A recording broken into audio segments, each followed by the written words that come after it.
We'll get this meeting started. And by this meeting, not the workshop meeting, we're going to start with the Washington City Redevelopment Agency meeting. So today is Wednesday, December 11th, 2024. We are in the City Council chamber at City Hall for a Washington City Redevelopment Agency meeting. We have one item of business. Council, I'll turn to you for an approval of the RDA agenda. So moved, Mayor. Have a motion by Councilman Coates, a second by Councilman Belliston. All in favor? Aye. Any opposed? The agenda is approved unanimously. We'll go into our item of business, which is consideration to approve a resolution for a participation agreement for the Washington City Industrial Community Reinvestment Project area. And I'll invite our Economic Development Director, Rusty Hughes, to come forward and present to the council. Rusty. Thanks, Mayor. That is a little bit of a mouthful, isn't it? Good job. The public also understand, I know the council has been involved and reviewed this already. Sure thing. So when we say participation agreement, we could call this an incentive agreement or a reimbursement agreement or any number of other things. This is really the agreement that defines the assistance that the agency is willing to offer the developer to make this project happen. Typical, public assistance could be anything from contributing property to contributed money up front, or in this case, it effectively takes the form of a tax rebate over a number of years. So on one side of this agreement, we really have the interlocal agreements with the tax entities where the city, county, school district, water district agreed to divert a portion of the new tax revenues from this development to the agency in order to make this happen. Adam, can I jump in there too? And I think When you talk about that tax revenue, I think it's important to point out that it's property tax revenue that they generate that goes back into the project for infrastructure, right? Correct. We're talking about just new property taxes generated by this particular development. Yeah. So that those interlocal agreements get the money to the agency essentially. And then this agreement defines what the developer needs to do in order to qualify for this agency assistance. In very basic terms, it's develop the project, at least start developing the project. In many ways, the agencies and the developer's interests are aligned here.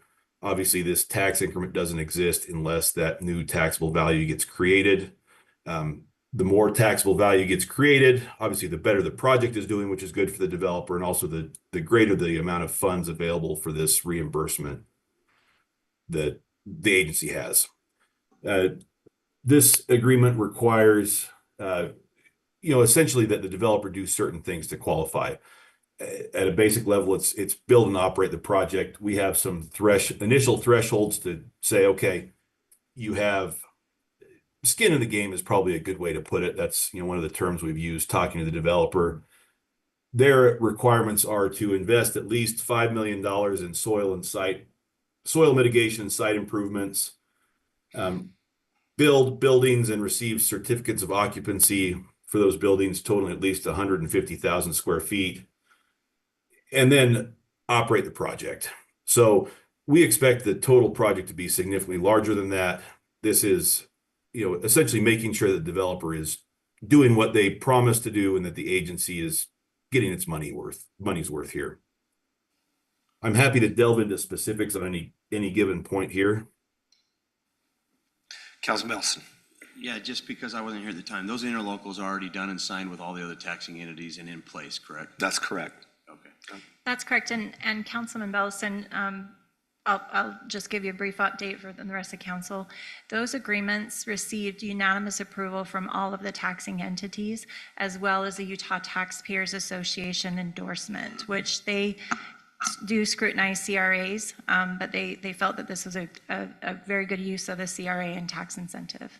And Rusty, just to add to your comments a little bit, one of the terms that I think I learned from you that I really liked and used over the time when we've talked about this Freeport West project, which we call ARA Southwest Logistics Center, is pioneering So this was, and of course, a lot of you understand this, but for the broader audience, this is an area where there didn't have the infrastructure already in place to support this. So there are some unique circumstances that really merit this kind of an agreement and participation. So Mayor, I have a question about that. Are we getting reimbursed for the infrastructure costs we put into, like the roads and the utilities out there from the CRA? That's a great question, Councilman Coates. And that's not an unreasonable request for a city, depending on the project. In this case, the capital infrastructure just for public improvements is about $80 million. And if you look at what the tax revenues that will be go back to the developer over time, it's a fraction of that amount. So it's an enormous investment into the city. And the tax increment that is produced by the development of this project has an effect where if essentially it's kind of built in, if they don't deliver, there isn't the tax increment for them to get reimbursement, but they still have that outlay of expense up front. And another thing I want to note too is that when this project, I know it's been a little while, but when this project first came through, we had first heard about it through a lobbyist who was encouraging them to request annexation into St. George. And so one of the things that the city did to help bring this project in Washington City and keep those tax revenues and those jobs in Washington City, because we're right on the municipal border there, is to improve that road that was already within our capital improvements plan. I think it was maybe accelerated a little bit, but it was within that. Just to be really clear, to answer your question, the answer to your question is no, but the road and the public improvements that the city put in are impact fee eligible, and they'll be repaid by future development impact fees in the area, including their project, but as well as others that happen in the area. Thank you, Jeremy and Rusty. And then this is a 20-year tax, right? It's for 20 years. That's correct. That's fairly standard for this type of development. This type of development is not very standard. That's a great way to put it. It's significant, and I will also say that a lot of this hinges also on the reputation of the developer. I don't think that that's real important to vet the developer. This is the largest industrial developer in the state of Utah, and they have an excellent reputation. One that just within economic development circles, it was almost pre-vetted. This was the project that was held out in West Valley City by the RDA there when I visited in my previous position. So, and then we since did a little more vetting, and it's a great development team. Thank you, Rusty. Councilman. So this agreement tonight is the final step in the CRA. And, Correct. I think it'd be interesting to talk about the agency's goals and how that aligned with Washington City's interests. If you could just speak to that and kind of share how those came together and why we supported this and why it was good for our city. Sure. Well, and that's a little unusual too. Washington City, I think, it has been very conservative, and with this project, I run across other CRA areas that encompass a much larger area. This one is confined to the borders of basically the landowners of this project. So we were conservative in our ask of the other taxing entities, and they do significantly benefit, not just from after the development, after the 20 years, but I think the school district is receiving currently on the land or previous to the approval of this about $8 a year. And then that increases significantly with the portion that they're retaining. It's a 75%, 25% split. So 75% goes back into the RDA, and 25% remains with the taxing entities. And so because this project fits the criteria of some of the requests of those taxing entities, almost all of it checks all their boxes, with the school district being the #1 receiving tax entity. It's about 70% of our property taxes. They were very happy with this project. It doesn't include residential. It doesn't include any retail. These are things that they've stated to us that they're not interested in, and it went outside of their not an official policy, but the direction that they're wanting to head into, which is to not participate at this length or at this percentage, but because a good case was made by our mayor and by the developers' investment in the area, they did approve it unanimously. Some pretty strict criteria when we look for, they ask to check all the boxes for us and how. Yes, it's regulated by state code, and that's why we have a specialist. Sorry, I keep pointing to the ceiling, but it's Adam Adam's Long. He's up there in the somewhere. ceiling. Adam Long is north. So he does specialize. He does quite a few of these across the state, and there are a lot of reporting requirements and things that we have to do, and you don't often get the Utah Taxpayers Association endorsing a project. So I think that's a significant difference in this as well. So just for the sake of argument, where the interlocals are already done and all the groups have already agreed to it, if we didn't approve this tonight, what happens? Well, they might not be very happy with you because the tax is going to that RDA, and then they're entrusting this body to use those as we agreed prior to this. This basically, it goes to the RDA and this says, okay, this is where we kick it back to the improvements they put in. Correct. This is the contract between the RDA and the developer. It's essentially the contract that many people have assumed has been written and signed for over a year now, right? The incentive, this is also the contract that has obligations, right? I asked just because I don't know, and Yeah, no, I'm not one to seek favor from all the different taxing entities anyway. We've but already done that. Okay, Yeah. just So curious. yes, we've already presented, showed the financial impact to them individually and collectively, and they voted. That's why I said a unanimous approval from all of the boards, the voting boards. That doesn't happen very often either. So it's a good indicator. It's a good project. without all of those in place, the incentive agreement tonight, we aren't able to offer what it offers tonight. So part of how the agreement tonight can offer what it does is all the legwork been done to get those interlocals approved. And it is a little strange because typically, like I said, in most CRAs, you have a much larger CRA area. The increment that will be folded back into projects within that area is usually negotiated with those taxing entities, and participation rates may vary in advance. And then you have a project that comes in. In this case, we had a project that came in with a significant infrastructure lift, and then Washington City was very conservative in limiting the borders of that CRA, not beyond, which we could have asked for that, but limiting the borders to the basically the perimeter of this project. And it's a little tricky because they're right on a municipal border, but yeah, essentially they are the only project in this project area, so don't anticipate any more to come before you for this project area. Thank you, Rusty. Any Can I further? just add something? Yes. Just for the community who hasn't been really following this, I just want to mention that the reason why we don't have a lot of questions is because we've been going over this for how many, I don't even know how many meetings we've had where we've discussed this. I don't even think I could count up the number of times we've had discussions about this. And so I feel like we've been through the entire process to got us, which has gotten us to this point. And so I feel like I don't have any questions because we've done a lot of discussions about this already. And so if anyone's interested in going back and watching all those meetings, they're really engaging. They're all noted on this, on my briefing report, so you can, and they're all public. But I think there's great. a lot of wisdom in what Yes. Councilwoman Casperson says, because this has been a collaborative project from day one.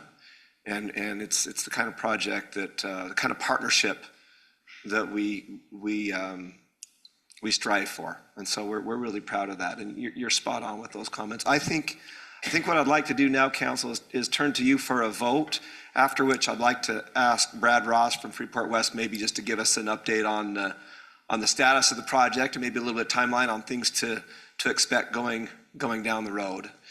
Council, is there someone prepared to make a motion on this particular item? Councilman Henderson? I'll make a motion and stab at it. Mayor, I move that we approve a resolution for a participation agreement for the Washington City Industrial Community Reinvestment Project area. I have a motion by Councilman Henderson. Do I have a second? Mayor, Go ahead, Kurt. Do I have a second? Yes. I think that's I have a second by Councilman Ivy. Let's go roll call on this. We'll start with Councilwoman Casperson. Councilman Ivy, Aye. Coates, Aye. Henderson, Belliston. The agreement is approved unanimously. And before we close this meeting, Mr. Ross, if you'd just take a few minutes and give us an update on some of the recent developments of your development. Great, thank you very much. It's good to be back. It's been a minute, but as Councilman Casperson said, it's been a process. It's been a process that's going on for 2+ years, and we look forward to the next 20, 30, 40 years. We're getting close to starting construction. We've finalizing the plans. We've engaged a contractor. Sean Campbell Construction is going to be the contractor to go vertical. It's an exciting time. In early January, they're going to start construction. I anticipate the buildings will be completed fourth quarter of 25.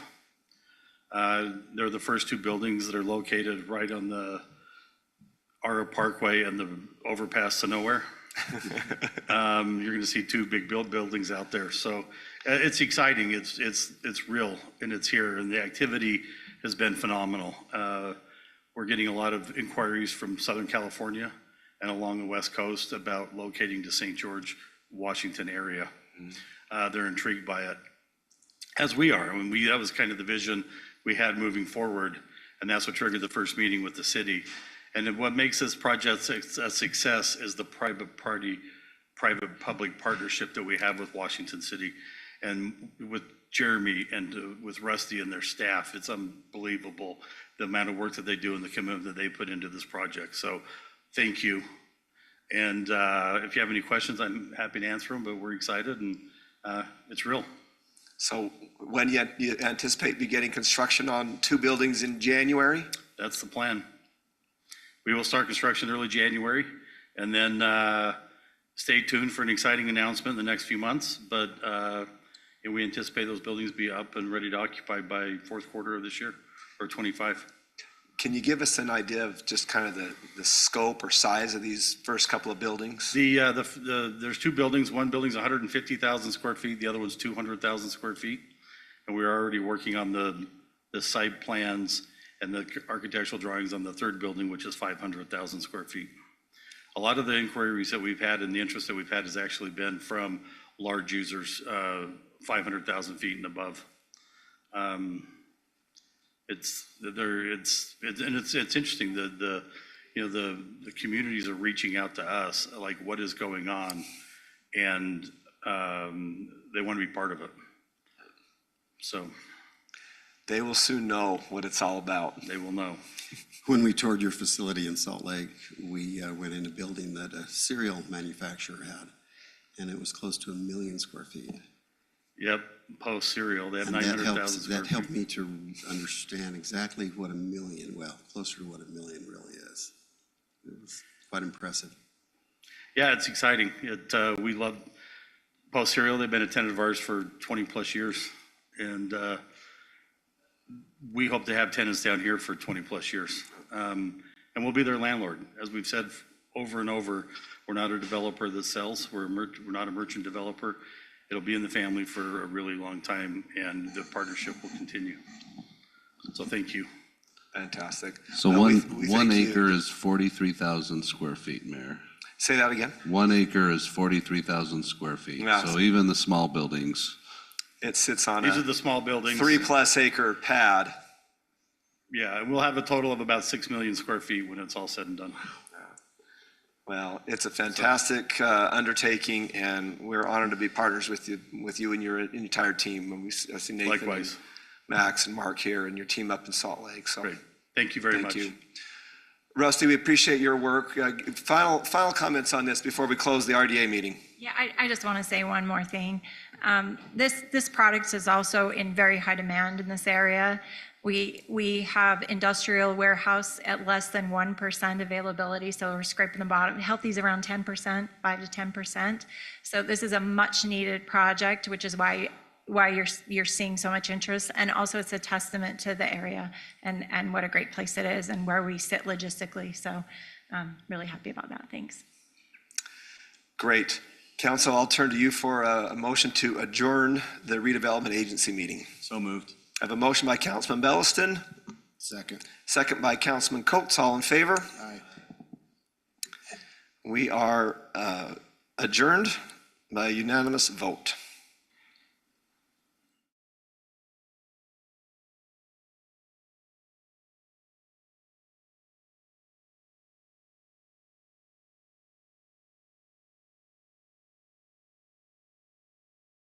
Our workshop meeting, today is Wednesday, December 11th, 2024.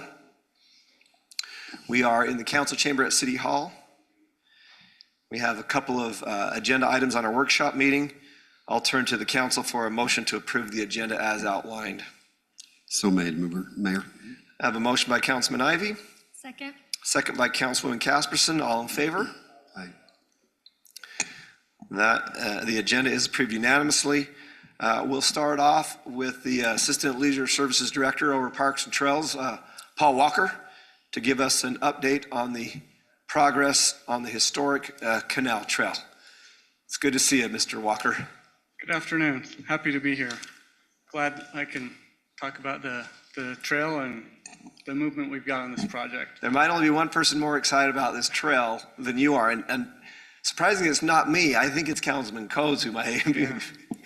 There's a lot of people involved. A lot of people have been waiting and working on this project, so we're happy to see some movement on this project. I think we're all excited about the movement, so go ahead. Yeah. Just a little bit of background. The Canal Trail, it's a master planned multi-use trail, 6.5 miles in total. It runs north and south. It's kind of the backbone of our trail system south of the river. On the map, it's kind of, we have to zoom out a lot to get the whole trail into one picture, but it starts down in the southern part of the city by the Crimson Cliffs school campuses down there. It connects to the trail system in St. George City down there, and it's planned to go up to the north and then along the Virgin River and connect to the future trails in the county, to the county line and into Hurricane. Most of the canal easement, or most of the trail follows the canal easement.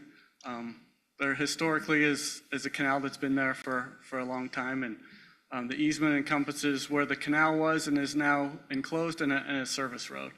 A lot of the developments in this area have been there for a while, and there's kind of some empty corridors through neighborhoods that are just full of weeds and stuff where the canal is and nothing can be built. So we're really excited to make some better use of some of these areas and have a trail through there to keep them cleaner and have a great amenity and service for the community. We'll click through here. Right now, we don't have a ton of the trail completed, the little orange sections. We have roughly a little over a mile of trail that's completed now. Most of that was built by developers. Around the Majestic Fields Elementary and the Queens Ridge development is a little section. And then the southern section, Treasure Valley, out by the high school, by the school campuses, is another little section. And for some of that's been in for a few years, and this is really all the Canal Trail has been for a while. Paul, that piece is done from, I see what you did. Never mind. I had the colors mixed in my head. Yeah, we're the orange down there. The orange is what's done. And so we're getting some movement on it. So this is the exciting part. The city has built some trail. Up until this year, we just had a handful of patches going with developers. So we were able to put in 2,000 feet of trail. Isn't a large number, but it made some connections. It connected some existing trails to some streets. So these pictures are the trail out by the high school, 4200 South and down to the St. George line is now a trail. By Majestic Fields Elementary, we're also made a little connection there. So we're connected from street to street, kind of connecting those blocks in between. So Did the city put that in, or was that done when the city put this developer in. Okay. There's a few sections that developers put in. When the church built, they did their section, and we're just connecting a few lines. Some of this, it's really interesting working in the canal easement. Some places there's ownership, some places there's not, and So we've gone through a lot of work to build the trails where we can and get property where we can. The next one, this red section at the top, this is BLM land. We're kind of trying to bite off everywhere we can and work on everything we can all at once. The BLM land, we anticipate that'll take a little bit more time, but we've got a consultant working with us and we're doing the paperwork to do all the applications with the BLM. So that mile section will be a really nice section of trail. A lot of it's along the canal. The canal service road is ready for a trail. We just have to go get some permission from the BLM and go through some of those things. But we're really excited for that as well. The next section, this is where the most work's been done this year. We talked with Avenue Consultants this spring, and they've been working with us, helping us to acquire easements and some of the remnant parcels. So all these green spots is property or easements that we've acquired during this last year. You can see we're really starting to get close to make some connections in some of these places. We've gotten 30 plus easements. There's a lot of homeowners and landowners that we've had to deal with. So it's been really good. We've been encouraged by the positive response. There's always a few holdouts and a few questions, but there's a lot more people that have heard about the trail and said they've been waiting for it, and they're really excited to have it come in their neighborhood. Paul, could I ask you about the east side of Washington Fields Road, kind of south of 3090 South? It seems like there's a power line there, and when the entitlements came in for that project on the corner down there, that we actually had that as part of that plat approval. Yeah. Can you speak to that just a little bit? Yeah, so some of this that is in the blue will come with developers. So there's a lot there in that intersection of Washington Fields and George Washington Boulevard.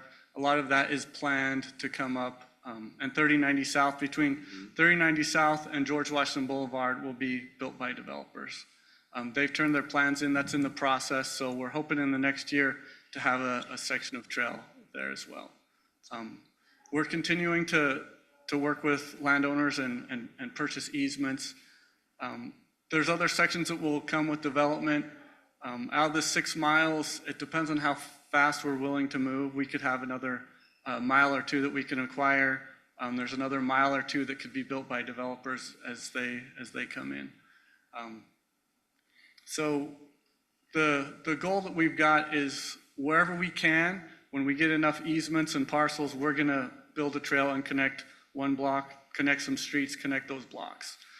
We may not have 4 or 5 miles continuous, but we'll have sections as we acquire the property. We're gonna start putting the trail in. Yeah. Can I ask a question about the section north of the fire station to the Indian Oaks, where it's blue right there? Is that kickback on getting that property there or what? So there's so many. They had gated that section off. Yeah, there's so many landowners. We just started with a few sections, so we haven't even addressed that section yet. So the property at the south of the fire station, we've got that little section. There's 4 or 5 landowners and then a large chunk north of them, one large landowner. So we haven't tried on that section yet. We haven't even engaged them at all. Yeah, they're on the list, but we're just working our way down the list. Because I used to back up to that section right there, so. Yeah. Just curious.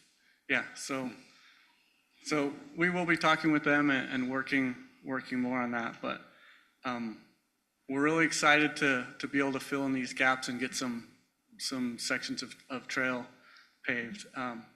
Along with this project, there'll be a trailhead amenity closer to the Virgin River at the very north end where it turns around Shnabkai. We've got a planned trailhead that will go in there when we get through the process with the BLM. We've got some other amenities that will go along the trail. We've got one trail counter in now on the trail, so we can kind of get some numbers of what the usage of the trail is now and then what it will be once it's got a longer connection. And we'll add, as long as this is, we'll add several trail counters so we can keep an eye on usage and how the trail's being used and kind of help us prioritize and plan our maintenance and other sections of the trail to be built.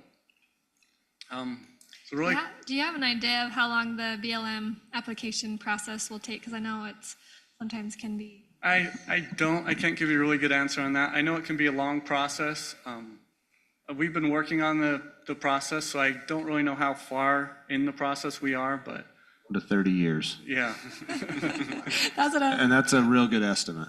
30 years. Yeah, The BLM. yeah. So I know this was a really quick, high-level overview of the canal trail. A lot of progress is being made. We thought this would take years, and for a complete build-out, it may be 1 to years, 30, we thought maybe. we thought it was 1 to 30, and it's feedback's been great. Things have been moving a lot faster than we thought, so we're really happy to have this going. In a few years, we may have a complete trail system through here, so we're really excited about the progress we're making. Happy to answer any other questions you may have on this. I just want to make a comment. I think this has become a priority for the city, and Paul and Barry and their group and Avenue Consultants. There's been a lot of work put into this. Craig, I can call him Craig in his day job as a consultant. A lot of work, but it's become a priority. The group meets every 2 weeks, so we see progress every 2 weeks, and that's what's really helped move this along. But again, this is a trail. I think that's something that everybody needs to recognize, that many sections of this are already being used. People are walking on them. It is a historic trail. What we're doing really is getting the easement to pave that trail. So we've had a lot more excitement from landowners maybe than we thought we would, because it's already being used. And so it's been a real positive process. And Jeremy, on that, I would say, I mean, there's some people that I thought would just fight, and they didn't. They worked with us, and so it's been a good experience. I think, like you said, the majority of the people want the trail, understand the trail is going to come.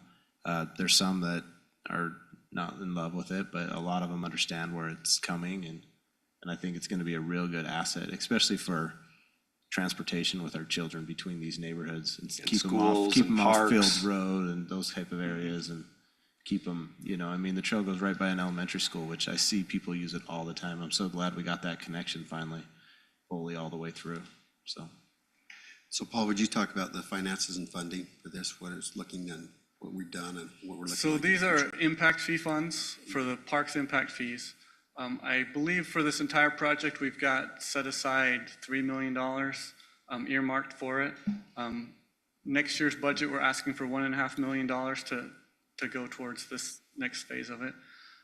There will be grants that we will be applying for this as well, but the majority of it will be parks impact fee funds.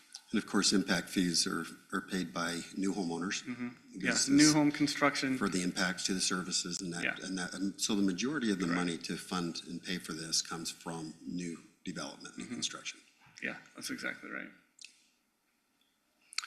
Additional feedback, comments, questions for staff?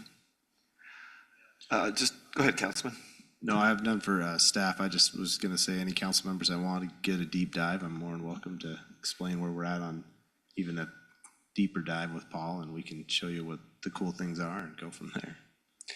I guess just a quick question that I have, what is the next section that we plan to pave, and when might that be? We're looking at a couple sections right now. You can see on the map, kind of that center section. We're just a few parcels away from having some connections there. That green area? Yeah. So there's a few places there where we're just a couple places from being really, really close.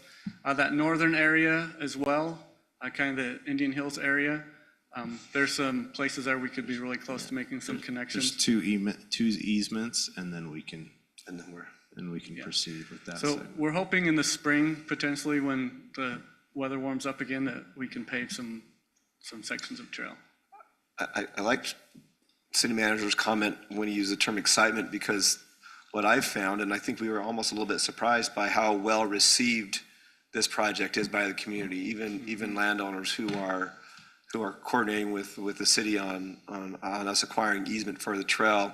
But I think it's important also just to note that a lot of these sections are already being used because they're defined. Because for years and years since the diversion dam, this was an open ditch canal that flood irrigated alfalfa fields. And so, 20 or so years ago when it was piped and buried, I think about Mr. Blake and all his work as the canal board and as part of that time as the president. But for him, it was very important that pipe, that underground pipe, was protected and that you keep access to it. So to me, it is a historic canal trail because of the history of the fields, but it's also the trail on top of it gives it additional definition and also is a great benefit to the city to use today. So this is an absolute win for the entire community. It absolutely, like Councilman Coates mentioned, it's a great place for our kids to go between schools.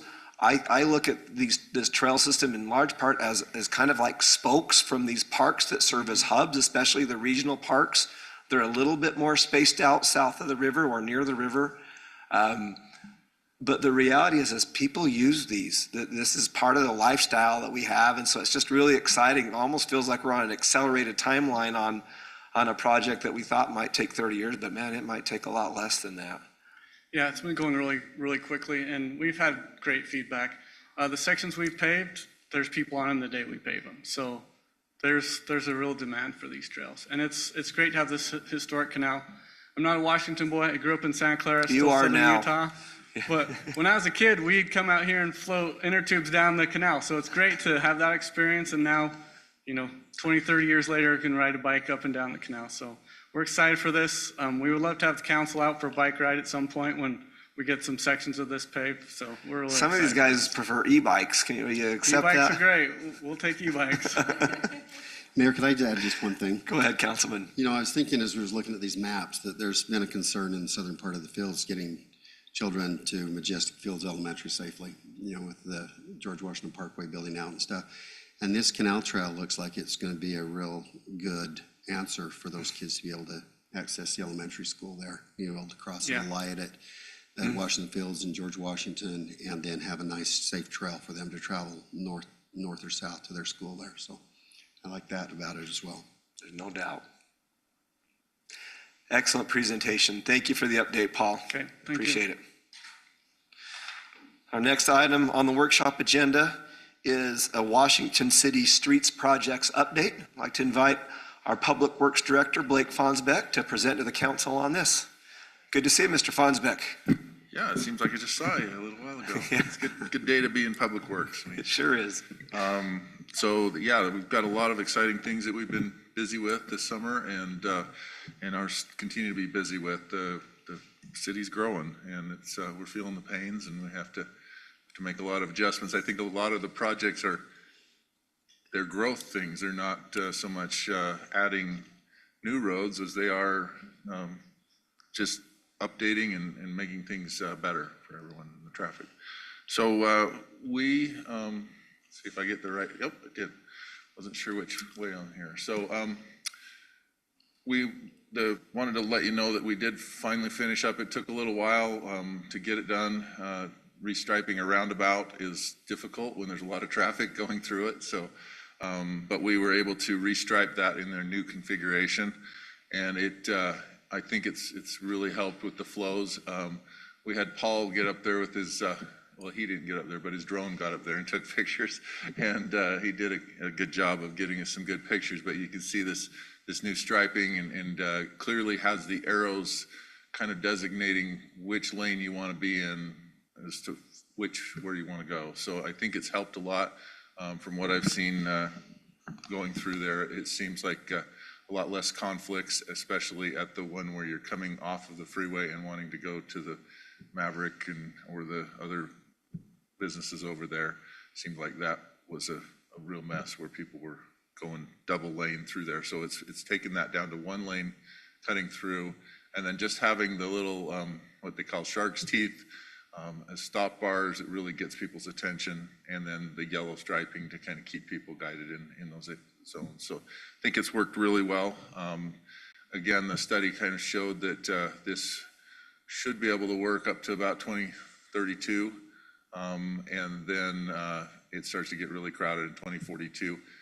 But it also depends on what happens with development there that can change that. Obviously, they have their crystal ball, and it's not exact science. So so that'll depend. So we're looking at 1 to 30 years again. Yeah, Okay. they are. I think certainly right now it's working very well, and what would that be? The eastern leg. That's going to be the one that's really going to have an impact on deciding what happens there. So, but so far, Can I it's make going a good. comment? Yeah. I really like it, but we need to train our people from California how to use it. I almost got hit by somebody from California the other day on that. He just did not know how to use it, but I love it. The new stripes are really helpful, I think. So. We'll try to pass out I'd some like to brochures of volunteer. this- Yeah, of the we state need line. we need some training. I'll volunteer to go to San Diego and start training all the people I can find.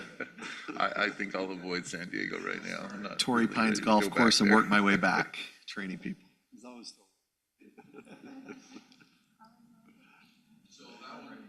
completed, and that's working well. In anticipation of additional traffic on Main Street and getting onto Telegraph and through the Main Street exit, we did a small project where we removed the median in that first block of Main Street there between Telegraph and First. And that was to like between the turn pocket that we had, if you had a semi park in it, that would have taken the whole thing. So we wanted to lengthen that out and define it better. And, so this is it completed. You can see that we would clear back almost to the crosswalk, the crosswalk, and you can see we're getting traffic using it already. Notice that they're watching that. We definitely get a lot more people with it. And this is just one of the small little items that we said, hey, we gotta get this done before the exit opens up. So there will probably be at some point as traffic increases, there'll be some changes with left turn signals and things like that. We'll do that based on traffic. 2000 South Sandia Road pavement project. So 2000 South Sandia Road, I don't know, over the last few years, really started breaking up. Really having a problem. As we started to dig into it and we tried to repair the corner section there that was really bad a year ago with our own crews. And they did fine, but we realized at that point that the base was mostly clay, a lot of clay, not very much road base, and so it just wasn't pulled together. It wet year just breaks up.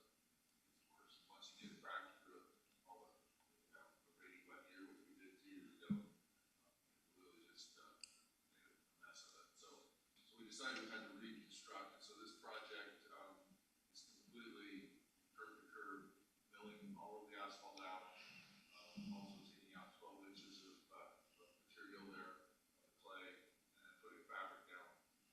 Putting the fabric down and then putting 12 inches back on and 5 inches of asphalt. So it's a full reconstruct.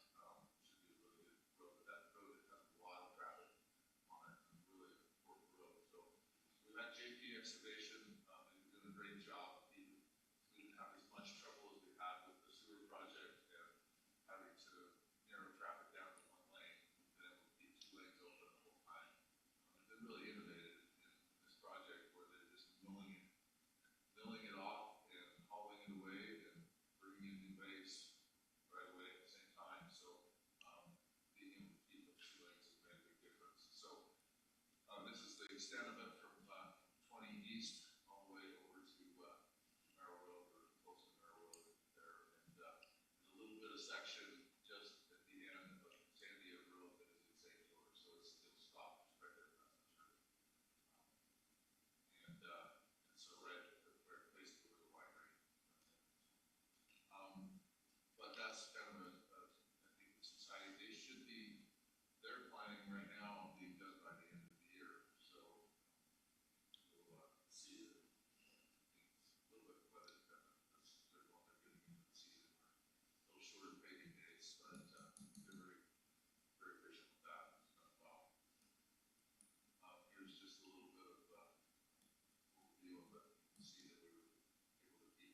still be, once we're done, we'll still keep the three-lane road through there. So we have that center section. But I think a lot of the residents along there will be doing that, vibrations from the cars, getting those bumps over there.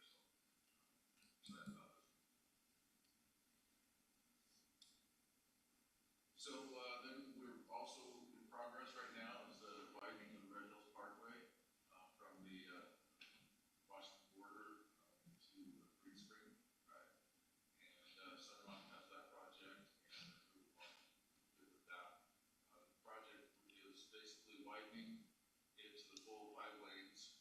It also adds on from there on Green Spring that adds an additional turn lane there next to the freeway, and then coming off of Green Spring, it also adds a right turn lane going on to heading west as well onto Red Hills Parkway. So this is going to be a really good project. They're cleaning up that area, widening it out, which we'll continue there.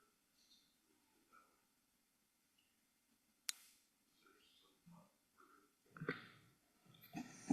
We just need a taller mic for you, Blake. We're having a little Maybe mic if I issue. angle it this way, Try that.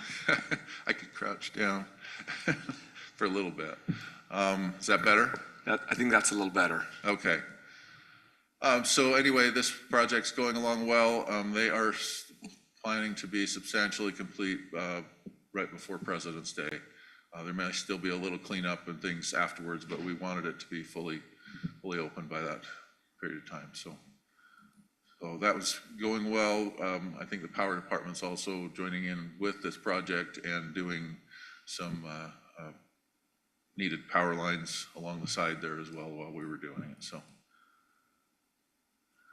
and this just kind of shows, should have shown that, but it's really nice to look at that green screen part first.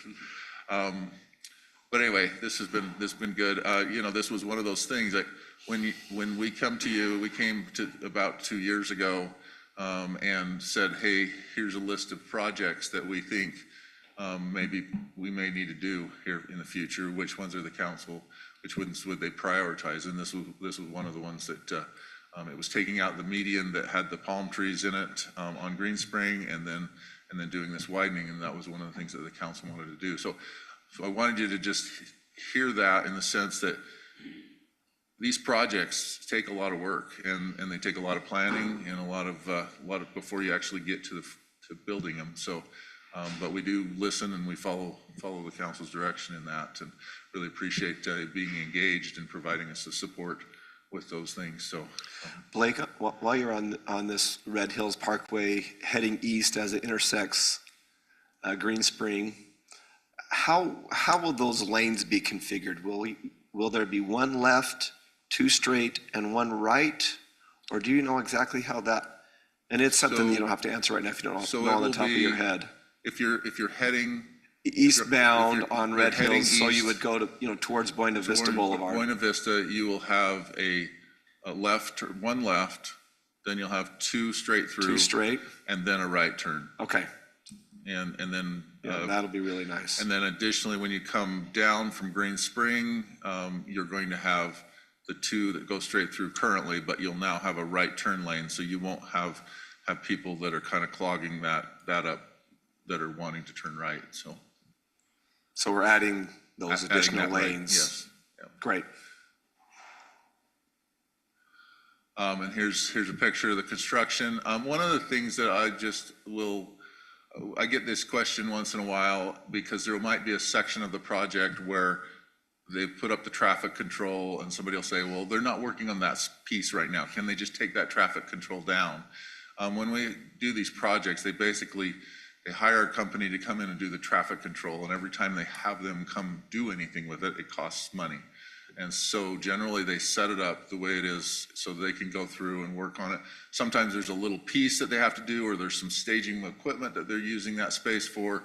But generally when they've set up the traffic control plan, we don't do a lot of up and down with that, because it does cost quite a bit of money to do that. So everybody where to go for the next If you were moving them all the time, then there'd be some problems, yeah, but now everybody's trained to know where to go, so. Yeah, and then, we always say in those construction projects, I mean, the thing is to look for some alternate routes, and people that are local usually start to find those after a few weeks of being frustrated. Then they go and find those, and it usually calms down a little bit, and then, I don't know, they get some new scenery on the way to work, so it's important to have changes in life. There's just a little bit more showing the extent of that. They are widening the sidewalk. That sidewalk along there was 4 foot wide, and so we're widening it to 5 and along there, so that will help as well. And Jeremy's brought up several times how nice it is that all the scrubby, cruddy bushes that were along there have been removed, so it kind of looks a little better that way. It's making the UDOT piece look less good, so Yeah. maybe they can see their trees and do some improvements on their side. We'll see. That might be good. Another factor, this isn't fully a piece of having the Main Street exit coming in, but it is something that we looked at as well, is that on 300 East, we just have such a cluster there with only where you have that sharing of the right turn and the straight through lane. And so this right turn pocket, it was something that the property was acquired quite a few, 4 or 5 years ago, and that's really when it should have been built. But it was, it's something that we're building now, and I think it's going to be a really great improvement to that intersection, because we know that we'll be having more traffic that wants to either come through straight, go up 300 and maybe cut across over to the freeway, or and so that getting a straight through lane that's dedicated would be a great improvement for that. So this is basically coming off and creating a whole new right turn lane. It requires us to move the one signal pole back a little ways. We have to move, there's a whole bunch of electrical stuff that's all in that corner, and so we have to do a lot of stuff with that. At the same time, we're going to build a kind of a privacy wall as part of the project that will go along and kind of one, be a little bit of a sound barrier because we're moving so close to those 2 trailers, as well as it will also help just look more aesthetically pleasing. And then we're doing some landscaping on the corner. That's been just kind of a weed mess for quite a long time. And my philosophy is, if we're doing a city project, we should set the example. So in that sense, we've put a little extra in there to just try to get it landscaped. And the Parks has offered some of their boulders to put there as well to kind of clean things up and look good. So we're excited about this project. They will start this right around January 6th, and they're hoping to. It's about a month and a half to 2 month project. This also adds a median there that will match the kind of there's 2 of the corners that have medians. We'll do a median on 300 East, but we will also finish the other median on Telegraph for the left turn there going, if you're heading south. So that left turn median will be in there as well. So trying to clean things up, get it so it's better flowing traffic. And then as part of that project, there will be some construction moving around to where they're looking at taking the southbound down to 1 lane, and then moving the turn arrow over 1, and then so that they have enough room to work. So that's. Blake, before you move from that slide, is the middle home the one that had the cement blocks in the front yard for a time? The long one, yeah, the one that's just by where the wall comes down at an angle. That one right there. So the middle home that's listed there? Yes, yeah. And so the homeowner was happy to get this, knowing that this was coming, that would kind of serve the purpose to achieve with the blocks? Yeah, they were trying to block kind of the noise, and then also as they were worried about a car coming in. The homeowner signed a contract with us. The word happy, so I just want to let you be aware that she's had some complaints since signing the contract. Yeah. And so we're trying to make her happy. We wrote a contract that she was willing to sign, but then she had some complaints with the bishopric member there in her neighborhood, and so we're trying. Essentially, the home that had the blocks will now have a wall that would serve that purpose. Correct. Sound, for safety. Yes, and we're still building the wall on our property, just because we're building it as our project, so it's gonna stay as our wall. Part of the agreement is that they can only do right turns into those locations. They can't come out of those two driveways.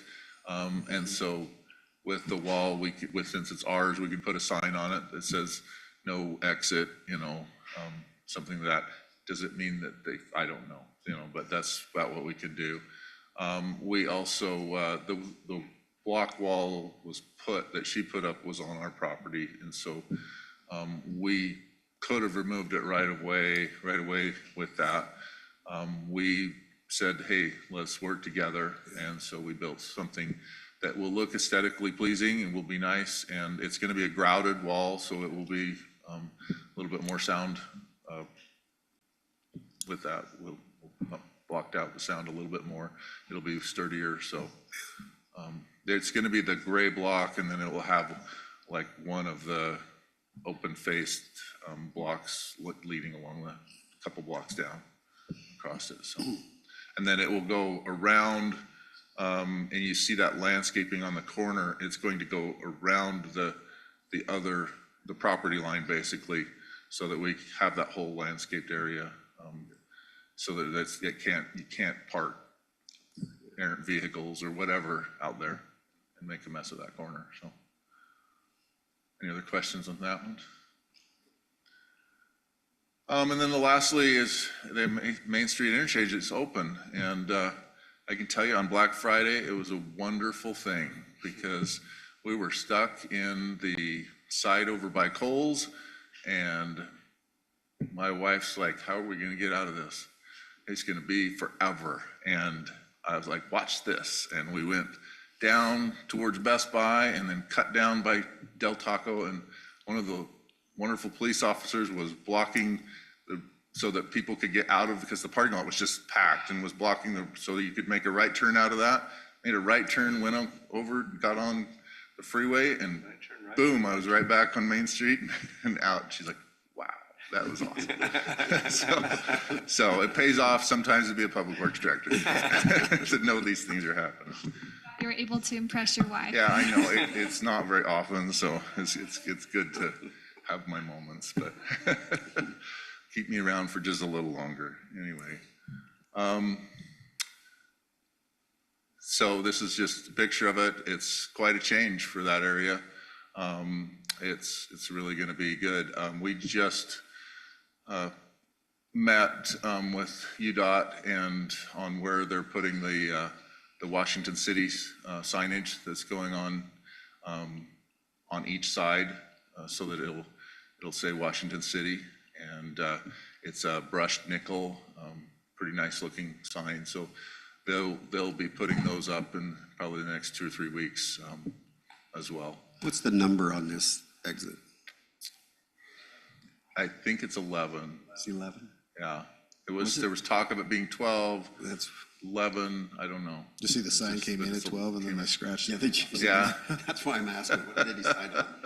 Flip a coin or something? It's in between. 11 and a half. Or toward Yeah, the it was right there. I mean, when you come on Green Spring and off of Green Spring and you're just getting on, it's like you just get merged, and then you're bailing right back off again if you want that. But it's very nice that way. So there's a ribbon cutting. I think it's on the 17th.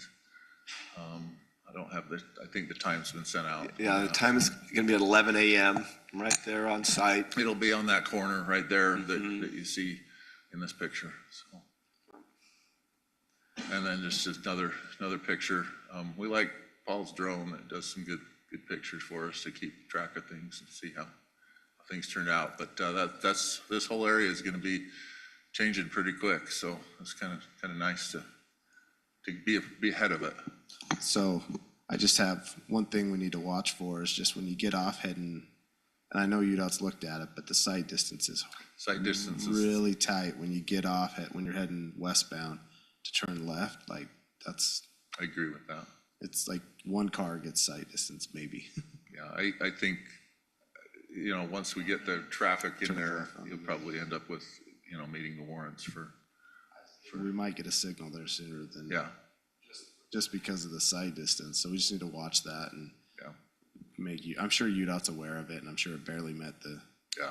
to make it. I mean, you can't see, but Yeah, you kind of have to inch out a little bit. it's not as easy as you would think, but I think with, the reason why is because we had the power substation there and we weren't moving that, so. Right. Just another picture, and I think that's about all I had. Any questions?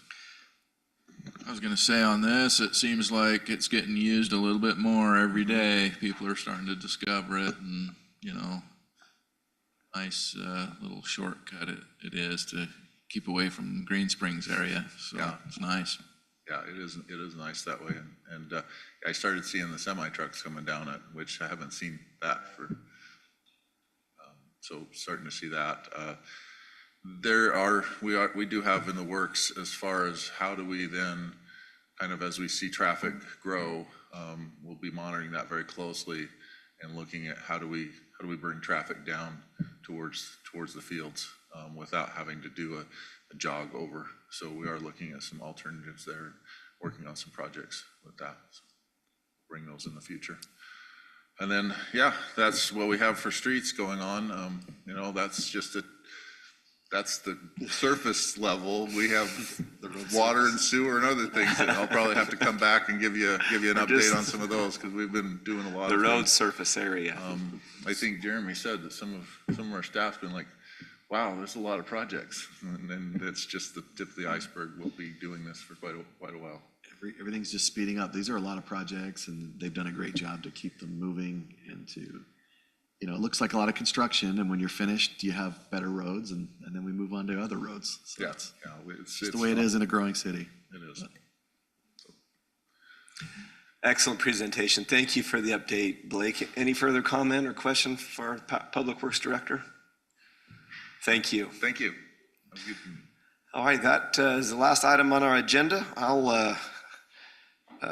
We will reconvene at 6 o'clock, and until then, I'll call for an adjournment of the work session. So moved. Have a motion by Councilman Coates. Second by Councilman Henderson. All in favor? We stand adjourned.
Early.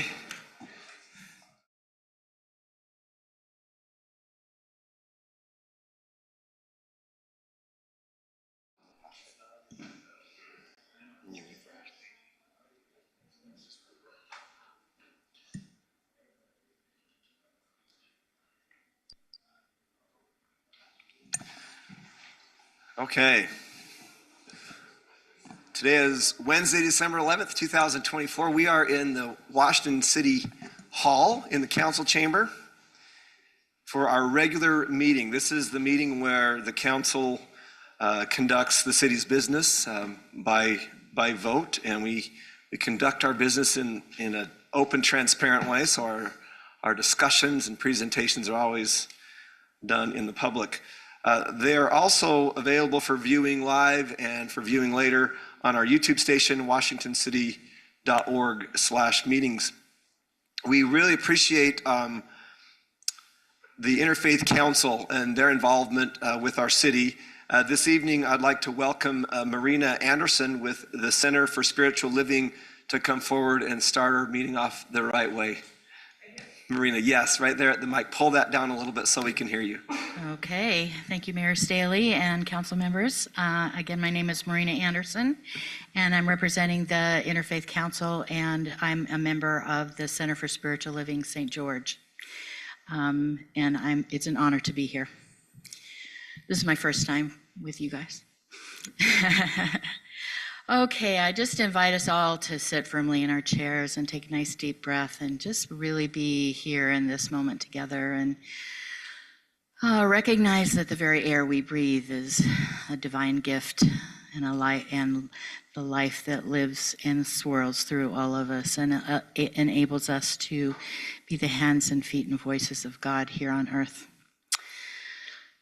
And I recognize that I am a part of that divine life, and that each of us here is also a part of that. And my prayer today is that the business be conducted from a place of love, from a place of humanity and kindness and integrity and compassion, and that all decisions and conversations come from that place, so that we know that we are one and we are doing divine work here on the earth. And I send that wish and that prayer into the ethers where I know it is already true. And I'm grateful to be here and grateful you are here. And so it is. Amen. Thank you. That was beautiful. I've asked Councilman Henderson to lead us in the Pledge of Allegiance. Please follow me in the Pledge of Allegiance. I pledge allegiance to the flag of the United States of America and to the republic for which it stands, one nation, under God, indivisible, with liberty and justice for all.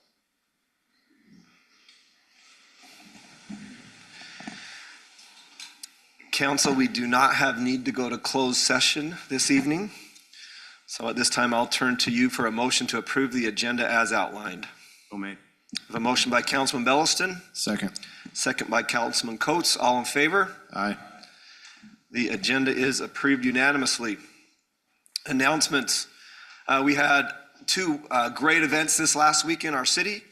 The first was Christmas in Dixie. We had a great community turnout.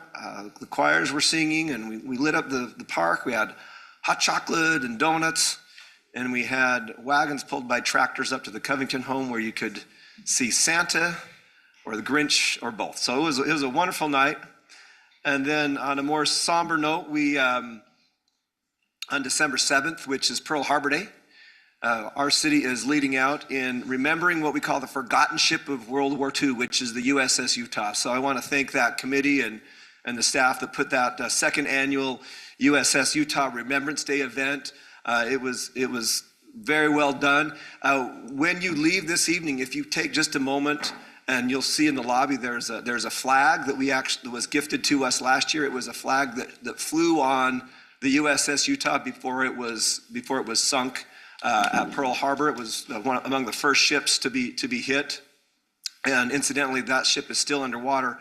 but one of our city employees made by hand to scale a replica model of that ship, and it's just been hanging in there for the last week or so. So take a minute to look at that on your way out. Those are both great events. Future events coming up on December 17th at 11 a.m. We will officially cut the ribbon for the new Main Street interchange here, exit 11. And this will be the only council meeting that we have in December because the fourth Wednesday falls on Christmas or Christmas Eve or something. So this will be the last and final meeting of a very eventful and productive year, I think, for the city leadership. Now, Councilor, are there any other items of date that I may have missed? What you're all here for, most of you are here for. You know, when you see somebody for the second time in about the same, a year later, we call that back to back, right? So tonight, we are welcoming Washington City's own Crimson Cliffs High School back to back 4A state football champs.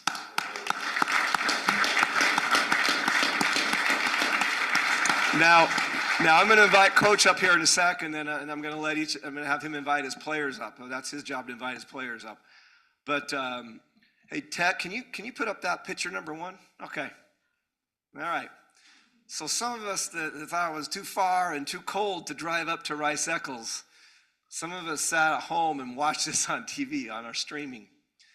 If you look at that Coach, would you just come up now? Coach Wayne Olafopo, will you just come up now? Come on up.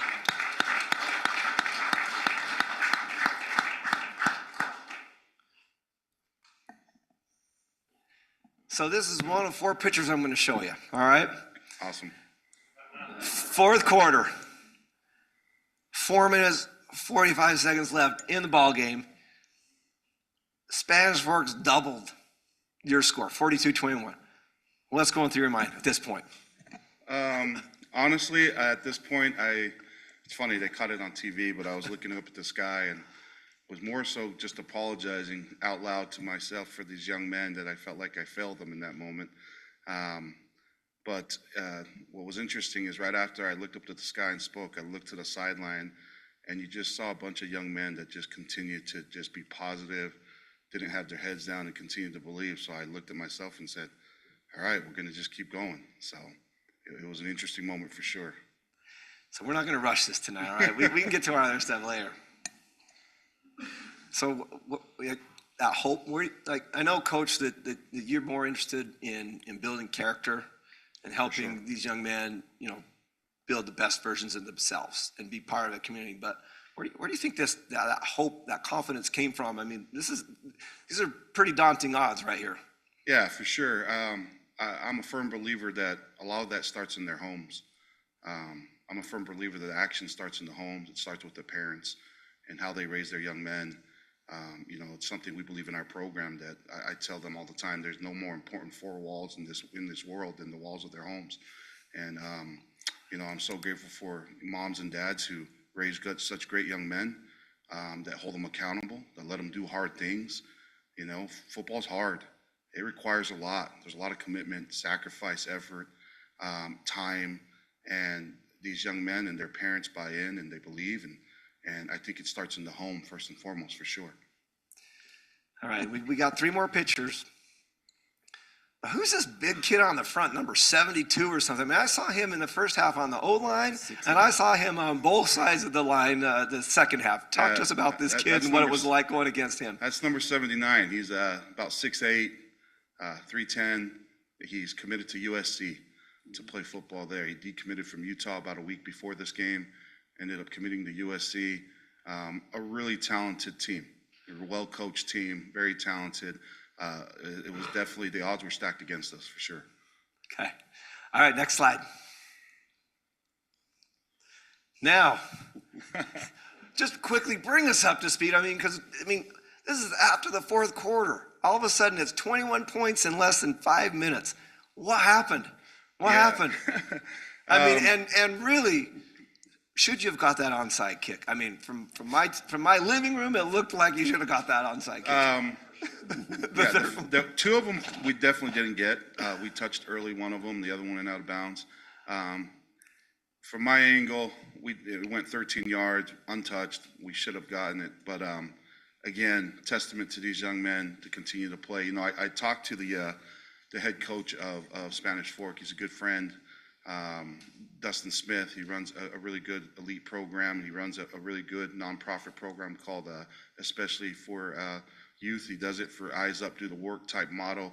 But he talked about how he said, man, the difference between your young men and my young men is when the pressure moment happened, your young men know how to win.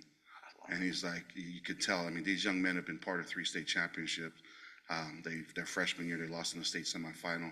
So they're just a bunch of winning young men. And so, you know, in the moment when it got tough, they continued to rise while the other teams continued to crumble. And so it speaks to these young men and who they are, their mental fortitude, their belief, their love for each other, and their belief in each other and the staff. So pretty fun stuff. I love it. Tell us about that last score, that last drive. Break it down for us. Break it down for us. Yeah, minute 58 seconds left. We get the ball on about the 20-yard line. Ryder, Sherritt, and the offense, we knew we had one timeout, and so we were trying to be really strategic in how we used that timeout. Ryder and the receivers and McCord and that O-line did a heck of a job. I mean, the O-line doesn't get a lot of credit, but they played their guts out that night. You know, especially in that drive, Ryder was untouched. He was able to deliver the ball because the O-line provided a good pocket. But it was kind of fun to see how these young men face adversity. You know, we do what we believe something really special to us and our program is Crimson Captains. We bring someone from our community out to speak to these young men every Wednesday, something that these young men really cherish and believe in. And they come and talk to us about their challenge and trial that they're dealing with. A lot of them have cancer patients, cancer survivors. A lot of them, you know, have dealt with, you know, kids drowning, all those kind of things. And they share with us how they've overcome their trial and their challenges. I firmly believe that those stories come back to help, right? We tell these young men, it's not about if, it's about when you'll deal with your trial. Now, obviously, we're talking more so in life, but they dealt with the trial this night. And I firmly believe, I know from me personally, I thought about a lot of our different Crimson Captains that night, thinking so many of their stories, their messages came true this night, that we needed to run into the storm, that we needed to do hard things, that we, you know, we're going to have to deal with it. And these young men just, I mean, those stories came to fruition and earlier than we thought, obviously, but it definitely rings true in these moments as well. And so it was cool to see our offense go down, methodically pick it apart, and with 10 seconds left, score the tying touchdown. It was amazing. You know, a couple of words that I thought of afterwards, just poise and confidence, but really it's that character on and off the field. Yeah, they definitely showed a composure and a character and a belief in each other. But again, the word I always come back to with these young men is they truly love everything. They love the program, they love each other, they love the community. You know, we talk about gratitude. My message to them at halftime was, hey, the best form of gratitude is through action. I don't need my kids at home. I tell my kids all the time, I don't need you to tell me thank you, right? When I ask you to go take your sister somewhere, just do it. That's how you tell me thank you, is that you just want to help out. I told these young men that, hey, look at all these fans that are in that stands. Look at all the fans that are at home watching it online. The best form of gratitude that we can show them is go out there and just believe that we can come back and win. And that's what these young men did. So right here, you just tied it up. Now we're going to overtime. Go to the next slide. And I'm giving it away. I mean, obviously, you know, but I mean, it's 3 overtimes, triple overtime. It got down to 2-point conversions. Yeah. I mean, talk to us about that. You know what? I'm not going to lie. Coach Andy Stokes looked at me when we went to the overtime, and he said, this is ours. You know, we just felt like we were built for this situation. We were built for this moment. You know, we knew that we had a really good O-line, but a really good running back in McCord Christiansen. We knew that guys like McKay, Wright, and Max Griffiths and our players were going to come out in those moments. And, you know, when your ball's on the 25, it comes down to mostly running. And so we knew we had an opportunity because of the type of guys we had. So we were pretty confident. But again, big-time players make big-time plays in big-time moments. And you saw a lot of those big-time players and big-time plays happen in this overtime. Obviously, we stopped them, up team tackle, 55-55, and our O-line sealed the deal and allowed McCord Christiansen to go in and win it for us in triple overtime. And here's when I knew, right? Here's when I knew. I mean, I was hopeful, but here's when I knew. And I talked to this young man's uncle the other day. He was in my office, and so we were chatting a little bit about the ball game. And I saw this. I don't know if it was Brock Jacobson. I heard that name 100 times, almost as many times as I heard it's been 104 years in Spanish for. 105. 105 years. Okay. Now is it now 105 or is it now 106? 106. It's 106 now. But I saw him hand off. I think it was the Jacobson kid. I don't remember. Yeah, he's a special player. But he had the edge. He's going to that left side. He had the edge. And I saw some kid, McKay Wright, get on his horse and just push him out of bounds at the one. Yeah, that particular play was their running back, Caden Vest. Okay, that was Vest. Yeah, that was the Vest kid. So we had brought in Malachi, my son, Alofipo. He came in, and we usually plays offense, but he's one of our most elite athletes. And so we decided to bring him in to guard number 11, Jacobson kid, thinking we could X him out. And athlete on athlete, right? So we wanted to force them to go to the Vest kid, thinking that would be able to X out number 11, the Jacobson kid. And so we brought Malachi in to X him out, which they did exactly what we thought they would do. They'd go to the Vest kid. And we had a feeling that it would be mano-a-mano. And McKay, in a big-time moment, made an incredible sideline play. And I think displayed his talent, elite talent, to a lot of other coaches to show that he's the real deal. There's no doubt. And the final slide. 4A state champs. Thank you so much. Hey, Coach, would you mind inviting, before we invite the players up, if you would invite the players up to just introduce themselves and kind of, I know they're seniors that you invited tonight, just what position they play and kind of their name. And then, is there anybody else that we ought to recognize, here this evening that's not one of your players? I think it's our players for sure. Okay. So, I mean, these young men are the ones that made it happen, so let's honor them and recognize them for sure. All right, if you go ahead and invite them to come forward. And all right, players, go ahead and come up, and we'll just have you come around here to this side, and then one by one, you guys just come up here, state your name, the position you play, and that'd be great. And then hang around up here, because after we'll get some pictures. Thank you so much. First with players and with families and players. Thank you for having us. All right. This is the quarterback.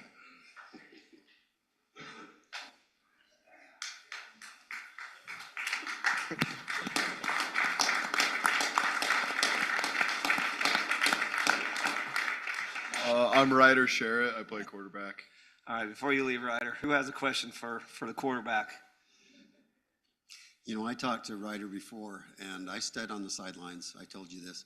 I watched him develop as a quarterback. His reads got quick. He'd come in one with his receivers and was throwing out passes before receivers were even breaking. So I think a lot of the season went with your development, to be honest with you. I'm not a football coach. I wasn't smart enough for that. I did baseball, but I saw him develop into a very, very fine quarterback. So thank you. Congratulations, Ryder. Thank you.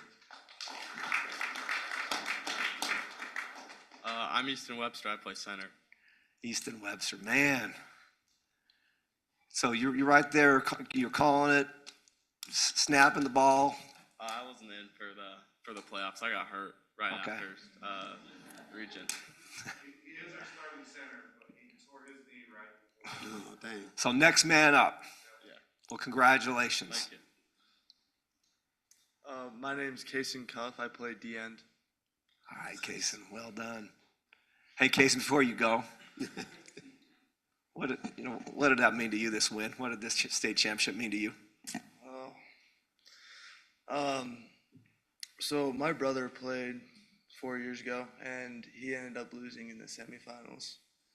And he came back from his mission, and this year was his first time watching me, and I just felt like this was like something that was big for him, and he built this for us. And that whole year, they really did build it for us. That class did. So I big time for him. I love my brother. I love that comment. Unfinished business, and they did. They got thumped when they were first, when they first became a school. Good job. All right. I know you. My daughters went to school with you since like kindergarten. Go ahead. I'm McCord Christiansen. I'm the running back. All right, somebody else can ask McCord a question. No, it's not going to be me. I will, Mayor. All right. So you're number 15. Is number 11 a senior? Yes, he is. Is he here? Oh, wait, no, he's not. He's not a senior? Sorry. You run hard and really well, but he developed well as that year as well. You know, I think that he was great. He didn't let the defense let up when he came in. He did a good job. Thank you. Yeah, Hey, McCord, what's next for you? I want to go on a mission. Yep. Good for you. That's my plan. Good for you. Yeah, All thank right. you. Congratulations. All right, we know you too, but let's hear it. My name is McKay Wright. I'm a linebacker. The linebacker that made the play in the second overtime to save the game, that one? Yeah, yes, that one's me. It's an incredible play. McKay, you had a few interceptions Oh yeah. in postseason. Talk to us about that. Yeah, interceptions. Sometimes they just you get lucky and you get in the right place, read the quarterback, and I've always been blessed with being able to kind of see what's going on, and so I was able to make a few plays in the playoffs, and a couple of them happened to be interceptions, but it was cool. Well, we're really proud of you. Congratulations. Hey, thank you. All right, we know you too. You got Uncle here somewhere in the house? Yeah, I'm Braden Smith, corner. Hey, Braden, I know you had a little injury lately, right? Yeah. But you've been part of this for a long time. Just give your thoughts on what it means to be a part of this group.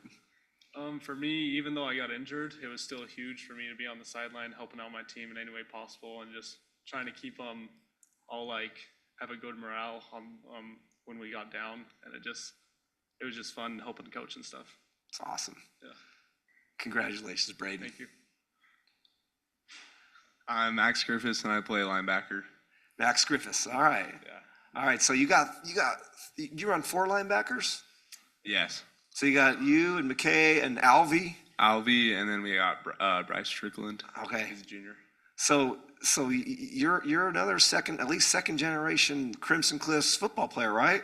Yeah, I am. Your brother Jackson was a linebacker. He was, yes. Heck of a player. Yeah. So did you have some unfinished business too? Did he? Do you have unfinished business? Because he was on a mission. Oh yeah, he came back and actually helped coach us. So he was a good weapon to have. Smart X football factor. guy. What? X factor. Yep. Well, congratulations. You made some amazing plays. It was really fun to watch you. Thank you so much. Malachi Lofipo, wide receiver. All right. It's got I'll ask some questions. So, your dad is the coach, right? Uh-huh.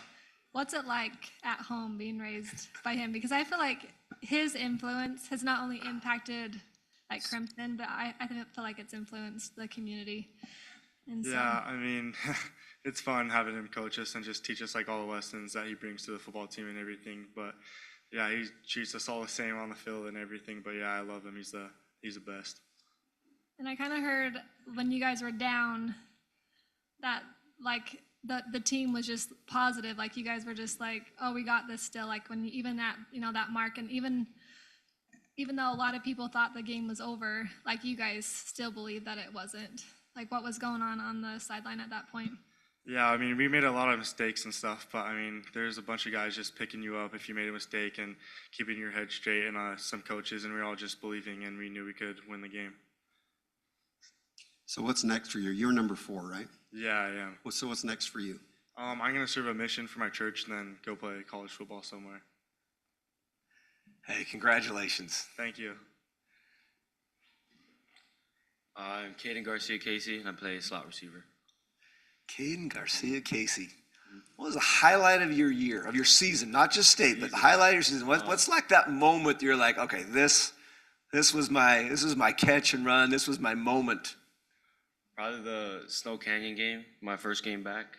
I scored my first touchdown. It was amazing. All right, take us through it. What route did you run? A fade. I was a wide out that play. Okay, so they had you split wide, you ran a fade. Yeah. And how well did Ryder give you that ball? I mean, was it right there? It was like fingertips. Oh, yeah. Yeah. Good. It was insane, yeah. Hey, well, congratulations. So you healed up. You were able to make the run through the postseason. All right.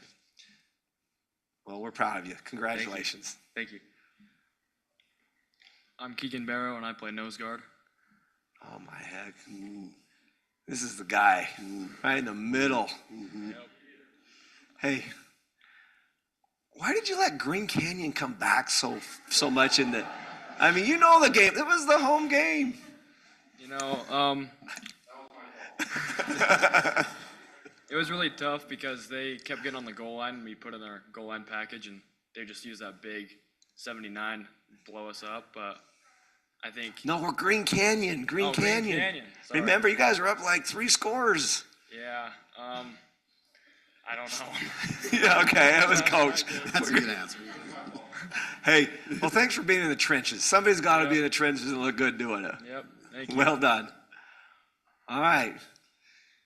I'm Maddox Lofifo. I'm a receiver. Maddox. Yeah. All right. Does anyone else have a question? I have one more question, but I've been talking a lot. We'll save the comment. Can I ask a question? Go ahead, Probably have Councilman. my share, but you know, the one thing that I noticed is that in sports, you have to learn how to lose, because sometimes that happens. But what I saw is when you won and you went through the line, you guys were very respectful of the team that you played. Can you talk a little bit about what you learned this year in that regard, of how you respect your opponent, you respect your teammates, and that kind of stuff?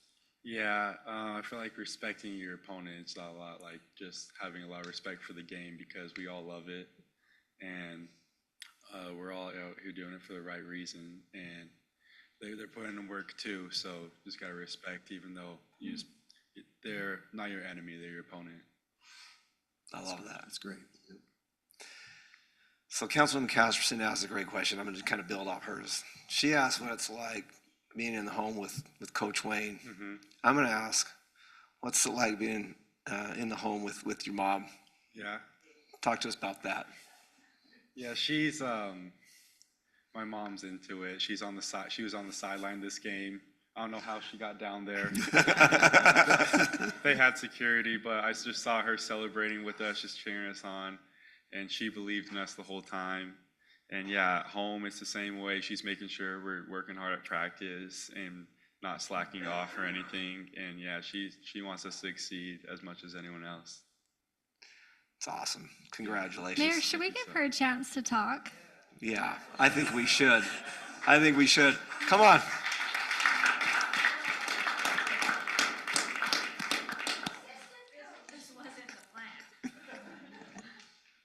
Hi, guys. Well, being a coach's wife and having twin boys is interesting. But overall, it's been awesome, the journey from, like you said, when we came to Crimson, so we came from Dixie. Dixie back then was the powerhouse. And so, but we lived in Crimson boundaries, and so Wayne said, my kids are gonna play where we live. So we came to Crimson, and like he mentioned, when Crimson first opened, they won 1 game their first season. And the next season, I think 4, if I'm correct. And it was really rough coming from a winning program to starting from, the bottom.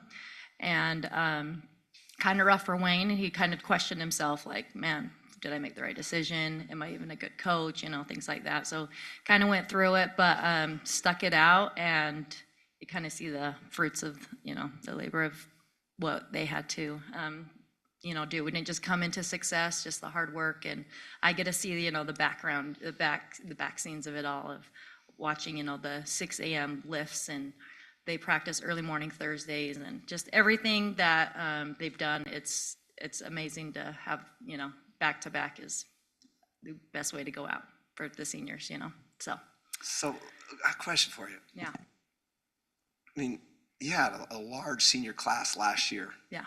And I think a lot of people doubted Crimson going into this season and maybe throughout the whole season. Yeah. Can you just talk a little bit about how you kept it all together through that? Yeah, so they lost 40-something seniors and 19 starters. So 19 of these guys only played, JV experience. And so, of course, everyone's going to think, It's a rebuilding year, which, yeah, and so it just goes to show when these guys believe in they have a great coaching staff, number one.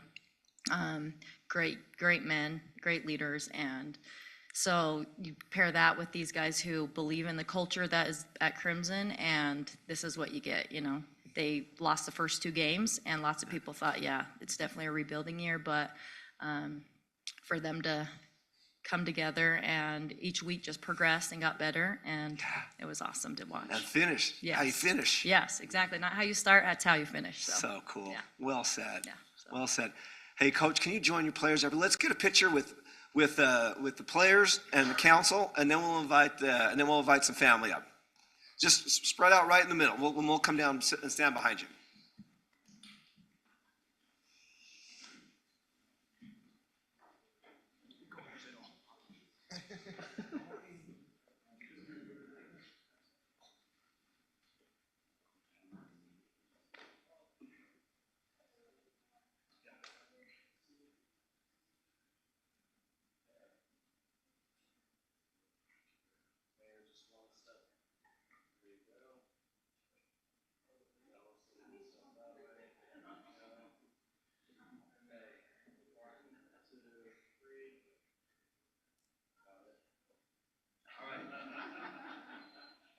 Family, come and join us. Come and join us up here. Parents, family, everybody, don't be shy.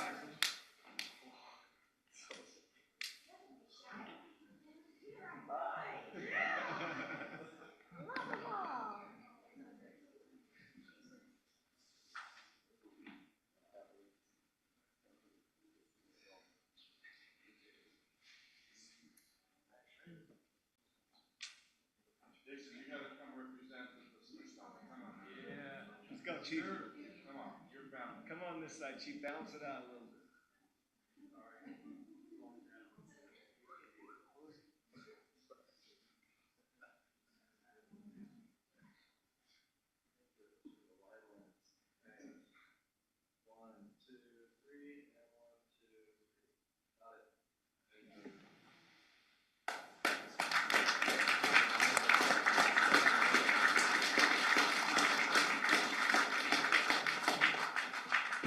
Hey, I just want to say thank you so much for having us.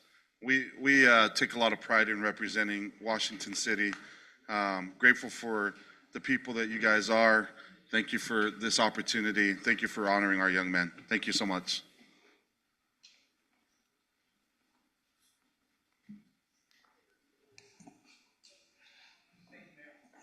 Thanks, guys. Congratulations. We'll see you back next year.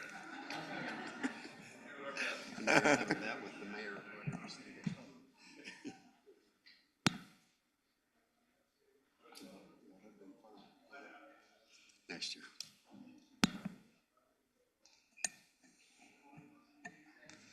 All right. The next item of business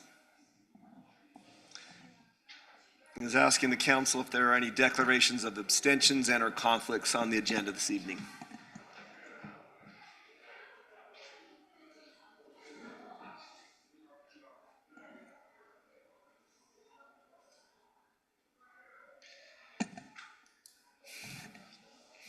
That was good. Okay, seeing no declarations, we'll move on to item 4. The consent agenda consisting of the approval of minutes from the city council meeting of 11/13/24, the board audit report from October and November 2024, local consent to approve the renewal of the following off-premises retail beer licenses: Albertsons, First Stop, Gas Stop Washington, Hart's Gas and Food, Maverick number 390, Maverick number 657, Terrible's 370, Walmart Supercenter number 1439, and Whammers. To approve the renewal of the following on-premise restaurant full-service licenses: Black Bear Diner, Don Pedro's Family Mexican Restaurant, Coral Cafe and Entertainment, Ovation Sienna Hills, Red Robin Gourmet Burgers, Royal Thai Cuisine, St. Helens Restaurant LLC. To approve the renewal of the following on-premise beer recreation amenity license, Coral Canyon Golf Course and Green Spring Golf Course, and to approve the renewal of a bar establishment license for Coral Cafe and Entertainment. That was a mouthful, but that takes care of that business for many of those licenses for 2025. Council, is there any clarification or minor discussion? If not, I'll call for a motion to approve the consent agenda. I'll make a motion, we approve the consent agenda as read. I have a motion by Councilman Coates. Is there a second? Second. Second by Councilman Henderson. All in favor? Aye. Any opposed? Nay. That consent agenda is approved 4-1. We'll move on to item 5. This is award of bid. 5A is consideration to award the bid for the Washington City Wheels Park project. Leisure Services Director Barry Blake will give us an update on that opening that just took place a few days ago. Mr. Blake. Thank you, Mayor and Council and our City Manager. Glad to finally be here.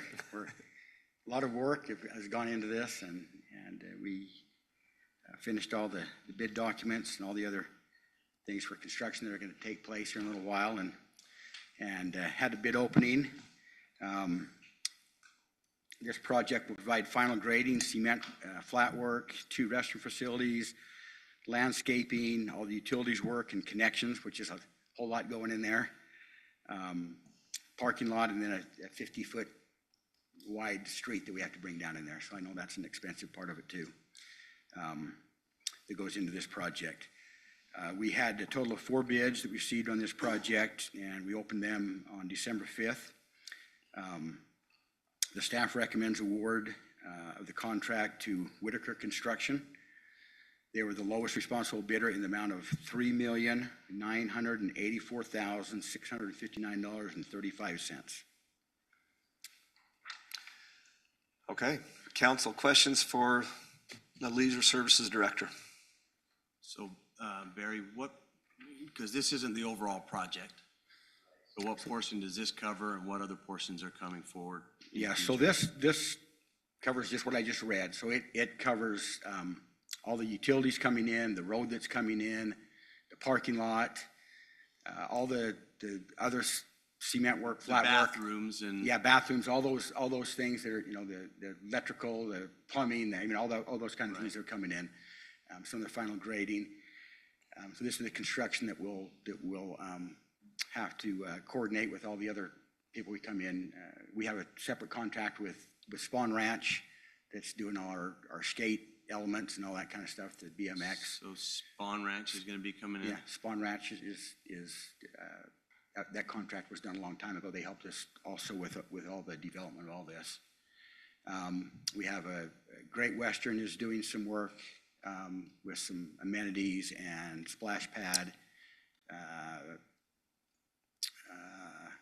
And they do, Big T they do Recreation is doing, what's that? They do like the park structures and whatnot? Yeah, so there's two different companies. Great Western's doing part of it, and another one is Big T that's doing the play structure, and then a lot of the amenities as far as the benches, the trash cans, all those things. And those are separate contracts that we've done, and they were all done through the state contract and the state bid process. That's done every year. So when we did those, So they those have to be. contracts are already in place? Yeah. Okay. Yeah. This is the last one. This is the final piece of it to come in and do the work. And then also the lighting, Musco's another contract that we did through the state bid process. They will light the project. That's one of the first things that'll happen when they're doing the grading, is they'll bring in the bases and the lights as that grade is going on, because they don't want to come in and mess stuff up afterwards. So they'll put those things in the ground and then run all the utilities, the conduits and the power to those lights. So help me understand how that works, where it's a state bid or state, but what, they're already approved and their pricing's already approved? Yeah. Correct. Essentially, the state goes out and collects the bidding from all different contractors that, for instance, the play equipment, they'll go out and say, okay, we're going to do a state bid for play equipment. And 5 or 6 different people will competitively bid that. and then the state will award a contract, sometimes to multiple people, but always at least to one. And then our procurement allows us to use that state contract bidding rather than bid all the projects out individually. Saves time, but So it's they end up a negotiated pricing. already in negotiated pricing statewide, so we usually get better pricing than if we were to just do it ourselves. It does save us time, it saves us money, and also we do that where if it's done through a contractor, they have to pay taxes, and this way the state doesn't pay taxes on those things either, so it's If nice. those are already done, I don't know that we've seen those. Can you email those Yeah, I can go over all that with you. to us? Mhm. Okay. Yeah. How are we doing budget-wise? So this project is about a $15 million project. I went over all the numbers with Jeremy also, with our city manager, in this project, and we do have the money for it in our impact fees, budgeted for 24, 25. And also, we have budgeted in this same year. I know we talked about trails and everything earlier with Paul. We have the Wheels Park, this portion of it coming out of impact fees, which would be about $3,600,000. Mill Creek North Trail, which we've got budgeted $2 million. Mill Creek South is $1 million. The historic Canal Trail, which we talked about today, we have $1,500,000 for that. The Canal Trail Trailhead, we have $1.5 million budgeted for that. The Canal Trail Common Area, which is that area that we had talked about, we have $600,000 for that. And then also the Pineview Park Trail, which ties into St. George out of Pineview Park. So these are all projects that we have in our capital projects, and we have money for all of them to do that. So we're in good shape that way. On the Wills Park, the budget looking pretty good so far with what's come in? Yeah. The other stuff like the playground equipment? Yeah. Stuff? Yeah, it's nice stuff, and this is a regional park, so it's just not wheels. It's playground, and we have a splash pad. We have another ninja course with a 40-yard dash like we have at Canyon Park. We have 2 bathrooms. So Barry, you said 15 million, that's just Wills Park, 15 million? Yeah. So this is 4 million. We've spent $1 million already.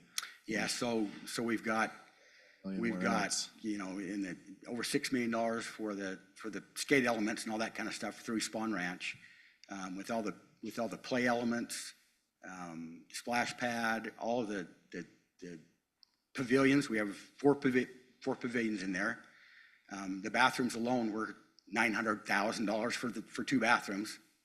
It's crazy what stuff costs, but yeah, that's what it is. But it's all budgeted, and we have money to do that, plus all of our other projects. Well, this is really exciting. What was the engineer's estimate on this portion of the Wills Park project? So the engineer's estimate was $4,054,132. The low bid was $3,984,659. The next bid was just about $70,000 higher than that. And then the next one was $200,000 higher than that. And the last was quite a bit higher at $600,000. So those are good numbers. Those are good bid numbers. It's good to see that the actual numbers are coming in at or below engineer estimates, because there for a while they were not. So that's really good. Yeah, they were right at the numbers, and 3 of them were within. 3 of those bids were within $200,000 on this big of a project is pretty good. And we went through all the numbers, checked to make sure there's no mistakes made, and Whitaker was the. Whitaker's a local company. We've used them before. Matter of fact, we have Scott here from Whitaker. Was here tonight. Welcome, Scott. Come to this. So. You comfortable with this guy? Yeah. All right. Well, I won't say congratulations yet. What I'm going to say is, council, it's your turn to vote on this, on item 4A, which is consideration to award the bid for the Washington City Wills Park to presumably Whitaker Construction in the amount of $3,984,659.35. Mayor, I'm prepared to make that motion. Go ahead. Make a motion to award the bid for the Washington City Wills Park project to Whitaker Construction in the amount of $3,984,659.35. You've heard the motion by Councilman Ivy. Is there a second? I'll second it. I have a motion by Councilwoman Casperson. All in favor? Aye. Any opposed? That passes 4-1. Thank you. Can I ask really quick before you leave? Yeah. If residents want to see this, is there a place on the website that they can look and just see the outline of it? Yeah, I don't know if it's on there, if the conceptual is on there, but we'll put it on as a construction going right now. We actually have our first construction meeting scheduled for next week.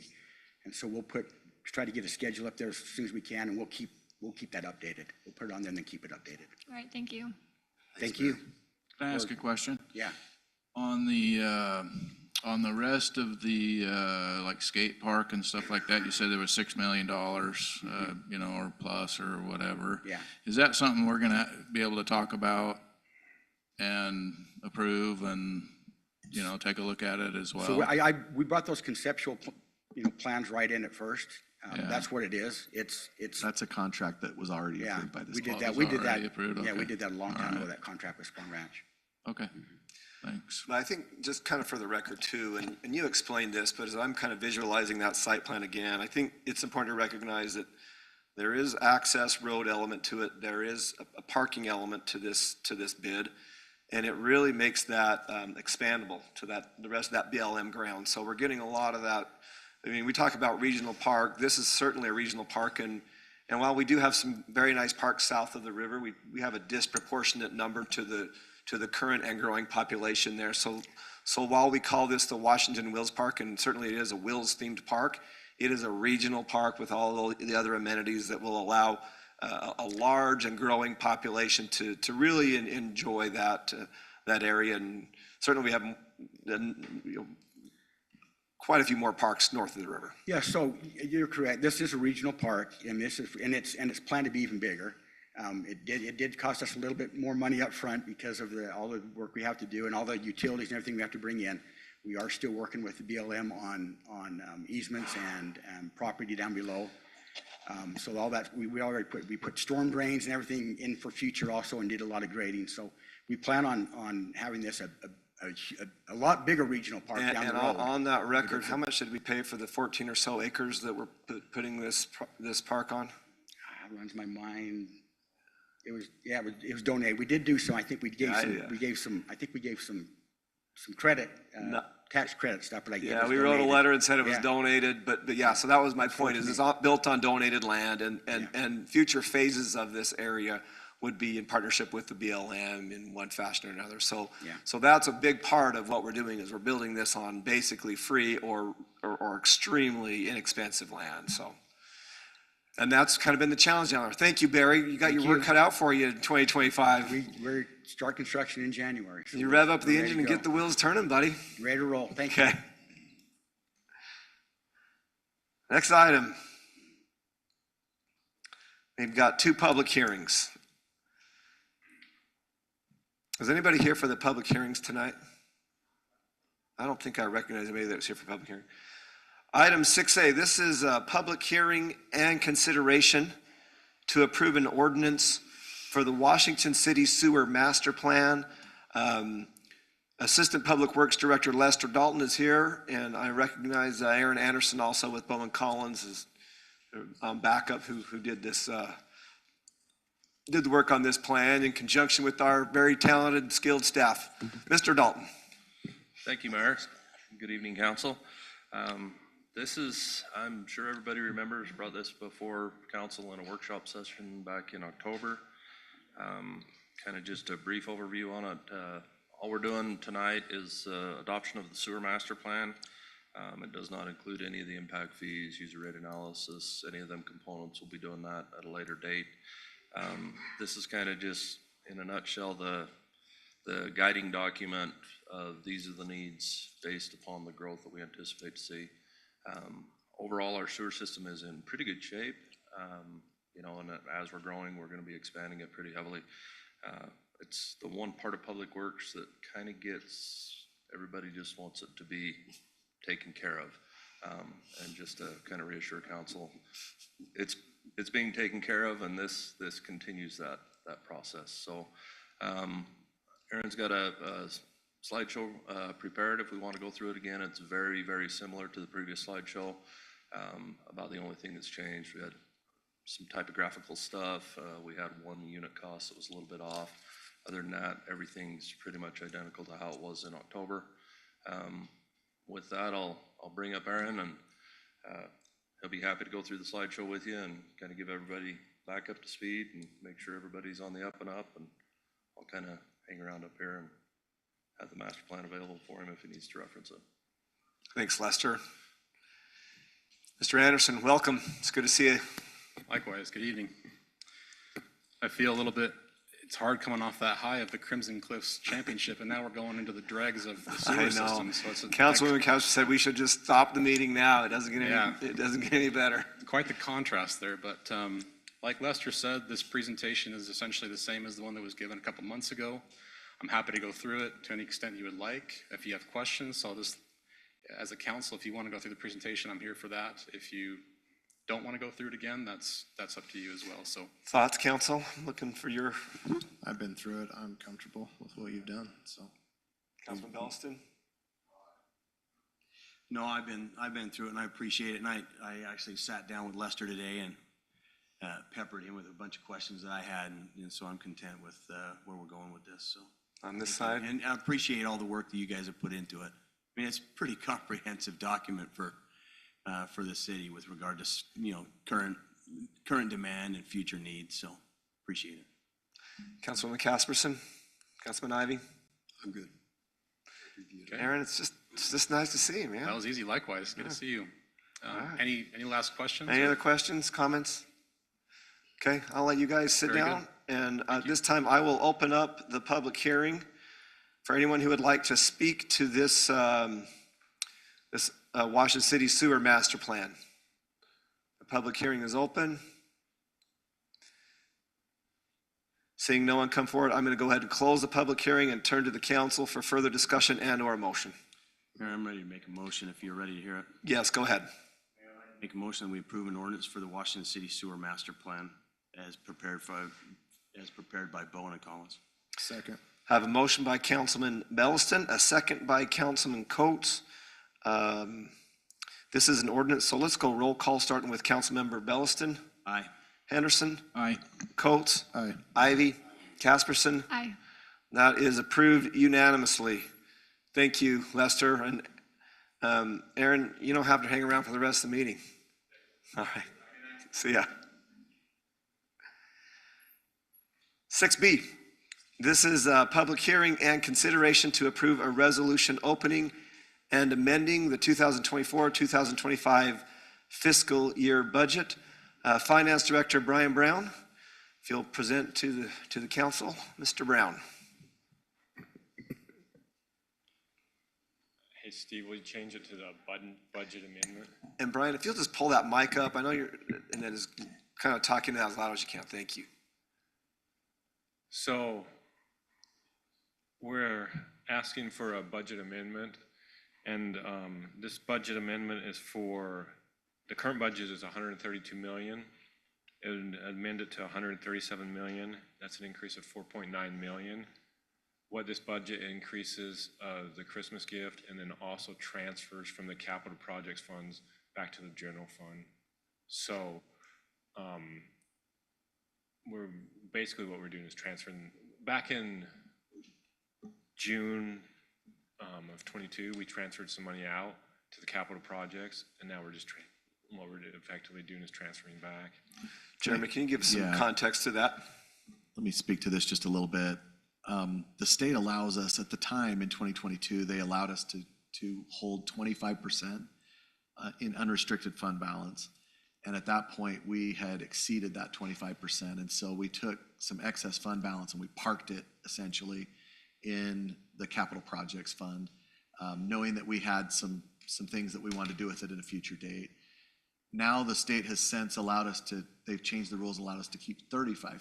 So that amount has changed. We wouldn't have to do this in the future, but now that we've invested, the city's invested in some property and other assets, we find our fund balance down around 13%. And with this transfer, it looks a little funny because we're actually increasing the budget, but we don't intend to spend that. We intend to use that money to prop up that fund balance.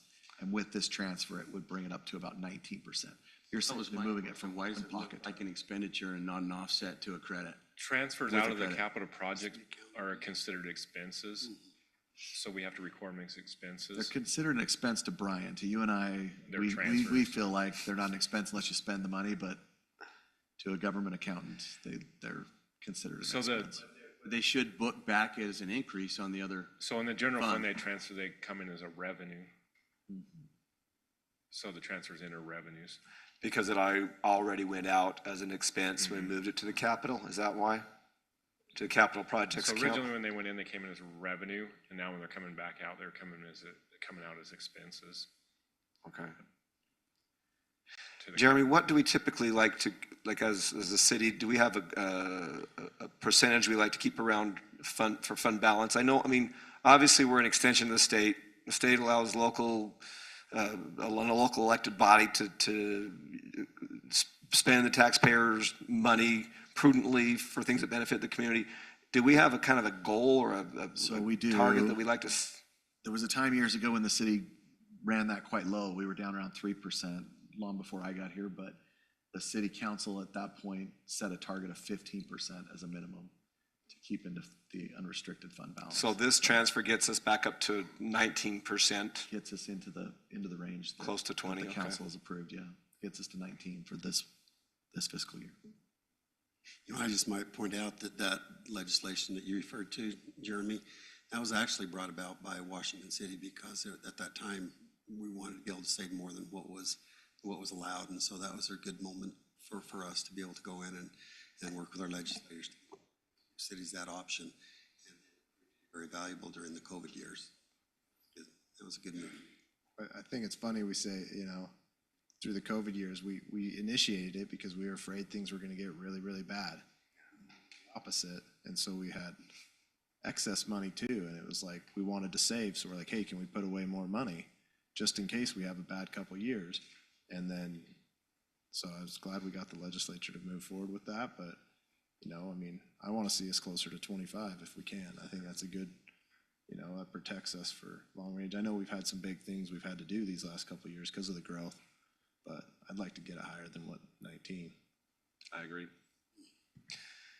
And do it without having somebody make a mark on our audit for having too much in savings account or fund balance. Any other questions for Finance Director? Council, I'm turning, actually, this is a public hearing. Thank you, Brian. Anybody who would like to speak to item 6B, which is a resolution opening and amending the 2024-2025 fiscal year budget, you're welcome to come forward now. Seeing no one coming forward, I'm going to close the public hearing and turn to the council for a motion on this item. Mayor. Further discussion on this item. I just had one more quick question for Jeremy. So this moving over, what is the current dollar amount that's in the unrestricted fund balance? It's 19%, but what's the dollar? That's a Brian question. Staff, I need to have every question you guys might ask on the tip of my tongue, but you. Brian's got your back here. Come on, tell us that answer, Brian. So moving this back, the unrestricted fund balance would be $3 million. 4.8 back and now there's 3 So million. with this transfer, if you look at the detail, it's 4.8, but 3 million's coming back to the general fund, and then 1.8 is going from capital projects. There's 3 capital projects. There's capital projects, streets, public safety, and leisure. And so we're moving from leisure to and then there's another one, capital projects general, for general fund. And that's where we purchase all the land from.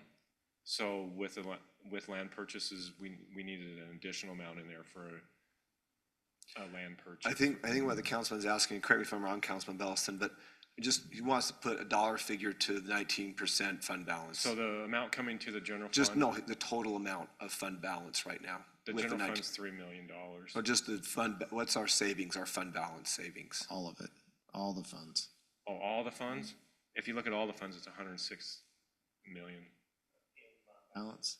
And across all funds, if you consider I think I know what you're asking. Let me work with Brian and we'll send you an email with all the details if you don't mind. That works. I'm happy. I think I know what you're asking. I'm happy. Mayor, I'm happy to make a motion on this. Go ahead, Councilman Bellison, thank you. Make a motion, we approve the resolution opening and amending the 2024-2025. Have a motion by Councilman Belliston, I'll second that with the numbers going from 132,478,102 to 137,387,627 You've heard the motion and the second. As indicated, we'll go with a roll call vote, starting with Councilmember Henderson. Aye. Coates. Ivy. Casperson. Aye. Belliston. That is approved unanimously. Mayor, may I make a comment before? Go we ahead, move from Councilman that? Ivy. Could I suggest that during our retreat that the council have a discussion about what the appropriate amount of fund balance we'd like to maintain? I think that's a fine discussion item. Tara, if the recorder, if you'll just make a note of Councilman Ivy's requests, seems consistent with what Councilman Coates is asking too. We'll move on to item 7. This is consideration to approve an ordinance for zone change Z-24-08 to amend the existing PCD zoning located at Stuckey Farms. The applicant is Civil Science. City Planner Eldon Gibb will present to the council on this item. Mr. Gibb. Thank you, Mayor, Council. The applicant is requesting approval to amend portions of the Stuckey Farms PCD, and this report details or highlights those amendments that they're proposing here. I will go through those. You can stop me as we work our way through, or save them till the end and we can address any questions, concerns that you have. They're proposing to change the name from Stuckey Farms to Alea. And on page 11 in the packet, they have updated the specific site plan with very low density total acreage of 41.2, the low density acreage of 42.9, medium density of 119.8, medium high density of 93.9 acres, mixed use acreage of 76.2, resort acreage of 37.4, commercial acreage of 34.8, recreation waterways acreage to 18.7, and then semi-public and park and open space acreage to 109 acres. On page 15 in the packet, the applicants incorporated a permitted use table, 2.2. Staff would just like to note two items here. Long-term RV parks are proposed as being permitted in commercial villages, and also RV storage and storage rental units are proposed as being permitted in commercial villages. Page 16 in the packet, they are proposing a density summary chart. In that, they are proposing a 0.3 density unit per acre ratio increase, which is 165 units over the 567 acres.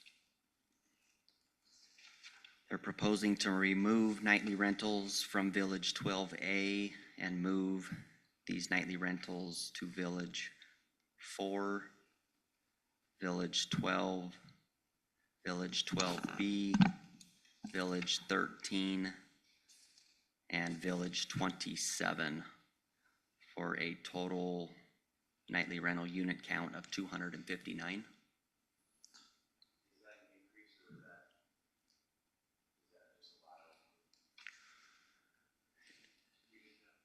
Yeah, there was no set total from the previous, so it's very similar to what was the density of 12?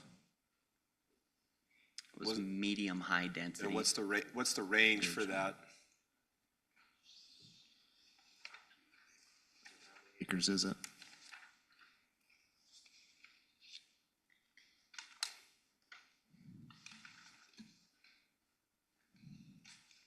It's 28.5 acres as it currently sits, with a 7 to 12 unit.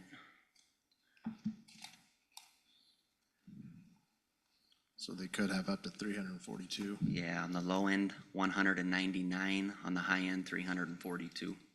And how many are they asking for? 259. So it seems to be in line with what could have gone in that existing village.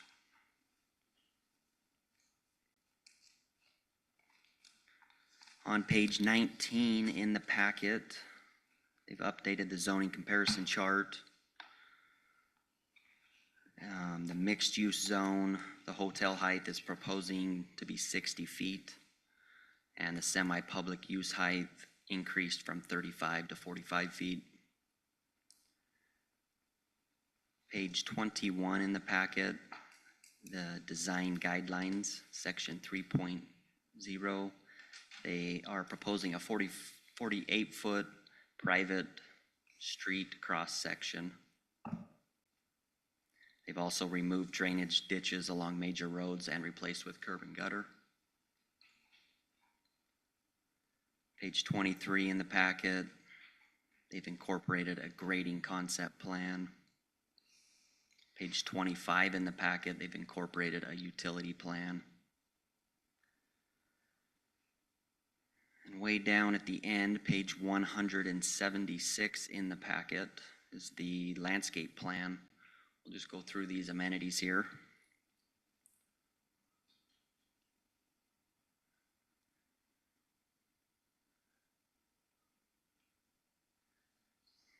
While Drew's finding that. Item number 1 is the existing Meadows Park. It is not public at the time, but the applicant would like to make improvements to be able to turn this over to the city in the future.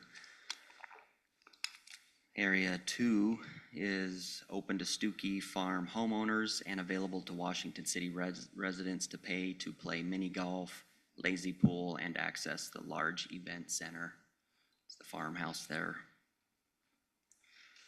Number 3 is the future farmhouse expansion, adding large event space / venues. This is open to Stuckey Farm homeowners and available to Washington City residents for a pay to play. Area 4 is the detention pond, which is open to Washington City residents. Area 5, the trailhead parking / farmers market, open to Washington City residents. Area 6 is the recreation waterway, is a commercial use, open to Stuckey Farm residents and available to Washington City residents, paid to play. Area 7 is a pickleball venue, commercial use with dozens of pickleball courts, again, open to Stuckey Farm residents and paid to play for residents. Be a very similar feel to Big Shots, Top Golf venues.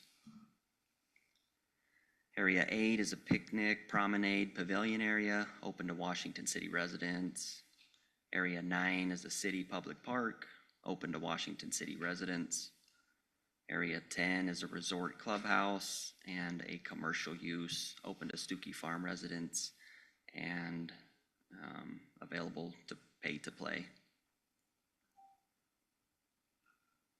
Eldon, can I just ask a question for clarification? You say that it's open to Washington City residents and open to, the residents live there. Can you talk about that a minute? Why would it limit just Washington City residents? Why would it limit? Why would it just be Washington City residents that would use it? You're saying it's open to all Washington City residents and then those that are in the neighborhood, or in the area. Secluded to just the HOA. So as long as you pay to go, you can go hang out there. Might be more accurate just to say all residents. That was my question. Yeah, the purpose of distinguishing was just to state it's not seclusive to this project. Everybody from the community is. Even though we'd like to keep St. George residents out of certain places, we haven't figured out how to do that yet. Bound to find their way over here. I love that. Thank you for clarifying that. Yes, not a problem. I'm looking at the other notes here.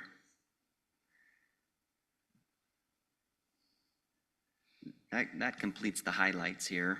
On November 20th, 2024, the Planning Commission reviewed this request and unanimously recommended approval to City Council of Z-24-08 for the zone change request, amending the current Stookie Farms PCD as described above and shown in the exhibits with the findings and adding condition number 1.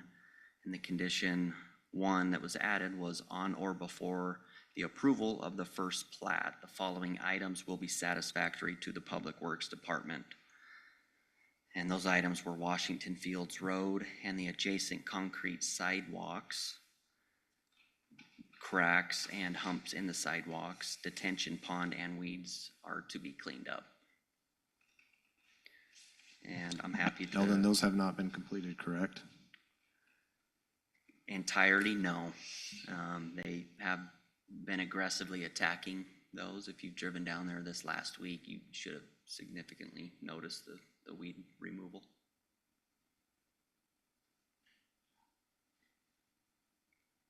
And I'm happy to answer any other questions you may have. Do you know how many units are being proposed for the long-term RV park and where that would be exactly? They haven't specified in the permitted use table. It's proposing to be in the commercial areas, so the southern part, 18. So like 13, 14, like the mixed use areas? No, it'd be in the pink, 18 and 19. 18 and, oh, like, okay. Which is the farthest south of the development. And a few years ago, there was a conditional use permit approved for a storage area to come in, I believe on pod 19. And I believe that's where that request comes from, is to incorporate that expired conditional use permit to still give them the ability to come in. There's also an RV park that was once approved on 14 on the corner at one point.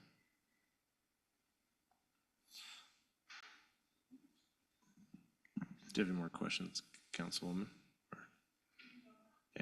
Okay. One question I have is, where has our fire department reviewed this parcel?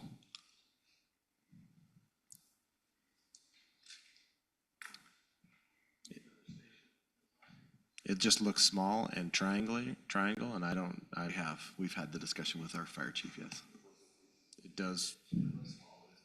It's a pretty big piece, actually, but it's sufficient. Okay. Then my next question is, in this document, or not in this document, but where are we protecting our culinary water from the pond use and them having to use their water rights with the water they have in their well? Where are we? I don't know that it's included in this document. Drew or Ellen, but I think you could certainly include it in any motion that you made. But I don't know that it's specifically this document unless I haven't seen it somewhere. Well, I'd like a document that says it, because we've just had too many problems in other parts of the county. And then they come back, and we've talked about it in the meeting before. I just am not, I need something that says in writing that everyone understands. If it's a development agreement or added to whatever development agreement we have with them, something that basically says you will use your water rights, your water, not any culinary water for the ponds. I don't want to take away drinking water for amenity. Yeah, surf amenity.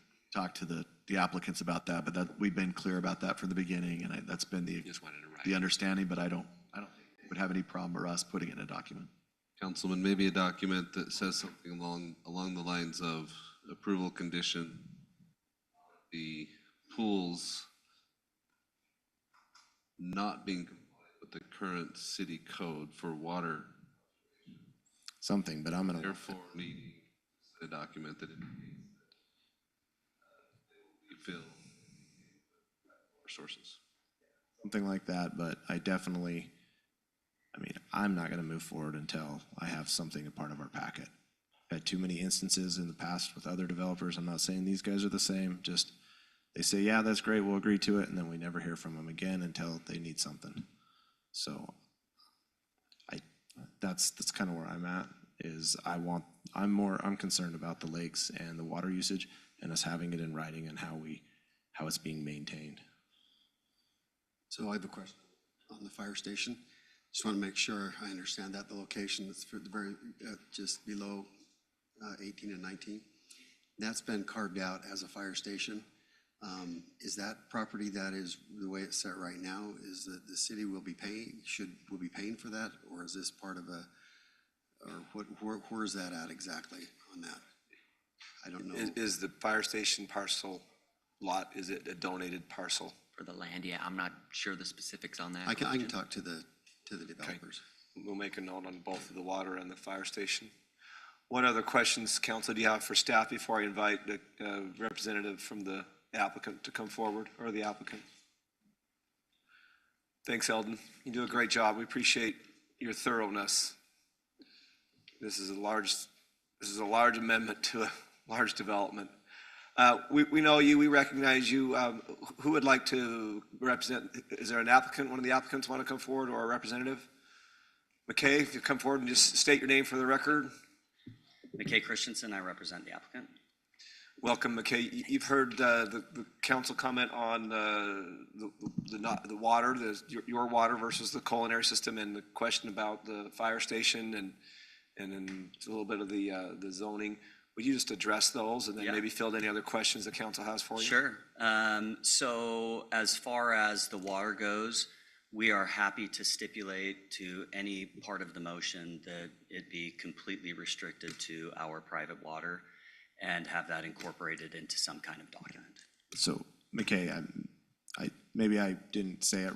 I mean, I know you want it to be a condition. I want to be supportive, but I'm not supportive of not having this stuff in front of us to approve with this, because we've had too many bad experiences. Okay. I need a document that says that already, that's written up, that says it. Okay. Just because you've been pretty honest with me already, but the other people have tried stuff and it's just, I can't have it anymore. Look, we understand. I mean, I understand that what it is that you're looking for. I mean, my understanding, and Thad, you may understand this better than I do being an attorney, but you know, I think that there's ways to draft a condition that requires that we meet those conditions prior to recording a plat, or prior to moving forward, or incorporating it into a development agreement, which would need to be amended hereafter anyway. So all I'm saying, Councilmember Coates, is I think that there are mechanisms today that would be able to protect you. If you don't feel comfortable with that, then Let me be clear. We've been successful at doing that. But then it always comes back. It doesn't bite us. It just delays and causes more staff problems. And I'd rather just have it all up front. Got it. So that you're clear, we're clear, because then we had it just happen recently on a project. It took them a year to get back to us. And then it was an argument about what we talked about a year ago. I don't want that. I want it to be clear, everyone straightforward, have a good relationship, just what are we doing in protecting it? And again, if you're using that water, which we all know has its problems, that's fine. You can have your resources, how to clean it, treat it, whatever. You have your people who know how to work that stuff. I just don't want you coming back in 5 years saying, hey, our whole system's failing because the water's really bad. We need to use culinary water. And I'm just being clear, no culinary water ever. Yeah. And again, we have understood from the we didn't understand coming into this meeting that you wanted a written document that we needed to have as a part of the packet. However, we've understood the need for this to come from our own water sources. We've got over 2,400 acre feet of well water. We have 266 acre feet of irrigation water. We have 5 different wells that produce more than enough water to fill that. In fact, it takes about 3% of our overall capacity to fill it. We knew coming into this that we needed to have letters from Cloward H2O that demonstrated that we could clean and purify the water through a reverse osmosis. We've given that to the city. I mean, I think that all I'm saying is, in anticipation of what it is that you guys have said, we have come armed with the information to demonstrate that we have more than enough water. Is that the letter that got just barely uploaded to our packet? Yeah, and a chance to read it. Well, and that's okay. I mean, we were asked to bring it today. We've discussed it several times, okay? And we also have the data today that can demonstrate, like I just said, that we're using about 3% of our well water in order to fill these lakes. And based on our previous entitlements, we're entitled for 25 acres of lakes based off the existing PD for 25 total acres. That's it. That is an entitlement that we currently hold. We're here today asking to reduce that from 25 down to 18.7. We're also entitled for 16 soccer fields that require about 108 acre feet of water. We've completely gotten rid of that. So in terms of what we're entitled to do today, we're cutting that by way more than half of what we're entitled to do. So we just kind of understood, look, I mean, if the Alea PCD never got amended, we could go forward and build 25 acres of lakes. So let me, I agree with you 100%. I agree that you're entitled to build those lakes. But what I'm trying to protect is you coming back to the city saying the system failed, we got to fill it with culinary water. That's what I'm trying to protect. Yeah, I'm not saying you can't put in lakes because you are entitled to those lakes. No, Councilman, I agree with what you're saying. Mind if I interject right there? So, Thad, you've heard this. You know what a motion is, and you know what, is there a way to do this? Because I do understand what Councilman's saying, is that they do have entitlements there. The water's brackish, but it performs better than most people, most scientists can explain. But could you just talk to that to say, because I agree, we need to be covered on the front side and the back side of this. I understand the councilman to be saying he's not comfortable supporting this project tonight without a document in the packet that shows a signature acknowledging that these amenities will be filled and maintained with private water sources. I don't know of a way to put that document into existence right now. But I'm saying more, there are ways that we can satisfy those concerns if we were to try to move it forward. Is there a way to satisfy that? Because I agree, we can't have any loopholes in that, because let's just say that something happened and they lost their water, and then, because I agree that we've had a lot of requests for water for different projects, golf courses and different things, and we've maintained that. And so if there's a way to guarantee that in a document, I think that's great. But I agree, but I don't really, I'm just asking, we need to, you know what I'm saying? So there's the staff's position with the applicant for many months has been these must be filled and maintained with private water sources based on the city code that the council passed. So the position has never wavered. The councilman's expectation is not different from anything that the applicants have heard from staff.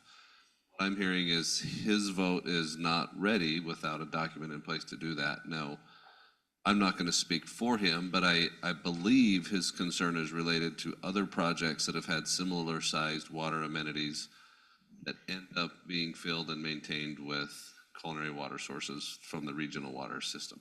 I share a lot of the same concerns that Councilman Coach has mentioned, I think that has to be painfully clear that water's off the table regardless of the circumstances. So, but I know it's an inconvenience to come back and have to do that, but I think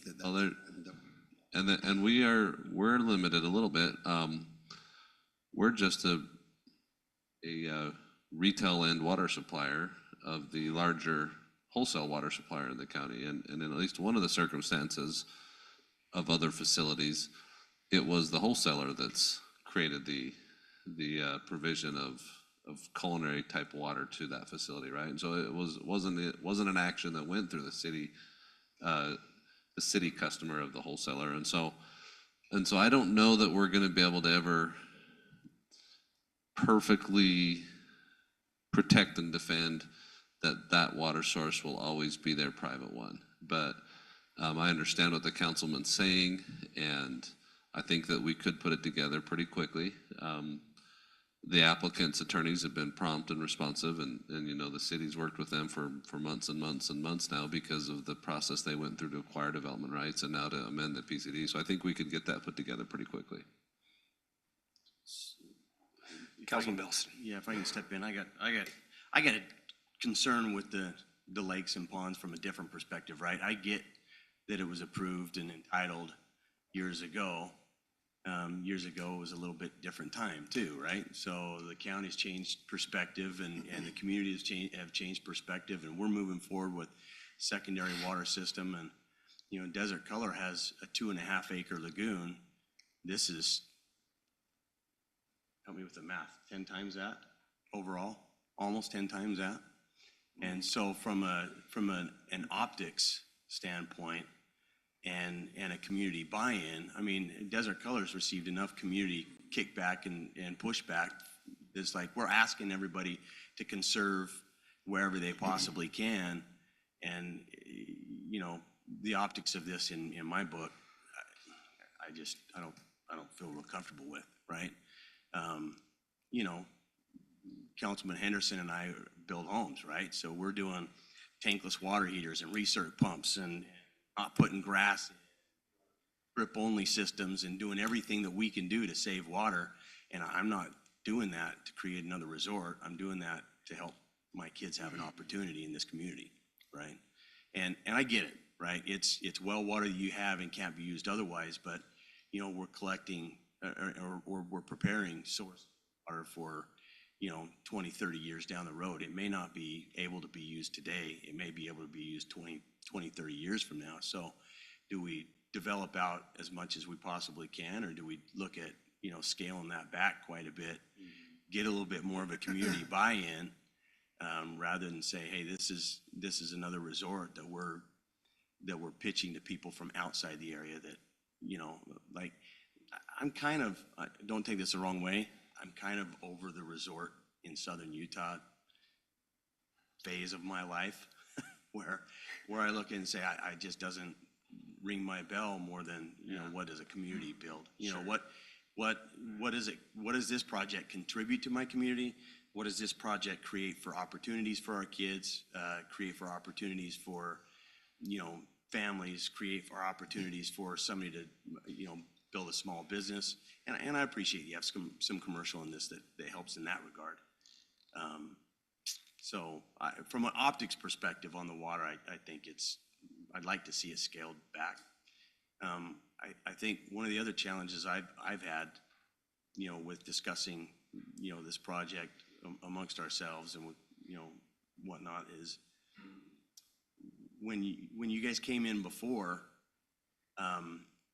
this wasn't in our packet, and it was presented to us. And I know you looked for feedback at that point, but it's hard to digest when it's presented. So now we have something where now we get to kind of go through it, and, you know, to digest a 211-page document in 4 days is a little bit overwhelming to me, right? Because there's a lot in it. And so you know, that's been a little challenging, I guess, with tonight anyway. I do have some concerns in the document that I'd like to spend a little bit of time on to go through and you know, pull those out in addition to the culinary issue. You know, I'm acutely sensitive to this one, but, you know, in your permitted uses table, you have, you know, bar establishment, nightclub, and whatever else. Well, in our city, that's a separate application process, right? So I think that ought to be pulled out as not as a permitted use. It needs to be, if we're gonna go down that road, that's fine, but it needs to come in as a separate application like the rest of the community, right? It's not an entitlement that a zone change would create. Yeah. Yeah, and I appreciate that, Councilman Bellis. And the one thing that I would say is, and if you need more time to digest this, and if you guys have other questions that you need to go through, we're more than happy to take the time to do that. I mean, that's essentially at the end of the day what we're here for. I hope that's what I want to do tonight. I want to get through your questions, answer stuff, get us some feedback, and go from there. That's what I'm hoping for tonight. And it's just a progress and a process to get through. No, and we totally understand that. I know that it's a voluminous document and it takes time to digest. The one thing that I will say, you mentioned, you know, the resort piece of it, and this isn't actually a resort in that way, right? We are decidedly different than Desert Color. We have not, you know, you go to Desert Color, it's a beautiful lagoon. The homes that they've built on it are gorgeous. They rent them out to people, like you said, that are not a part of this community. I totally understand that. it's a walled off, it's a wall around a lake of homes that nobody else can get into. That's not the way that we've designed this. We've designed this in such a way where it's completely open to the community, where there's restaurants, where there's retail, it's an experience for Washington, experience for people outside of Washington too. But it's deliberately not designed in a way to be a resort. The one thing that I can tell you is this, and I know this with 100% certainty, and I know this as someone who's not been in the dugout, I've been on the field. It needs a game change in this community. It just does, not this community, our community, Stookie. I've negotiated with IKEA, with Cabela's, with the largest outlet mall companies in the country, with the largest mall developers in the country, with Adobe, with Exactware. We've brought them into our communities because we could see the future of where the development was going, and we understood and we recognized that if we did not have a game-changing, one-of-a-kind anchor, it didn't happen for our communities. Just didn't. That time would pass us by, that the destination would go to some other property somewhere else, and retail and all of these type of things, they're like little lemmings. One goes and they all just kind of follow it. It's a black hole that sucks everybody in. If we don't get it, it will pass us by. We have an opportunity. I've been here before in city council meetings just like this before, where we have an opportunity where we stand at a crossroads and we're either going to look back and we're going to say, man, we did it right, or we squandered an opportunity of a generation. I cannot overstate what this type of amenity will do not only to Stookie Farms, but what it will do for Washington. And I know that from experience. And so if we want to turn Stookie Farms into Alea, if we want to turn it into something that over the last 20 years, with it, it will be incredible. Without it, it's going to be a languishing community that sold 300 homes over the last 20 years and has zero commercial. That's a fact. Okay, so understand this. I'm not trying to be antagonistic, right? I understand what you're trying to do, but you say you've negotiated with these different companies and whatever else. We're gonna be negotiating with all of our residents as we bring forward a secondary water system that has about $150 million price tag for our city. And so we're going to be negotiating with all of our residents as we're telling them to conserve, to save, to put secondary water in a system and to pay for it, whether it's through property tax or whether it's through rates or whatever else. And you guys are Well, I think what you building a surf park. Well, I think right? what you could tell So them. you understand the optics of it are really Sure. tough to swallow for me. I get the optics, but what you can tell them is our surf park uses less than half of the water that a golf course does. Less than half of the water as soccer fields do. So the city park, Sullivan Park, uses more water than we will on our surf park. You can say that. The developer of Black Desert made a statement recently that says, my golf course uses way less water than a subdivision with quarter-acre lots. That golf course does not provide my kid a place to live. And a subdivision with quarter-acre lots potentially does. Sure. Right? Or if that builds a community. I get it. He wants his golf, and I'm using him as a punching bag, but because he made a dumb statement. Well, hey, I've done the math. It is less water. I know it's less. Right? So I'm not saying it's not. I'm not sitting here defending anyone. I'm just saying the lake will use less water than a golf course. Golf course use extreme amounts of water. Fine.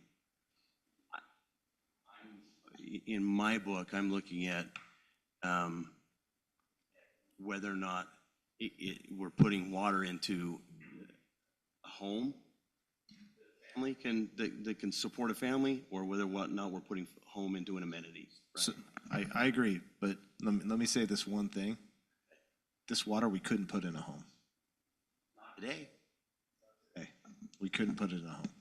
way things are going with water, I'm telling you that the innovations of it and everything else, it's going to get someday that we're going to. at some point, I do see it for our irrigation. it's going to come to a head. Now it's not even good for irrigation. You got to treat it right. I understand. So I'm saying, you tell us you have all this extra water. Where's the benefit for the city, the community, to help us with that problem? We have a problem here where we don't have enough water. You say you have water. Where's the benefit for us in this development on that water? And maybe there's a solution for that. What I can say is this, is that we have 31 shares of irrigation water. It's 266 acre feet of water. We also have the rights to our wells. We've got 7 wells on our property that produce 2,420 acre feet of water. Filling up this lake is 84 acre feet. It is literally 3%, less than 3% of the total amount of water that So we McKay, let me interject right. So maybe there's a way to work this through. You're gonna have a lot of excess water, it's tailwater, however you wanna, whatever you wanna call it.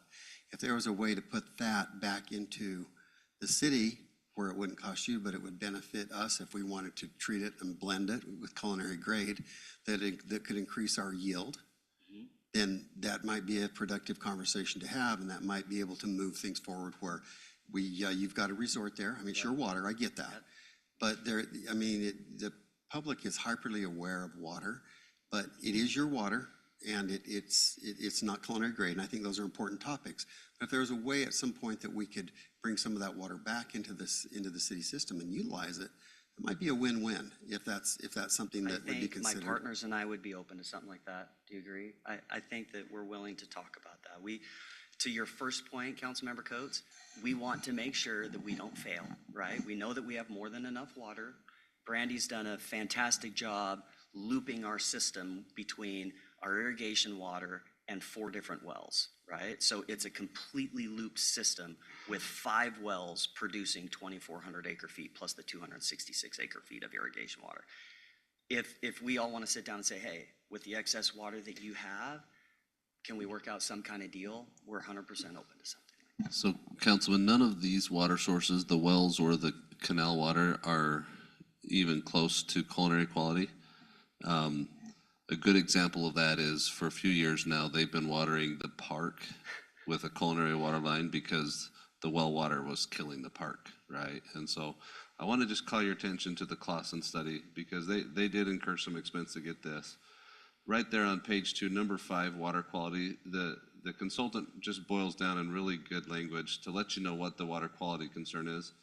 This is consistent with what we've understood that groundwater quality to be. And so it doesn't surprise us, but it's significant, and it also shows a significant commitment from them to treat it. So on nitrates, you'll see there that nitrates are below the EPA limit of 10 milligrams per liter. There's still a good reason to want to reduce that. The main reason is just hard water and the things that hard water does to the systems that move it. Sulfates, you'll see the EPA standard is 250 and this water tests 3,613. So obviously a really high salinity in sulfates, which the consultant says it has to be treated. Hardness is a metric that is including nitrates and sulfates, but other factors. You'll see it's a high level, which the consultant says indicates extremely hard water. TDS, total dissolved solids, right? Oh, wait, you're the water guy. Total dissolved solids? It says it's not a risk factor, but there also is this EPA standard of 500 milligrams, and this is at 5,000. And so, Drew, if you go to the conclusion, and this is where it shows, this is water that needs a commitment, but you'll see the overall water volume contained in the aquatic elements and surf venue has the potential to experience significant increases in concentration of dissolved solids over time due to evaporation, which is true. You take salty water and evaporate and it gets saltier. Regular dilution with new makeup water prevents excessive cycle concentrations. In other words, you're going to have to keep treating water and putting your treated water into the facility to keep it at a steady state. By implementing reverse osmosis, which again is not a cheap form of treatment, on a portion of the circulating treatment flow and reducing makeup water required through water conserving technology, the high incoming levels of nitrate, sulfate, hardness, and TDS can be kept within acceptable limits. I guess what my point is that it is what it is. We've known that for a long time. We know how it's contaminated. We know where it's contaminated. We wished it wasn't, but it is what it is. But what my point tonight is to just say that they have a willingness to work with the city at some point. If there's a way to treat it and get it back into the system where it is usable, then they're willing to do that. That's my only point, because that seems to be, you know, that seems like a good stewardship on their part, and it'd be good on our part. We don't know what technology is going to come. I know that we're working fast and furiously on trying to catch up with Israel and a few other countries right now that are leading out on this type of technology. But that was my only point. You know, we understand it's a challenge, but it's something that their willingness to work with us it means a lot, because that's leaves the door open that we might be able to utilize at some point.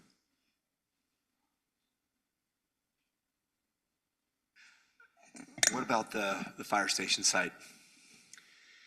I think that's kind of that was a agreement, kind of a carryover from the old Stuckey Farms PCD agreement. Can you just speak to that a little bit, McKay? Yeah, my understanding, and I'd have to go back to the old development agreement. I know that we have an allocated site for it. Whether or not the city had to pay for it or not, I have no idea. Do you remember, Jeremy? Yeah, the old development agreement calls for the city to pay market value at the time they purchase it.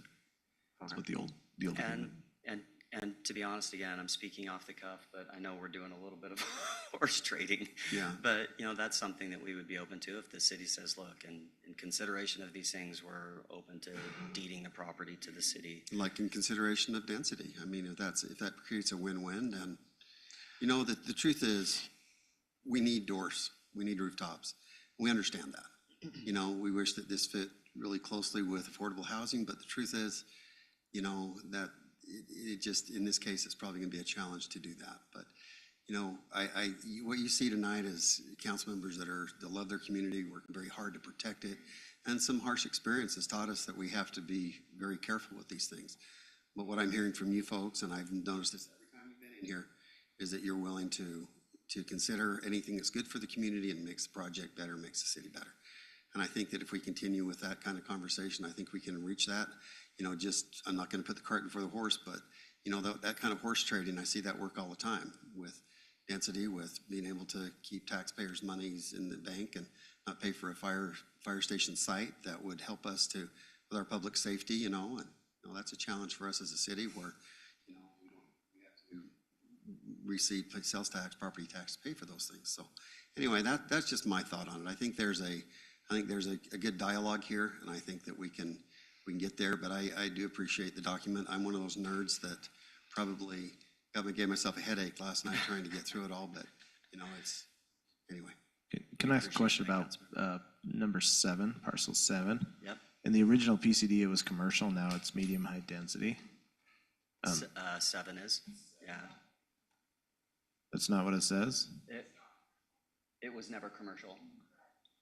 Okay, I'm just. Maybe you're looking at a different parcel. So village, it says possible commercial, I guess. Is that where I'm getting confused? Yeah, but look at the top. It looks like the same color. It says village 7, possible no, it's low density, but it says possible commercial. Oh, interesting. I've never even noticed that little note.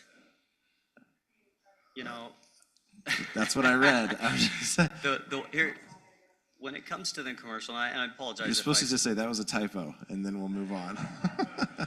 No, You can't say it's a typo, because I made everybody sign and agree that was it.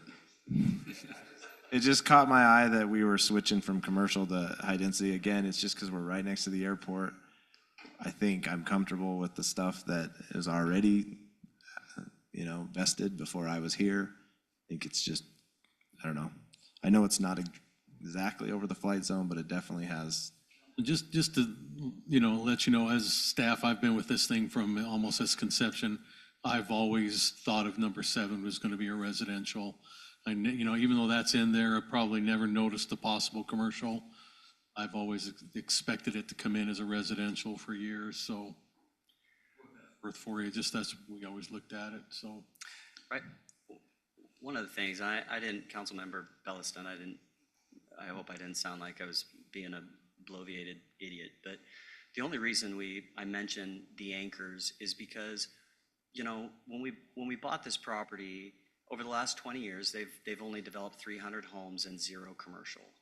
And we've done this so often and so much, and we know retail well enough to know that if we don't bring something in that is absolutely a game changer, it's just going to continue on in that same trajectory for the next 20 years. And we have to bring in something that is truly transformative.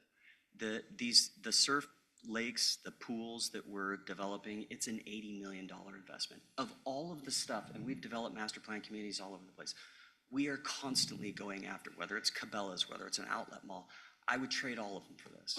I genuinely would. Because it is an amenity unlike anything that I've ever seen, because it will, not only is it going to generate, it's going to do three things for us, okay? Not only is it going to, it's going to create a market that does not exist today for commercial, period.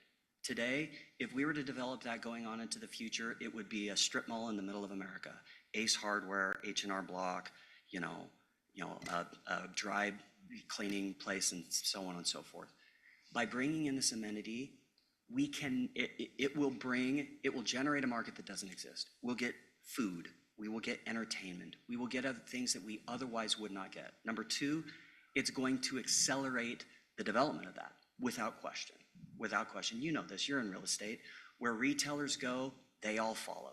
It just is that way. And so it will generate a market that doesn't exist. It's going to accelerate it. And then the third thing that I would say is, it also, apart from all of the economic benefit that it's going to generate, and it's going to allow us to develop 350,000 square feet of just commercial. That's what we have anticipated in there right now. What's the anticipated tax revenue for the city? The overall tax revenue I have right here, over a 10-year period, it's $26 million. After it's fully built out? After it's fully built out. You care if I speak on that? Is that tax give me revenue? 2 That's not seconds. tax revenue we get. That's just taxed. That's just the income that comes to the city. No. Do we get 26 million? Well, 26 million. I'd love to hear from friend of the city, Marcus. He's done some. Let me finish all the my way thought, from and I'll Salt pass Lake to talk about this exact thing. I'll pass the baton in 2 seconds. So my final thought is, not only is it going to generate an economic benefit, and the economic benefit is real, it's going to create a place. And you talk about that for your kids and for your family. It is going to accelerate a market, bring a market for housing, bring a market for commercial. It's going to create a sense of place where everybody in the community now has a destination to go to experience life, to walk along the boardwalk, to go get something to eat in a restaurant that overlooks the water, to watch surfers while you're, eating an ice cream and walking down the street. It will create an experience and a lifestyle that we genuinely need in order to resurrect this place. That is just the facts as we understand it, in order for us to turn this place around. So that's all I meant by that. So go ahead. Perfect. No, sorry to interrupt, McKay. Didn't want to do that. Marcus Keller with Cruz and Associates. We've been working with them as they've been talking about their development. There's, aside from some of the potential, as was referred to, horse trading, potential benefits to the city in that regard too. One thing that really is a very potential upside to this development, as McKay discussed, is the impact it has to the cities. As you discussed, you have some big capital projects, 100 million of secondary water, sewer systems, culinary water that you'll have to do over the next X amount of years. But the nice thing is, the lifeblood of a city isn't, raising your property taxes, isn't, raising your sewer, raising your water, all that good stuff. It's being able to bring in other revenues into the city. And so as we've looked at this plan, we've and these are based off the developer's projections. So I want to kind of do that. We have been working with Rusty. We're still fine tuning this. So it sounds like we'll have a chance to maybe bring an additional updated copy to the next meeting as you discuss in further detail the master development here. But I just wanted to focus on this front page. I was told I probably should have been an accountant in another life, that these charts are a little boring. So I'll just kind of point out some of the highlights here. But, based off what they're projecting in the overnight rentals, so the short-term rentals, as well as the potential square foot of commercial coming in here, we've estimated how much taxable sales that those would generate. And we did have it broken out to show, how much would go to the county, how much would go to the state. Obviously, there's more portions than what I'm just going to be showing you today. But to dial it in and to make this a shorter conversation, how much will directly affect the city? And so this combined number takes into account just the two factors, which is your local sales tax, which is your 1%, which again is the lifeblood of nearly every city here in Utah, as well as your TRT, which would only apply to the overnight or nightly rentals, hotels potentially within that area, which is an additional 1%. So combining those, as well as combining the commercial, which would only take into effect the 1%, you can see here what we're projecting as far as the taxable sales go. So over a 3-year, 5-year, and a 10-year period, again, if you want more, we've extended this over to 40 years, but sometimes the numbers are so unbelievably large, we're like, let's make this a more concerted effort here. And so over a 3-year period, they're projecting about $304 million in taxable sales. And so I'm just focusing first on this green one. So this takes a summary of the back two charts and just puts it into one place for you. Marcus, is that $300 million each year? Or So that would be the total of combined the over a 3 years. 3-year period, correct. And so to take that into a little bit more, how would this affect us on an annual basis? That's a great question, Jeremy. If you look at the number below that, I divided that roughly $304 million in taxable sales over 3 years. You're probably more concerned on how much revenue that would generate. So underneath there, you'll see 4.5 million in change over a 3-year period. Dividing that annually, obviously, no, it won't come in that equal tranche, but annually over that, the city would receive about $1.5 million, which would be that last number in that column over a 3-year period. The city receives it? That's our portion. That's your portion, and that's through TRT and sales tax. And so I pulled your fiscal year 2024 numbers. If you look at the top there of your general sales tax, which is the 1%, which is about $8.8 million, as well as your TRT tax, which is about $324,000. So in total, about $9.2 million. That's that top graph at the very top of that sheet there. You can see that that additional 1.5 over 3 years on average would increase those revenues by about 16%. And that's within the first 3 years. If you look at Marcus, can you talk to us about please. what we're, how much commercial sales tax revenue we're generating on the PCD currently? Within this area? In the Stookie Farms. I think that number is pretty It's the close same to answer zero. as how much, it's the same answer as Barry gave when I asked how much he paid for the land for the park. I don't see as many people at the mini golf, which may collect some sales tax. Okay, fair enough. Okay, I'm sorry. There's a mini golf down there? There may be a couple of illegal nightly rentals. Maybe they just think it's only Washington City residents right now. That's Okay. why the rest of the state hasn't come in. But it truly is one of those things. I live in Farmington. They did a very similar thing with Farmington Station, made it kind of a destination place to bring in people from all over the place. But it really is a good thing for the residents of Farmington because, you know, without saying it, it subsidizes so many of our services to have this huge sales tax base. Again, I help cities all over the state, and I compare that. So, for instance, I work with a lot of bedroom communities, and their really only avenue to do type projects without a big sales tax base is they have to go through truth and taxation and raise property taxes. And that affects everyone and puts the burden directly on the residents, whereas a sales tax generator, like something like this product, brings in money outside of just your resident base. So again, that's why we wanted to focus in on this, because sales tax is such a huge positive to the city. So as much as you can generate, help subsidize other things that would typically just be done through truth and taxation and property tax for your residents. So I have a question related to that, and maybe it's just because we sit here a lot and we hear people talk about all of the sales tax they'll bring in, but sometimes what we've seen in the past, and maybe this might be something McKay could speak to, but he spoke a little bit about, let me put it this way. Sometimes there's a big commercial component, but what we get is all the density first. And then people come in and they say, well, we have to activate it. There's no, we got to get the people before we can get the commercial. And the commercial's either really late in the project or it doesn't come at all. So I think you have maybe a different concept here, which is bring the amenity, bring the excitement first. But maybe you could speak to that, because that's also something we've run into is, we're going to bring all this sales tax, but we're first going to bring all the apartments, and then we're going to some later time. And I think that's a great question, because I know exactly what you're saying. Hey, we're going to do this, and then 10 years, 5 years later, actually, we need a little bit more density. We're just not filling in the pads like we thought we would type situation. McKay and Todd can speak a lot better to this than I can, but I think the proof with this one is very evident, because it's going to be the lakes, right? That's what they're building everything around. And so as that gets put in and developed, which will have to be the first thing, because that's what everything commercial and retail and everything's going to want to see that's evidenced of.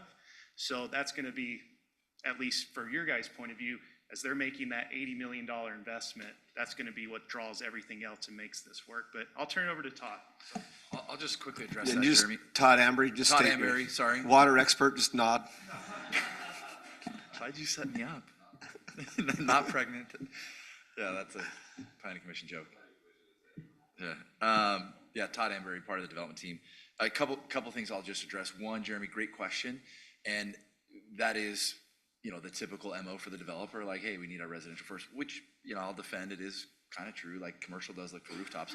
But this one's actually really unique because as soon as we get approval for it, the pools will actually be the first thing to start. And the reason being is that is going to be the driver for everything else. So that will be the destination. That'll be the destination that brings in all the rest of the commercial. That's going to be the tourism driver. That's going to be the thing that people want to come from all over the world to see, to stay in the nightly rentals, which generates the tax. Another thing that I think is actually important to note is those numbers do include this, but every wave is paid for. So even if you're staying in a nightly rental, even if you own the home, you still pay for the wave. So it is a sales tax generating source 8 times a minute, every single day, 7 days a week. And so I think it's just important to note that. I mean, it's a $10 million a year in sales tax generation. That's a gross sales tax number, but I keep hitting the microphone. But I just want to make sure that's clear because I think it's a really different distinction than a lot of the projects that come in where you do say, hey, we need to build 1,000 units of residential in order to support the commercial. We're actually saying, hey, look, we're actually going to build this. As soon as you give us the thumbs up, assuming we get the thumbs up, we will start that right away. Because we see what that's going to drive and what we think that does for the entire area, not just this community. And you're ready financially, planning-wise? Not to hold you to it, but what are you looking at as far as a timeline? And I'm assuming, but what if they gave the approval tonight? If we could start January 1, we would start digging January 1. What's a realistic timeline for when you might bring this in? Yeah, I mean, once we get the preliminary. You're ready to go. We're ready to go. 100%. Planning-wise, you have the backing, you're ready to go. 100%. Are the designs done, or you are gonna? Brandy? Designs? On 28. Whatever you're starting with. 27, 28, yeah. But nothing's been submitted to the city? No. Yeah, I know. Waiting on your engineer. Stating the obvious. Thank you. Yeah, we are. Jeremy says you're getting approved tonight, and so I'm just stating the obvious, and that hasn't been submitted to the city, so there's months and months of work ahead of us. Yeah. Where we get construction, and then you got, what is the build time? 2 years, 18 months, a year? I would say we're probably around a year to build the first phase of it. Okay. Draw this out, and I appreciate you answering that question. That's what I knew you would say and hoped you would say, but we've sat around this and made approvals, and then years later, we're still waiting for something to happen. So I just wanted to kind of get that out on the record that you're ready to go, and you'll build the commercial first. Yeah, 100%. Can I ask a question, Mayor? Councilman Henderson, then Councilman Caspers. Okay, thanks. This is probably for Thad. Thad, could you talk about Councilman Belliston mentioned it, table 2.2, the permitted uses, the first one there, the alcohol establishments. Could you, for instance, if we were to approve this whole package, would they be vested in with a bar establishment? Just tell us a little bit about that, because typically this is something separate from what we would be approving at this time. So this would approve them to have the appropriate zone which would give them the ability to make an application for a bar license.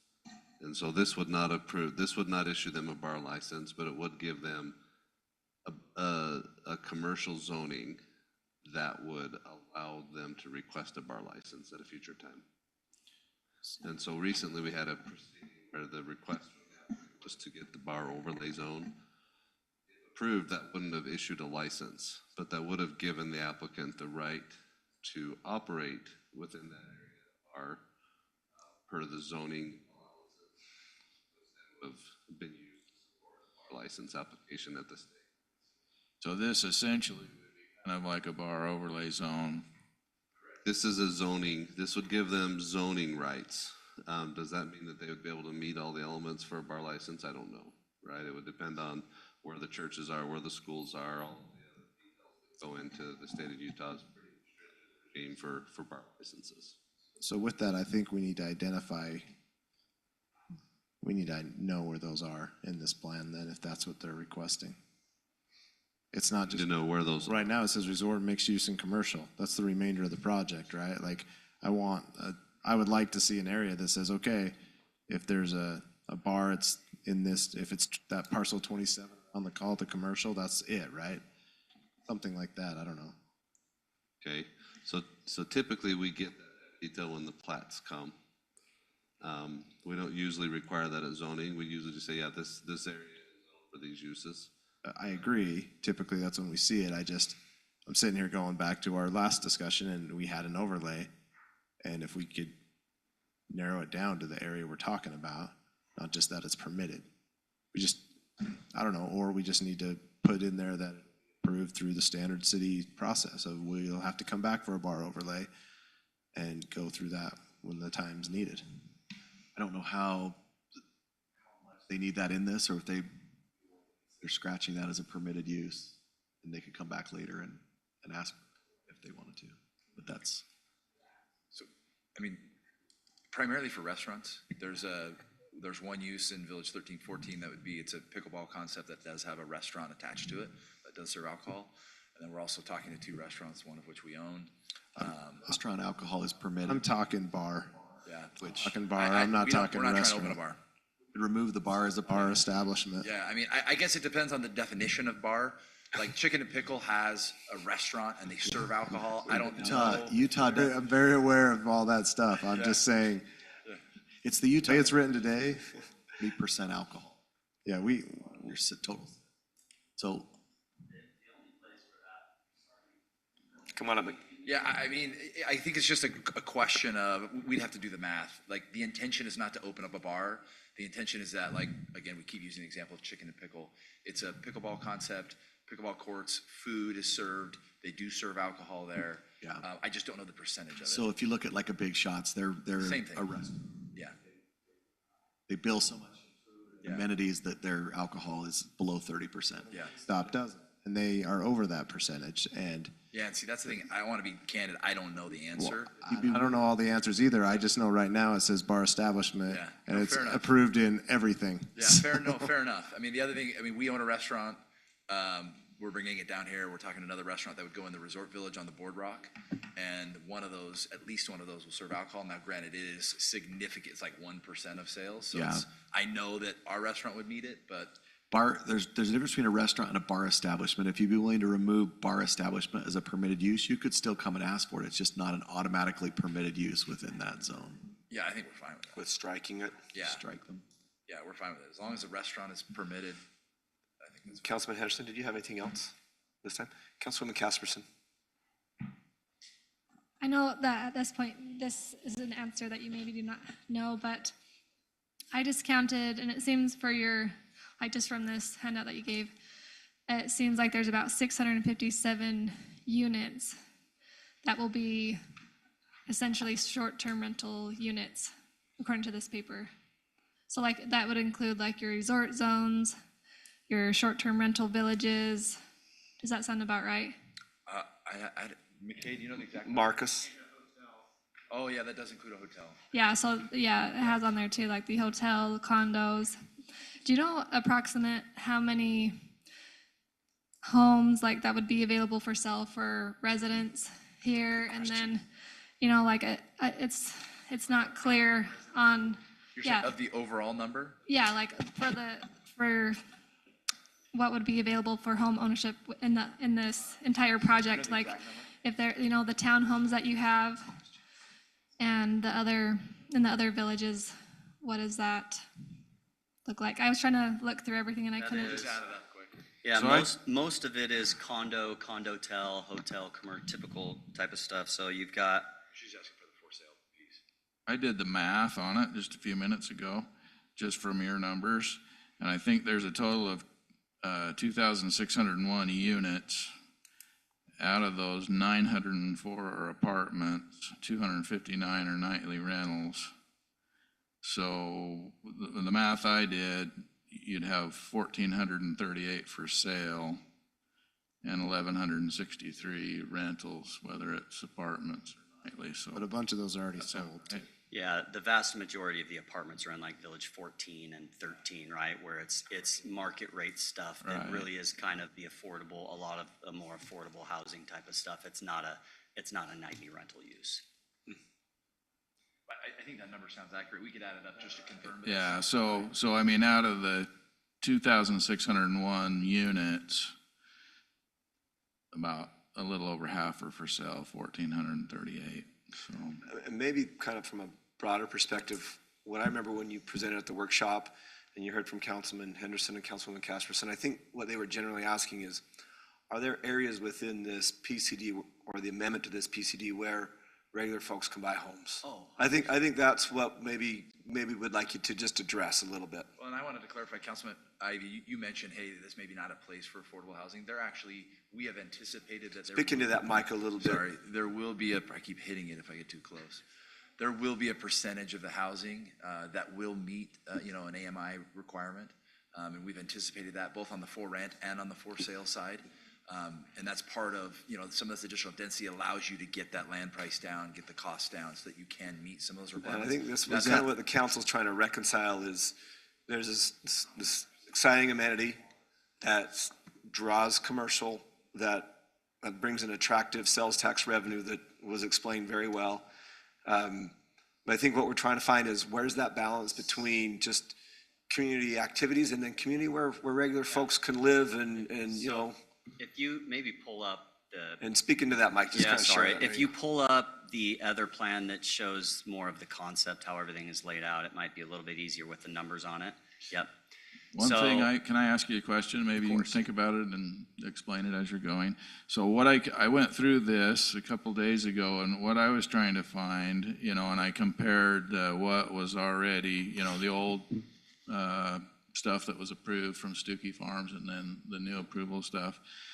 Do we have a net gain of properties for purchase, or do we have a net loss of properties for purchase? Because that's kind of our main difficulty that we have right now in Washington City and the rest of Washington County, along with probably the rest of Utah. We have a horrible shortcoming of properties for purchase for our kids. That's kind of what we're talking about. You kind of get the feeling of where we're at. I mean, we're concerned about generational kids from Washington City that have no house to buy because resorts, and I mean, quite frankly, Councilman Belston was right, and we don't mean to be mean or whatever, but we've been catering to the rich and famous for years. That's what he's talking about with the resorts. We're not thrilled about resorts. I'm on the same page that he is. And the reason is we've been here for 40 years, and I call it catering to the rich and famous, all these resorts that come into the St. George area. And what it's done is it's driven the price of our property just sky high. So literally our kids that grew up here and were born and raised here cannot afford homes anymore. Yeah.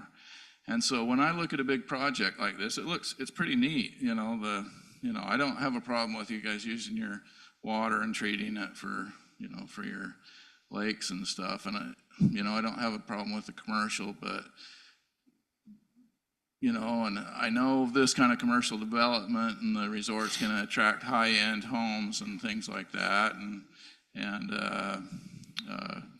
nightly renters that come. But what does it do for the kids in our community for affordable housing? I think that's what we're. Yeah, let's go back. For us to fully get on board with it, that needs to be and just so you addressed. know, we totally understand that. And coming from land planning and master plan community designing, we are aware of that, not only from a community and a placemaking standpoint, but from an absorption standpoint. It's part of the problem that Stuckey had from the very beginning. If you look at what's been sold, it's 100% third acre, quarter acre lots that are very expensive, and that's it. That's all that was sold. And as a result, they absorbed about 300 lots over 20 years, okay? So if you were to look at this map and I were to tell you what is nightly rental, it would be 28, 27, 4 by and large, okay? Those are by and large. Now, anybody can go buy a home in there, right?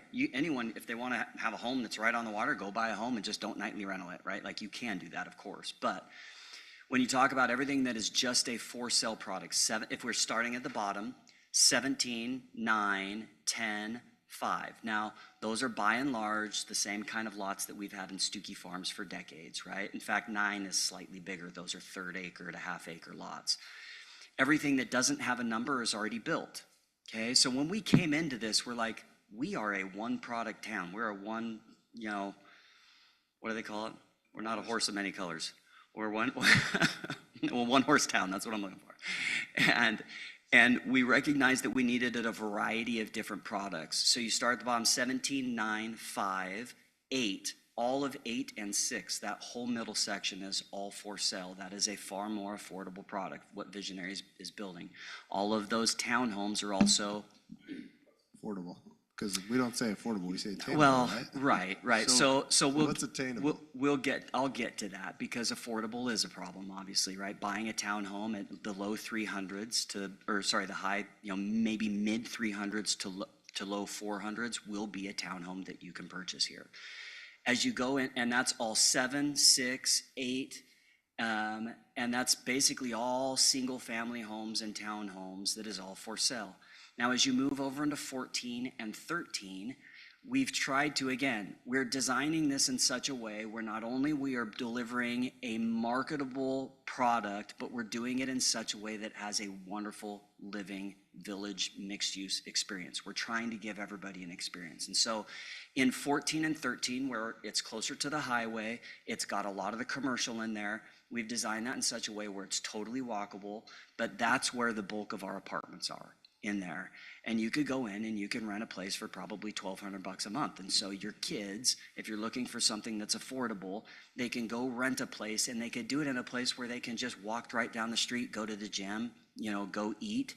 They've got parks, they've got pocket parks, they can go play pickleball, and they'll have their own set of amenities. And so it is going to feel like a really wonderful mixed use walkable environment. And so the bulk of all of our housing is either a for rent and a for sale product. It's not the nightly rental. We have the vast majority of everything that we have in there is for sale. Village 12 is for sale. Village 13, 12B will probably be a for rent product. So, I'm sorry, I'm bad with names anyway. Marcus? Yeah, you mentioned an AMI product? Or Todd. Yeah, Todd, sorry. Something based on like an AMI or something Well, like that, so it's a little bit more marketed to affordable, or it's just straight market? The way that they do AMI, as you guys probably know, is they just take whatever the median income is, and then it's 80% of the average median income, and then they multiply that by 0.3, and that's your per household expense. All of our apartments will qualify for that. So is that written into the? No, it's not. That's not written into this It's not like project, no, we're not marketing this or saying that this is expressly affordable housing. It's not zoned, I guess, in that way. But by default, the price point that it will hit, and I can't even say that I know what the average median income is in Washington City. I'm assuming it's probably pretty dang high, right? And so you would take 80%. If it's $100,000, it would be 80%. And then you take 80% and you multiply that times 3, and you'd have to say, okay, well, it's. I wish it was $100,000, but it's not. Yeah, well, whatever. Half that. Yeah, so it would be, it would be $24,000 a year is what you should allocate towards your home expense, and our apartments, most of them should meet that. So apartments, what about townhomes for sale that are affordable? Do you have anything all over the place? that? Village 7 will have, affordable, you're probably going to be in the mid 3s, starting in the mid 3s. What, 6? Are those townhomes? 6, also towns. That may be a slightly higher price point. I think 14 may be a slightly higher townhome price point. But yeah, it's going to really kind of go lower as you get towards the airport and work its way up in value as you get, towards the middle. As I look at this, and then I know Councilman Ivey has a point, but as I look at this, and you've mentioned this a couple of times, but it's no secret that Stuckey just failed to launch. I mean, it was a great idea, but over 20 years, it really only produced 300 homes. And so I think where we are tonight is, certainly it's a new day, there's concerns with how water's used, it takes some education to understand. But I just see this Alea as kind of fulfilling what the Stuckey promise maybe was years ago. Now, there's some tweaks, there's some adjustments to the density, but I don't know that we would have ever dreamt of getting this kind of sales tax revenue had you guys not purchased Stuckey Farms and brought forward this amendment. So to me, that's encouraging. I do see a blend between, the resort, the amenity that anchors it, that brings that sales tax revenue, but I also like the fact that there's a mix of housing types and price points. But I think what my council is trying to say is, does this assimilate well within the community? And then frankly, also for me, I don't want this retail going to my neighbor's community. I really don't. So selfishly, I like the idea of something like this moving forward. But Councilman Ivey, you had a comment a few minutes ago. Question was answered. Yeah, I was on the lines of what Councilman Coates? Yeah, I got some more questions about the apartments. So can you zoom up on that, Drew? So it's more of right off the parkway, right? This is our back door to our community. And I drive that road all the time. I kind of like, what are we doing to make sure it's cool looking, right? Like it's coming in, not just hey, here's a wall of apartments and a wall of apartments. You've arrived to the wall of apartments.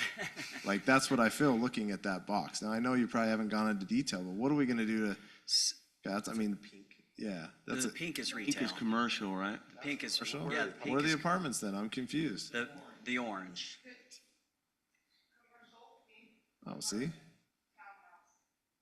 Yeah, thanks, Brian. Well, no, it doesn't because the colors are mixed. If you zoom in on, say, You said apartments and pointed to the pink, Brandon. My recorder's gonna beat me if you keep not talking into the microphone. Brandy, don't go to the TV. I got. So come up to the mic. The orange is the apartment. kind of L-shaped, Tetris style. All the oranges. So that's retail commercial right there. The pink is commercial, right? So those are, each one of those rectangles would be a pad. Think of it like, so for example, each one of those rectangles are. I'm good, I'm different. Oh, you're good, okay, got it. I thought those were the apartments because that's what I thought you guys said. Oh, no.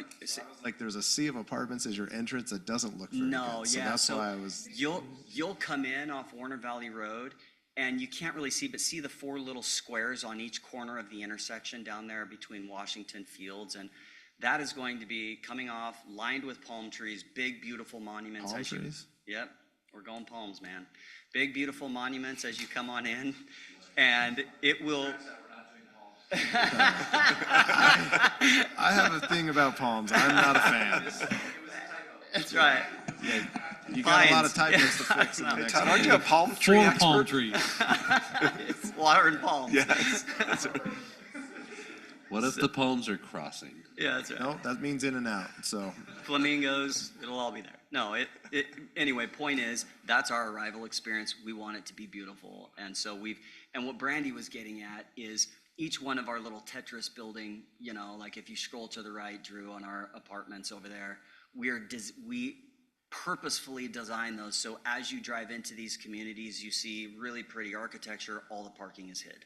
And everything faces out onto the street. It's all lined up on that beautiful promenade. The townhomes that face, or the little brown ones that face the promenade, you'll have brownstone steps that walk up to them. You'll look across that onto this really pretty. Do you have promenade. any renderings of the promenade? I know we looked at it months ago at the work session, but I think also we're trying to catch back up with some of this vision. They're not in here.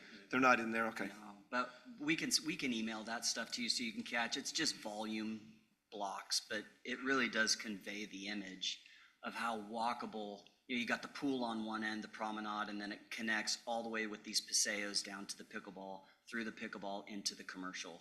I lived in apartments for 10 years of my young life, and to live in a community like this when I was that age would have been absolutely phenomenal.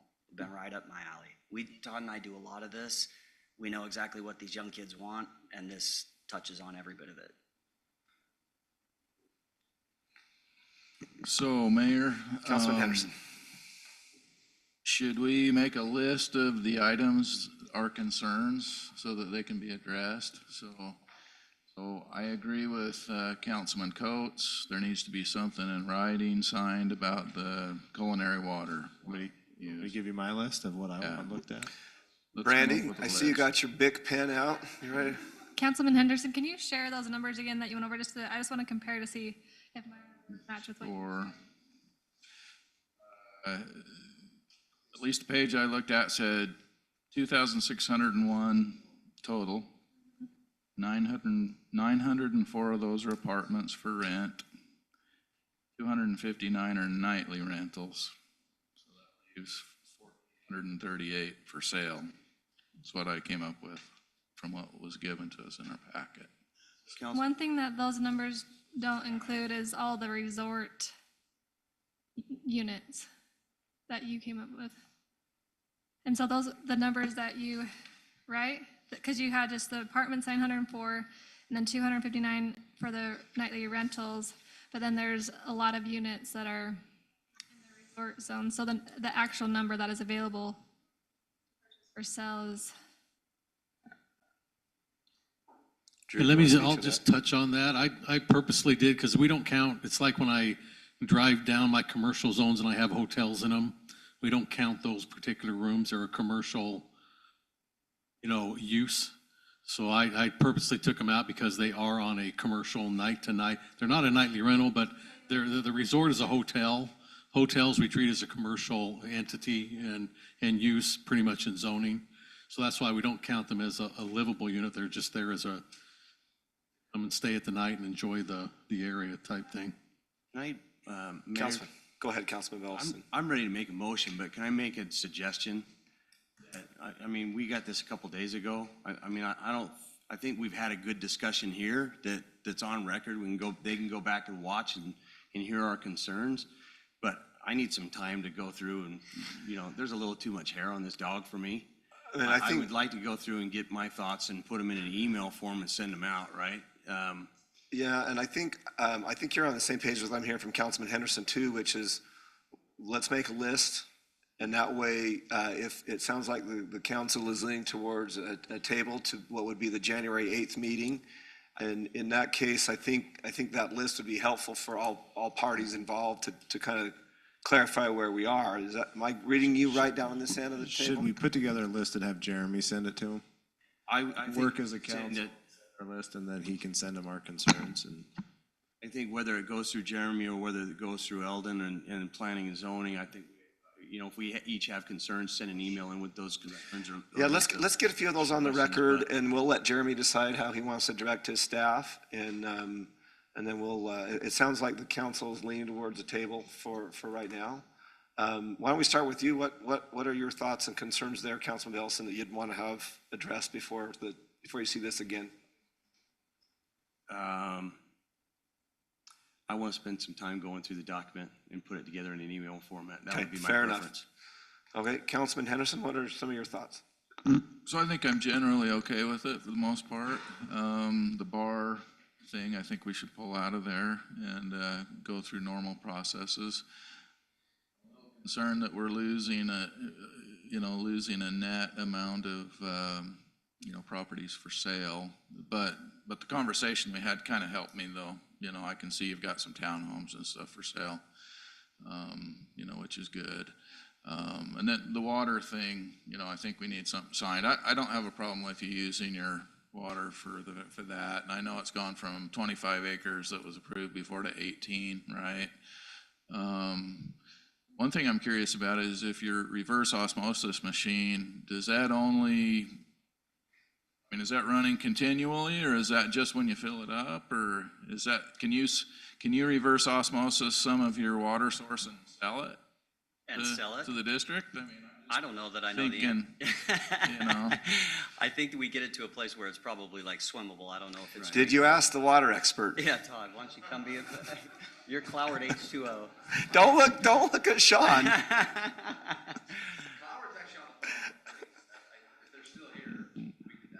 no, I don't want to go through that. And I'd hate to see it only working if you're filling your pool or your stuff up. It's not gonna make a culinary grade.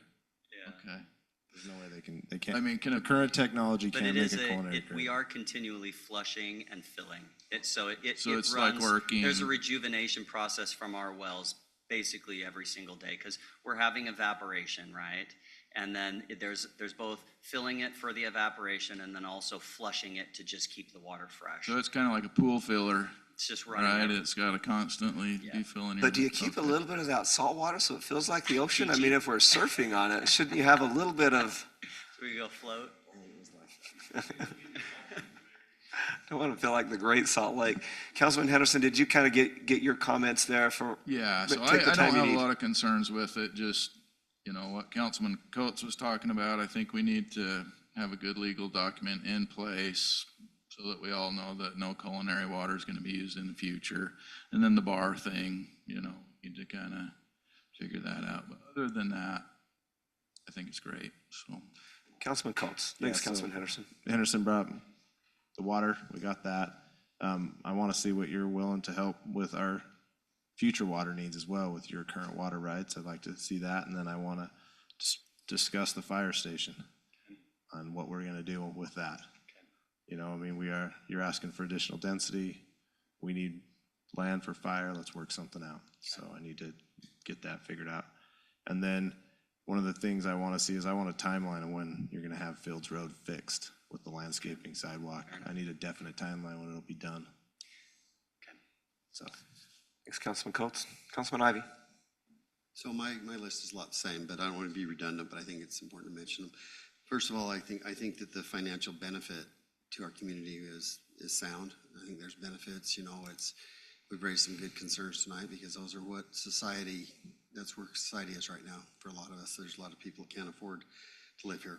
But what I would say is the fire station, you know, I think that, you know, if we can adjust some density to help with you with that and help us that our citizens won't be paying their taxes for a location there for a fire station.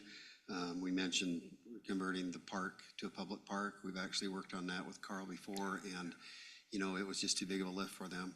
But it's about 90% there. I think what the city would accept, and that would be good. And then again, deleting the bar establishment and going through regular channels, and then further having those discussions, maybe just memorialize in your paperwork just the excess water. That what that would look like if the city at some point that became a benefit to the city, how that would look, or if there's other ways to use it, because we've got some other growth and development coming into that end of the world, and you never know, maybe that could be used in other ways. But I think just keeping that on the table to where it creates kind of a win-win with, you know, your water's not really a value to you, but it could be, and then just having those conversations to move it forward. But I think that's all I have. Thanks, Councilman Ivy. Good feedback. Councilman Casperson. Well, maybe Drew can answer this because you've had the experience with this project, you know, Stookie Farms.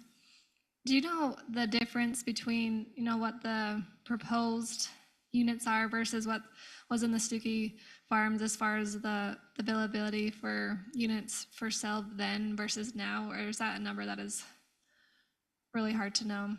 That'd be hard to know because we designated vacation rental area as an area. We didn't put heavy density specific, you know, we gave them a density thing for that in a certain village. So that would be hard. We'd have to go back. To be honest, probably what they're proposing here is what they might have ended up knowing that number. Because again, when I look at the 260, 259, that's 1% of the whole 10%, sorry, of the whole project to vacation rental on that and where they're located. I like them better where they put them versus where they were in this proposal, right next to a resort.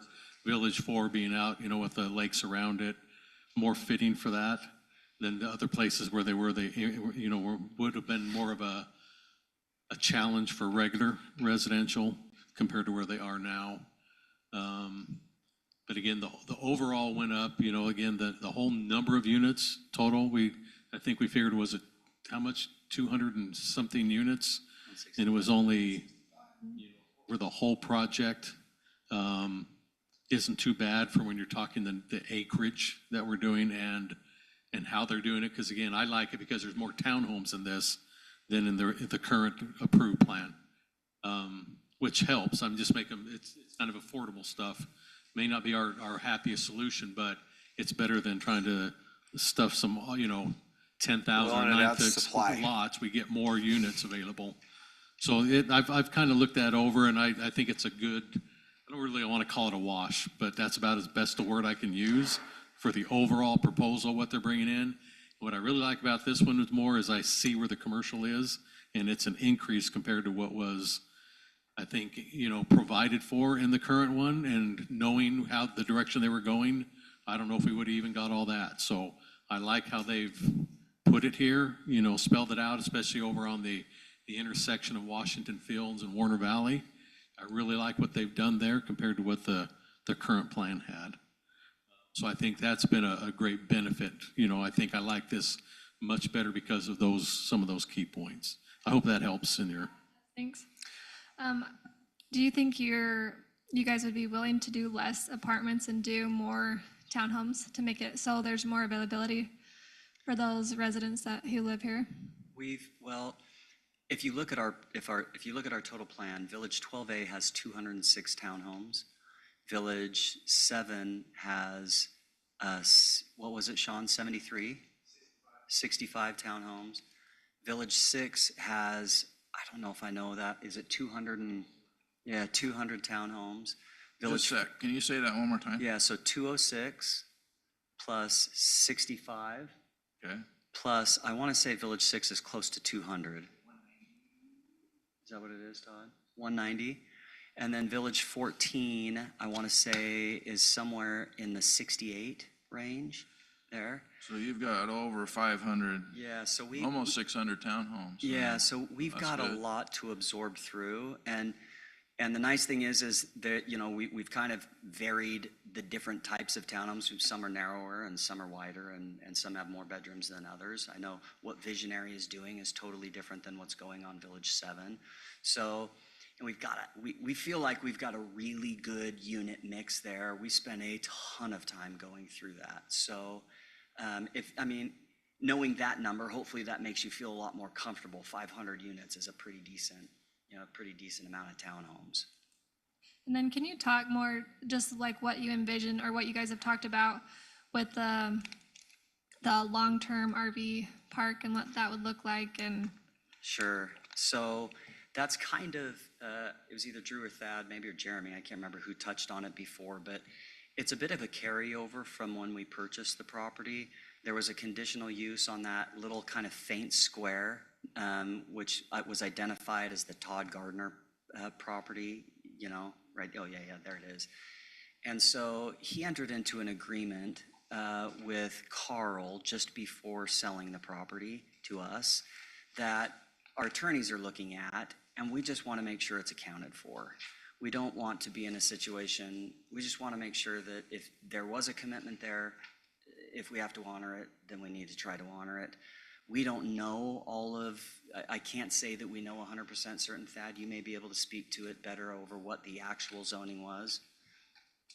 But that's, right now, we don't really view 18, personally, if you were to, ask the three of us, we're not motivated to put an RV park in here. It's not what we want to do. So if that doesn't need to be, then you could potentially put something there that's different. Like you're not committed to doing that unless there's some obligations. If there's some obligation that binds us legally to do it, we have to. And that would be also for the storage units as well? Well, the two are kind of one and the same. Oh, are they? Yeah, Okay. the two are kind of one and the same. And so our vision for 18 and 19 is it's commercial. We do want to reserve space over there for parking for example, if you were to zoom into Village 28, right? Say people did come in and they are renting a nightly rental, but they want to bring a side-by-side, or they want to bring trailer, or they've got, something like that they bring with them. We're making these really charming, cute little streets that are really, we don't want trailers and RVs and stuff like that parked on our roads. And so we would like to have a place over in 18 and 19 where we could park those and landscape it up so you can't see it, but have it sequestered away so it's not interfering with the rest of the community. That's the intent behind that. What else has been mentioned? Because I do like that we, focus a lot of our time on water because that is a big concern. But I feel like luckily it went this way, so a lot of my concerns were addressed as well. Excellent comments. I really appreciate, council, all of your comments. Do you feel like as an applicant, as a team there, you were able to get kind of the feedback from the council? I'm kind of feeling like the council will likely make a motion to table this for a month. But since we're going down the road, I'd like to give city manager just an opportunity to make a few comments on this and anything that you might see on this item. Jeremy? Yeah, I think it's been a really good discussion tonight. I think everybody did a lot of homework. There are a lot of pages.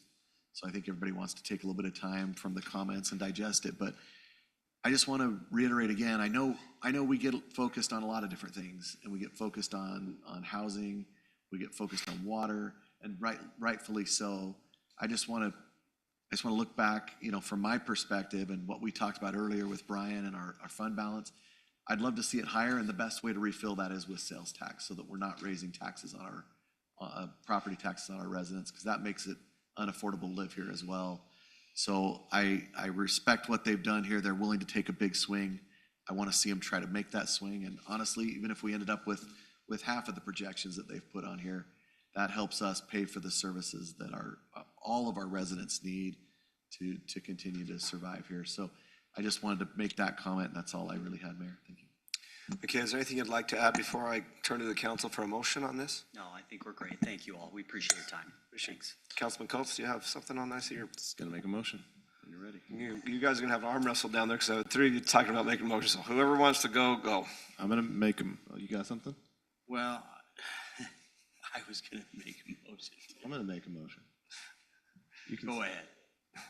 I'll make a motion, we table item 7A, zone change Z-24-08 to amend the existing PCD zoning located at Stookie Farms till does January 8th give us enough time? Is that?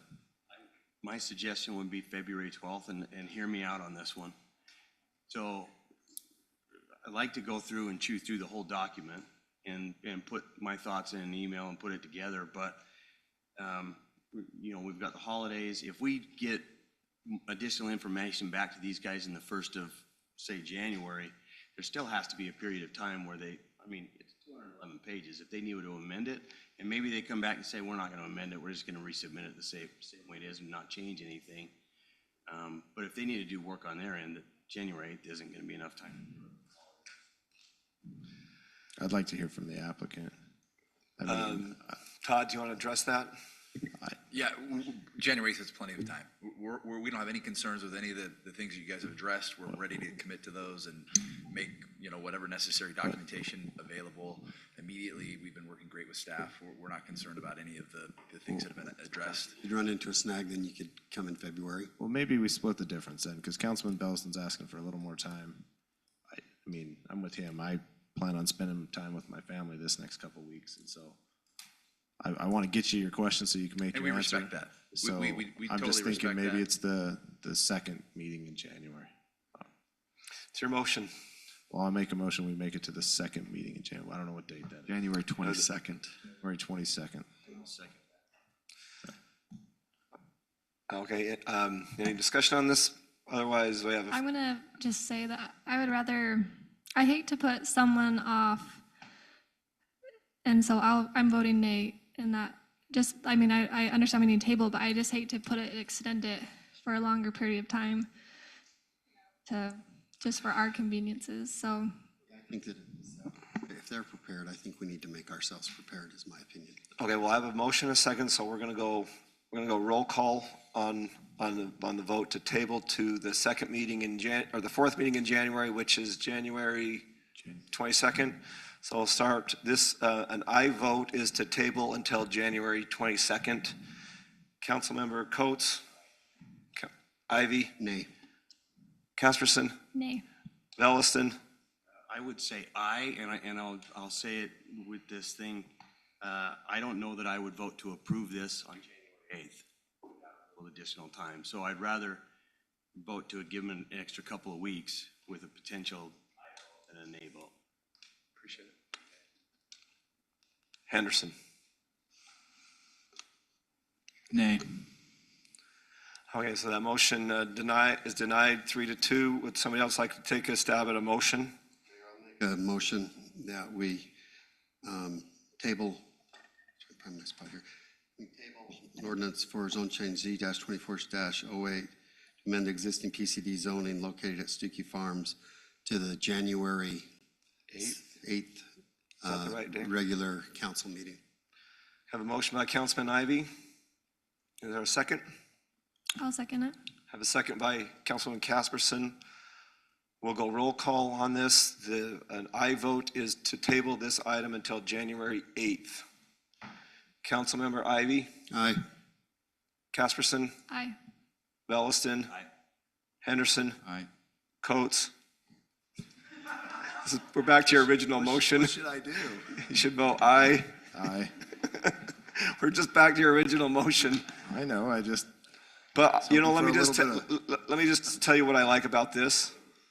And I think you'll appreciate this too. I think this is really good dialogue. And I know you would have rather got an approval tonight, but I think this was really good. What I saw here tonight is this council respects one another, and we don't want to leave one, and we've never tried to leave one council behind. So we try to work together. And so I saw a really good gesture here by this council trying to respect the applicant and also respect the peers that they work with on this body. So I saw you making a list. Expect communication from Jeremy and his staff. And I think the sooner that you can get any of those questions answered and the information back to this council, especially considering the holidays, they will review it, they will read it. Todd? I just wanted to say one thing, a couple of you. One, we respect your time, and we do appreciate what you're saying. We want to get this right. And with that being said, we want to make ourselves available so that we don't impinge. The holidays are important to be with family. And so if there's something we could do to help you, even if that's a one-on-one meeting or some other, you know, thing that we could do to facilitate that, we're happy to make ourselves available, make our consultants available so that we can do whatever we can so we don't impede on. From my perspective, it would be helpful to sit down, you know, to be able to sit down with you. Absolutely. Right? So whether that's here or even somewhere else, I'm happy to. We just want to be respectful of your time. We appreciate what you guys are doing for us. Obviously, we've made a huge investment here in the city, and that's meaningful to us. We appreciate that, but we also want to be respectful of your time. And so whatever we can do to help you guys, we know it's a lot. And so what can help me is get the stuff we asked for to our staff as soon as possible. Great, we'll do that. And try not to burden them with, like, the agreement, write it up, send it to us. Don't have us write it and send it to you, and then we can redline it. No problem, we'll do that. Could you be more clear, Councilman? I'm just trying to be straightforward. I only have a few hats. Yeah, you guys don't know me, Brandy knows me more, but I just want to be direct and tell you how I feel so that it's not, I'm not gonna ever do it, so. Poinsettia, beating around the And poinsettia. I can be a jerk sometimes, I don't mean to be, I'm just trying to get it. I just want everyone to be on the same page, so we're not arguing about it. What he expects is great projects, and I know that's what you're shooting for too. No, we get it. Should I we don't have the think shade tree? Councilman Coates is a jerk, but sometimes I've seen him write on a paper, say, "Don't be a jerk," to help to remind himself. I thought you were going to say you passed out a note. Why to did the you tell applicant everyone to my say that. secret? It's, Well, and then I egged him on. Be a I'm like, jerk, Councilman, are you so gonna put up with this? I guys think are he's good really sports. nice. I like how he's direct, so you know exactly we do what. too. We Yeah, appreciate so it. I don't think it's a jerk. I don't think you're being a jerk. Thank you. Shade Tree Committee to review the plan during the interim as The well? shade tree I committee. wouldn't know what to say there. Thank you very much. Thank you, guys. Appreciate it. Okay, next item of business this evening is a resolution. Do we need to take 5? Everyone else need to, let's take 5. We'll be back here at 8:50. Sorry, I gotta take 5. I'm gonna jam you in there, Councilman. I didn't want to lock you in there. Why'd you tell everyone my secret?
we're all back. We'll get started again. Item number 8 is a resolution. 8A, this is consideration to approve a resolution authorizing the Community Education Channel third amended interlocal cooperation agreement. Thad, burn through it, buddy. We Thank know you, what's Mayor. coming. This is an item that does require some history. So tonight we had 2 items that really exemplify If why. I hear this- anything about bird dogs, No, but, so tonight you showed some screenshots from the high school championship game that 12 years ago we wouldn't have been able to get because they were on grainy CEC image from a van from the university, right? Also tonight, we're keeping our minutes on video. We have video minutes. And we used to have, in fact, you'll see underneath Barry is a brass floor thing. can you lift that chair, Barry? That whole back section would be filled with a couple of university students and CEC cameras. There were no paintings, and they would be back there filming with a camera setup, right? So tonight is the example as to why we need to sign this agreement, which essentially acknowledges that the CEC has been passed by. There's no longer a need for a community education channel, no longer a need for the cities to fund cameras and tripods and vans to film community events, because most of the cities, like Washington City, have built those capacities inside their departments and are doing it with cameras that are small and, don't ever leave. You don't have to take them down. They're just there and going. And so if you wanted to scroll through that document real quickly, the one thing I wanted to make sure you were aware of, the document essentially calls for the winding up of the CEC. Councilman Belliston, I believe, is on that board. And so he might be able to speak better about this than me, but the document does identify where the assets will go when it is finally shut down. And so the cash balances will be paid out just to the various entities in proportions of their share within the entity. The CEC van and associated equipment will become property of Utah Tech. The gem cart, I don't know what the gem cart is, Councilman, maybe you do. I assume it's some form of equipment cart. Yeah, it is. It'll become property of Utah Tech. Equipment installed at the Washington County Administration Building will become property of the county, and everything else will become property of Utah Tech. And I don't think we as a city expected that we would ever be receiving or using any of the cameras or tripods and things, and so. So typically, can I speak to that? Absolutely. Typically, with the assets of cameras and things like that, those would be sold and then that cash value would be kicked back. But, with technology, in 6 months, whatever you bought is worthless. But the school can use it and continue using it. And so we said, rather than try to pay somebody to catalog everything and eBay it or sell it, to essentially, if we're lucky, pay for the cost of the person to do the work, we just go ahead and turn that over to Utah Tech for their use, because they can still put it to good use. The cash values would come back. I did have a question. It says on fiscal impact, the ongoing commitment to fund the CEC will have one more payment in 2025 and then terminate. But then we had that one invoice that we discussed last month. I Did we thought just that was make the that last one? one. I think that is the last one. That's it. It's the 2025 fiscal year, but yeah. As far as I know, I thought it was done last time, but. Yeah, and then with Undone. Not paying anymore.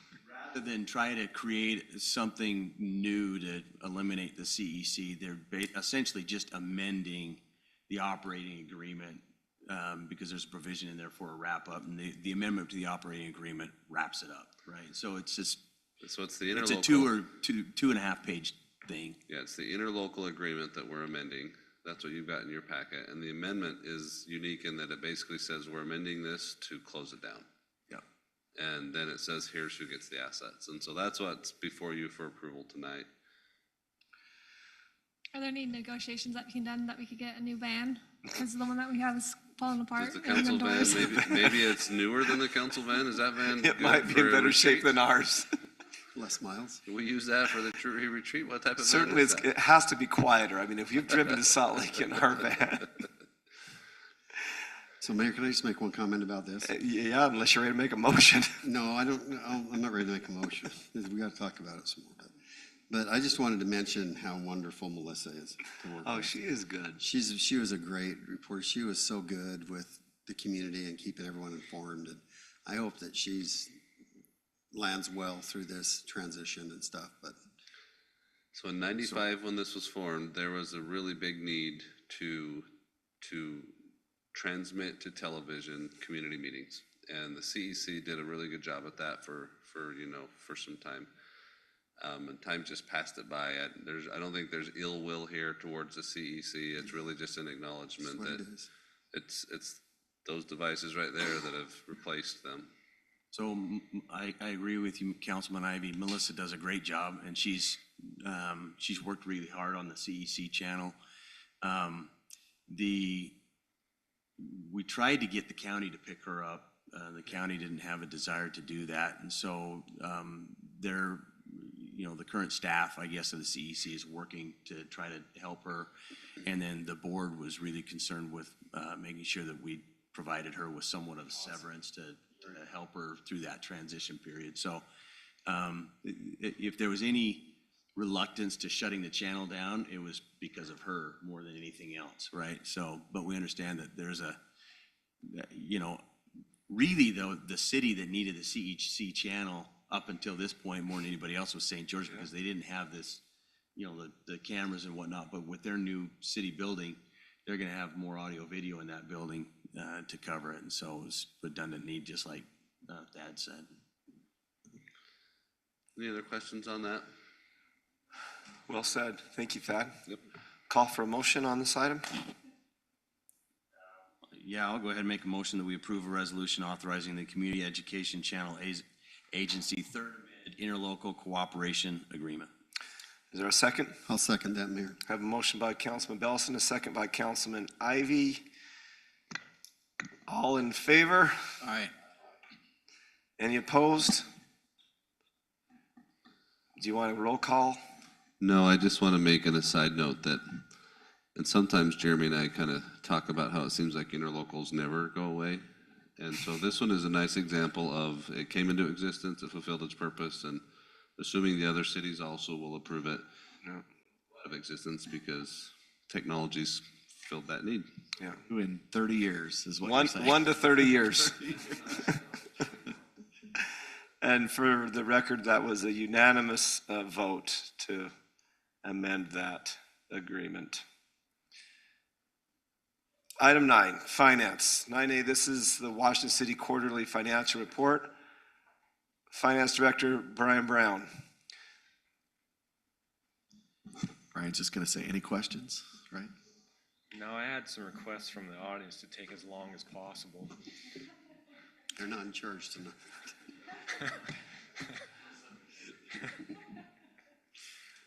So I'll be reporting tonight on the fiscal year 25, and this covers first quarter. This covers July to September. And so I'll use the same format that I have in the past. Almost similar, yes, follows about the same. So to break it down, this shows a summary of the revenues and expense for the general fund and capital projects for the last 3 years. As you can see, the revenues have remained pretty consistent across 3 years.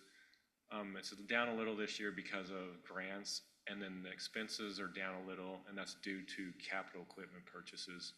We did not have as many capital equipment purchases in the budget this year.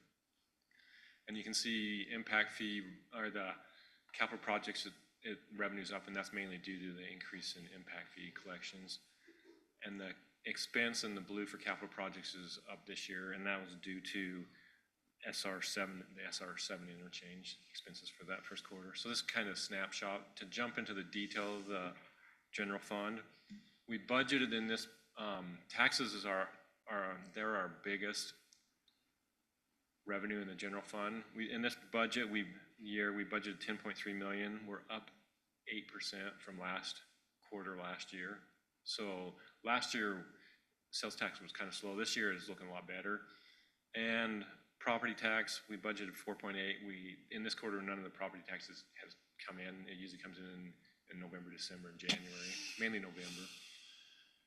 Licenses and permits, you can see it's up a little. Charges for services, that's your golf course, community center, the building department, solid waste and recycling. The main one up there was solid waste and recycling, that revenue's up, and the golf course was up. And then we have miscellaneous revenue. That's mainly our sales tax, or not our, it's our premium rebate from PHP. We receive a rebate from them every year. And so that's what that one is. Moving on to expenses. So the general fund, that's going to include like HR, finance, all the ones that are allocated, treasurer, recorder, attorney, those departments. That expense is down this year when you look at it, and mainly, like I said, all the general fund, you take the general fund, public safety, highways, parks, all those are down because of capital expenditures or capital equipment expenditures. That's why we see a decrease there. The community economic, it was down because of professional technical expenses. So I think there's some software last year we purchased where we didn't this year.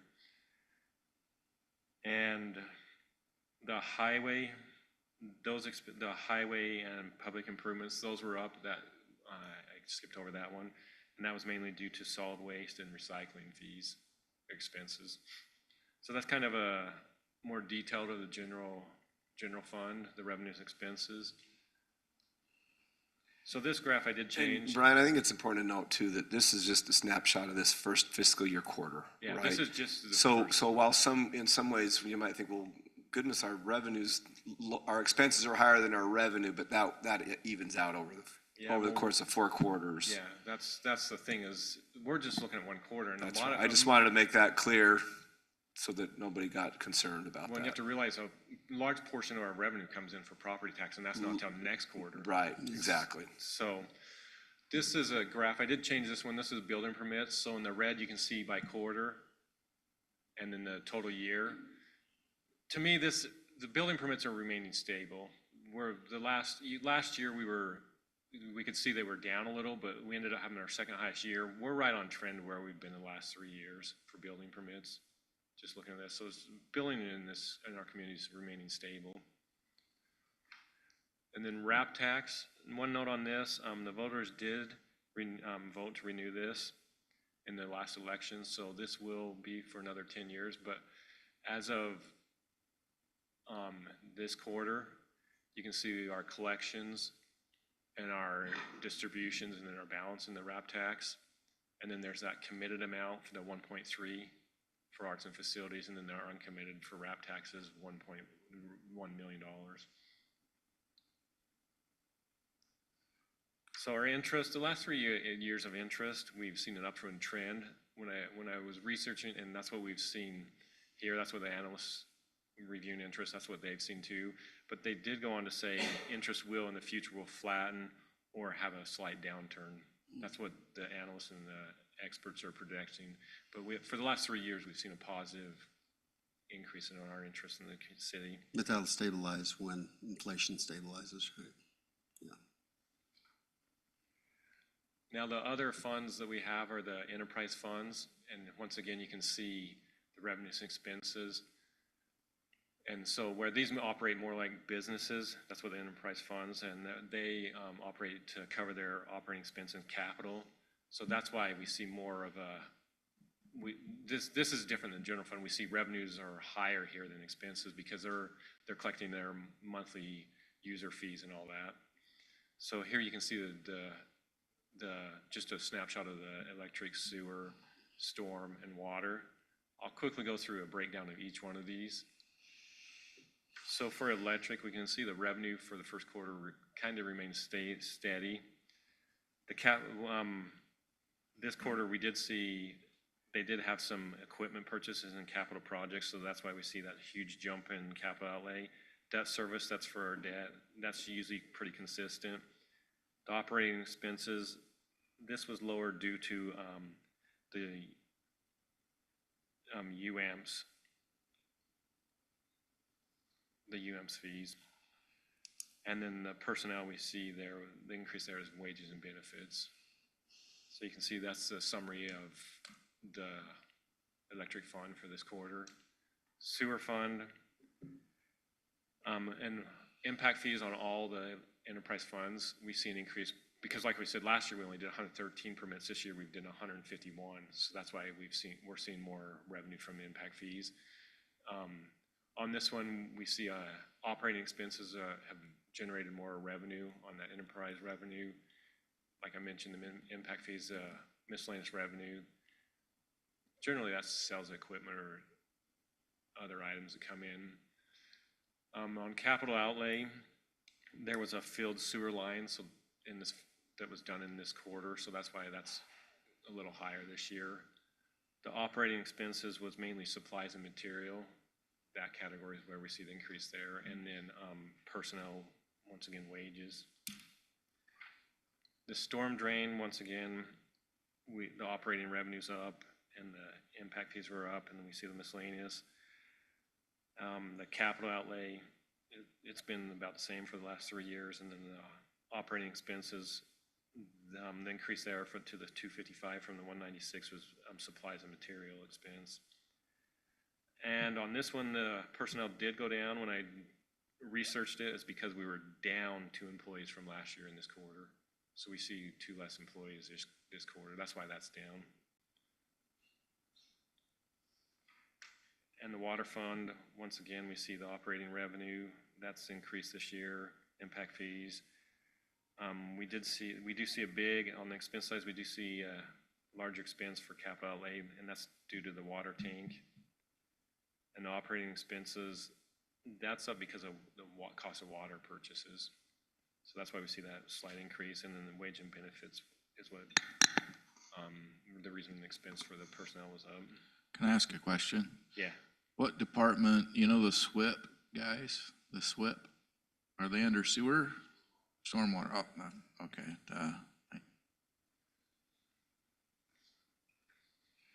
And like we talked about fund balance right now at the end of We got your back, John, on that. This group has your back on SWIP.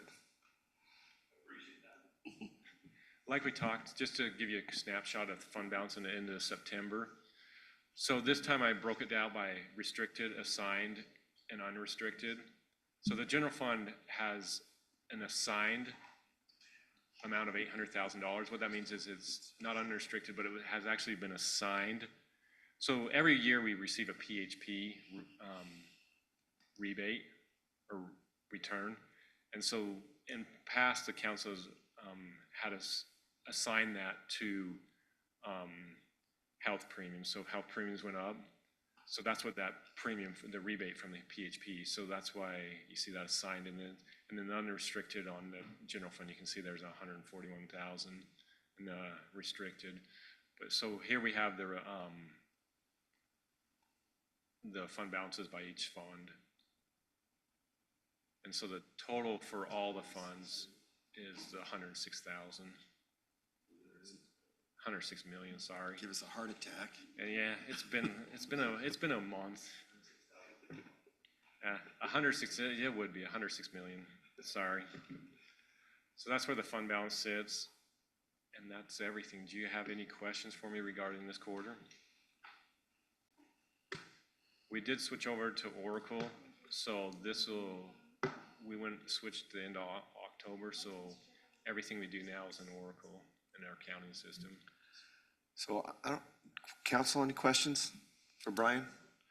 I think just on behalf of the elected body, just thank you for, you do a great job with this. And this is very informative to have this done every quarter. And I know you get put at the end of the meeting and we're all a little tired, but we really appreciate this. This helps us keep a good pulse on the various aspects of the city and our financial condition. And so thanks for keeping your eye on the ball and for your work in keeping us on track and the work you're gonna do to get another budget in, And we're about to start budget. We're starting budget process again soon. Jeremy, what would you add? If I can make one comment, I will pass on my manager's report, but No, we're not gonna give you that. Do you see this? You see this little Hershey's Kisses face like a Grinch? We're not gonna. Sure. Question first.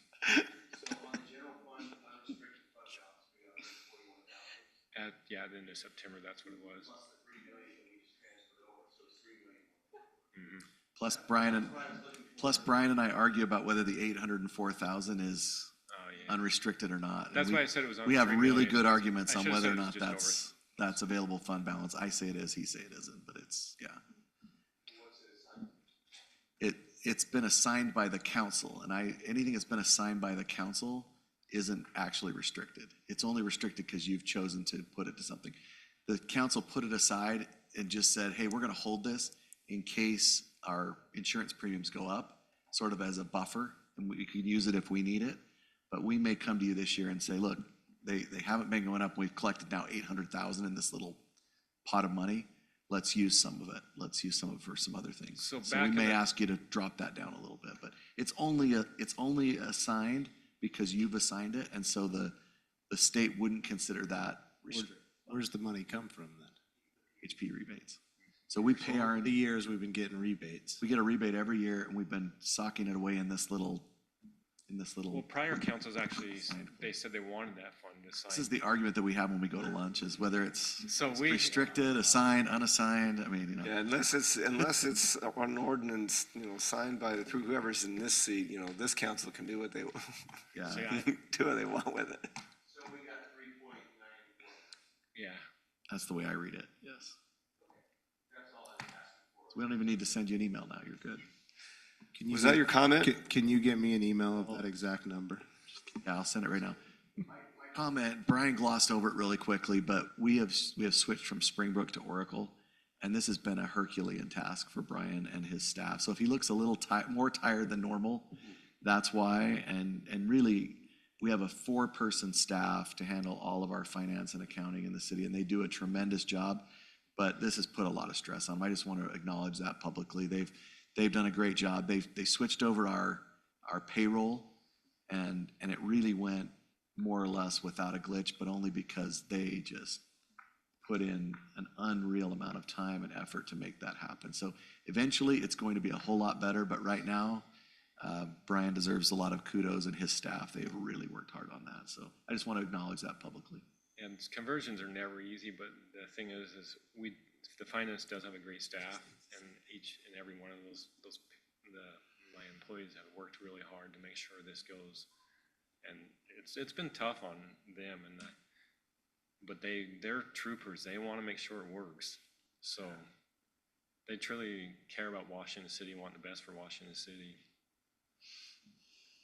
And we love spreadsheets. My wife tried to buy me. She wanted me to wear it to work, and I said, I'll never wear that. She tried to buy me an ugly Excel Christmas sweater. Are you kidding me? You should have worn it tonight, Brian. I said, I will never wear that. It's a waste of money. So Liven this thing up. That's why you wouldn't wear it, was because it was a waste of money? Council, we need to assign that in our general fund. Sell sweaters for everyone. A sweater. For the finance It was department. hideous. It's the point of an ugly sweater. Can somebody pull that up? Can somebody pull that up so we can see whether we agree with him on the looks of this sweater? Model it and send us a Thanks, picture. Brian. Any other question? No, you're good. Thanks, buddy. Hey, everyone, Well have a done. Merry Christmas. Hey, search it up, Thad, and when you find it, we'll just interject it if it's the right one. But we're keeping this meeting moving along. The next item of business is report of officers from assigned committees. Councilman Belliston. Well, we just agreed to fire me from my assigned committee. Man without a country. Did any of your youth council freeze on USS Utah morning, standing out there reading the names?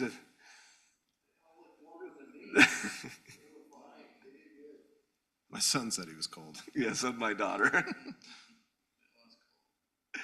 Carmen made them take their jackets off, I heard, so you gotta look good.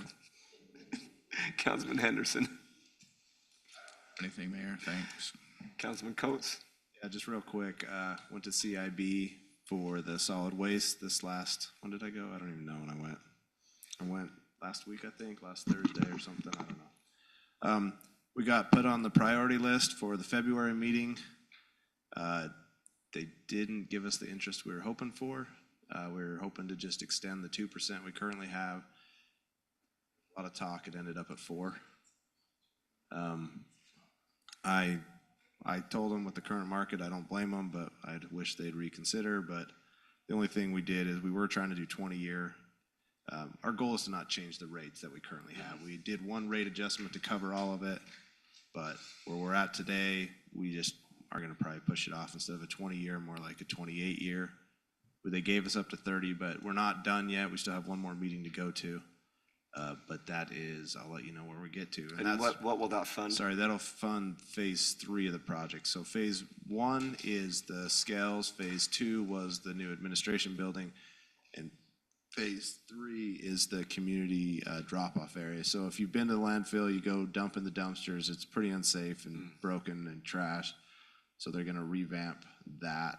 And part of phase 3 is trying to build some shade structures so that when they, instead of just throwing away bins, we're like repairing a lot of bins and using parts, and so they have a whole little division that takes care of that. I was trying to find a map, but I couldn't find it, so I apologize for that. But it's basically, they call it the Public Convenience Center.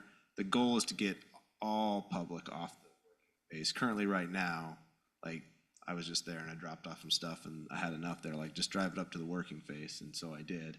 But they're trying to make it safer and not let anyone on the working face. How are phase 1 and 2 coming? They're going good. I'll get some pictures for the next meeting. They paved like the driveway approach. I would say we're 80%, but you know, they've promised a lot of things. I'm gonna say probably a couple more months, and I'll keep saying that till it's done. Fair enough. So that's kind of what I have. I don't have anything else to report. Oh. Those 3 phases, those are bonds then, or? Yeah, so the CIB fund it's a loan, it's not a bond. So it's a straight loan from the, do you know what the CIB is?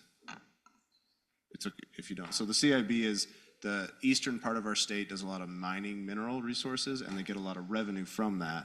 And then they try to distribute that to areas that need it, right? Like a lot of the eastern part of they don't have any money. And so they send it, the applicant before us in Kanab wanted to build an extension on the hospital, and they wanted a loan for the hospital. So they do grants, they do loans, and Washington County's always gonna have a loan because we're not a producing county. And they tell us, why don't you get some of your resort money? So we could potentially get a grant if we were a producing county, but. Yes. We're not a producing county. Give us loan, but typically their loans are less interest rate than a standard conventional. The other good thing about it is they don't have origination fees. Those are only public use type. Yeah, it's cities, towns, those type of agencies. So it's a really good. I think it's a great board. Like, I think it's great, but like it was quite interesting because I couldn't have a discussion with them. It was like, present your case, and then they talked, and I tried to interject, and they're like, nope, you can't talk. And I'm like, oh, okay, I'll just sit here then. But some of them are very biased against the east side versus the west side. Producing versus non-producing, right? They want to give the money to the people that are producing, like the smaller counties, which I totally understand. But they made the comment, we've loaned $30 million to Washington County residents, and we've only received $200,000 back. I'm like, yeah, but at least you're getting some back. When you go to the other state and you're handing out grants to everybody, you're not getting a dime back. But at 4%, we are gonna go look at other sources, but I still think those are gonna be higher rates. 4% is good. Sure. Than what we have. So, I was good with 4 as long as we could afford it and not raise rates. You said it's a 20-year M? No, we were shooting for 20. It's gonna be closer to 30. The first 2 phases was a 30. We borrowed $9,006,000, and this ask was for another $5 million to finish it, and then we were putting in 1.5 from our reserves. So if it doesn't work out, say we don't get to, I've even talked about, we do have our own reserves. I talked about, hey, we should just borrow the money from ourselves. Or phase the project into a phase 3A and 3B. So Of course, the manager doesn't want to do that because I think he wants it all now, but the board will realize we'll be involved and make sure we get what we can afford. So Do you think for the next meeting with the pictures, you could also put some of that data on a spreadsheet for us? I've already got enough day job. Mayor, can I make a motion? The one on the right goes in our shopping cart. I'm not done. He's about a medium or large.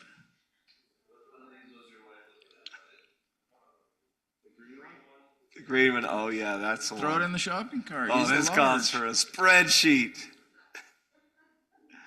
Yeah, we'll find a little slush money in that budget for that. Bookmark that, Thad.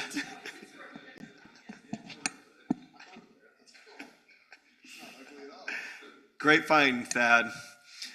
Councilman Ivey.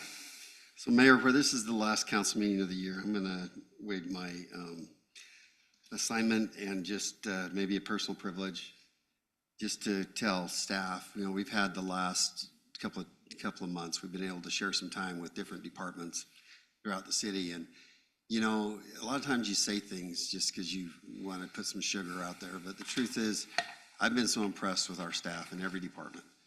They are so cooperative and they work hard for the citizens, and they are very service-oriented, every group. And I think that's the basis for our success. But it's a great group, and I'm proud to work with them as well as our electeds and mayor, our council members, Jeremy, Tara, and Hannah, everyone that we work with. It's a privilege for me to serve the citizens because it truly makes me a better person by being around you. So that's all I wanted to say today, Mayor. I wish everyone a very happy Christmas and successful New Year. And I just think sometimes we are so busy engaging with everything that we have that puts us on the track for success that sometimes you take a second and just say thank you. And that's what I'm doing right now. Well said. Thank you, Councilman Ivey. Councilwoman Casperson. I'll just second to what Councilman Ivey said and have that be my time. So in January, council, if you haven't heard from me, then don't worry about it, but we've talked a little bit, hinted around a few little assignment changes for January, so I'll circle back with those of you that might affect. Don't worry, Councilman Henderson, shade tree or mosquito abatement, you're safe there, but we might make a few little adjustments 3 there. years. You're gonna keep him on that? He's bringing the bling every time. He has done a good job, even though I try to fight him for it every year. Oh, it is the December meeting, yeah.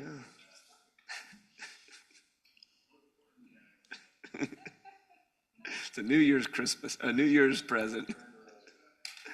So anyway, we'll make a few little adjustments in January, and then also look forward to seeing you all next Tuesday, the 17th, at 11 a.m. for that ribbon cutting for the Main Street interchange. And then just want to echo the Merry Christmas to everyone, and it has been a great year. Jeremy, is there anything that you have for your section on the city manager report? Well, I tried to pass, but everybody said I couldn't, so I'll give you a couple of things. You can, it's fine. Since we met, I think, recognizing what a great event Christmas in Dixie was, I think most of us were there, and it was wonderful. Again, our staff puts together an amazing event. They passed out 1,500 donuts and ran out, and they counted over 2,000 people that took a ride to the Covington home to meet with Santa. So you're looking at easily 3,000 people that came and started their Christmas season. So that's great. And then I don't think Blake could leave here without talking about the Long Valley tank is now completed and in operation. So we never have to talk about it again unless something drastically goes wrong. But lots and lots of work. It's nice to wrap some of these things up by the end of the year, and that's my report. Thanks, Jeremy. We do not have a closed session this evening. Before I call for an adjournment, I'll just ask you to put on your calendars January 14th at about noon for the rest of the day for the council retreat here in Washington. It's a Tuesday? Maybe? It is a Tuesday. Yeah, that's what we're looking at, unless that's what we're talking about. But let me circle back with Councilman Coates too, make sure that he can make that work for his schedule. So that's kind of the date we're looking at, rather than going out of town and going overnight or anything, but that would be kind of what we're looking at initially, is just doing it locally. So we'll save you time that way. How about that? Anyway, I'll call for a motion to adjourn this meeting. So moved. I have a motion by Councilwoman Casperson, second by Councilman Belliston. All in favor? Aye. Any opposed? We stand adjourned. Thank you.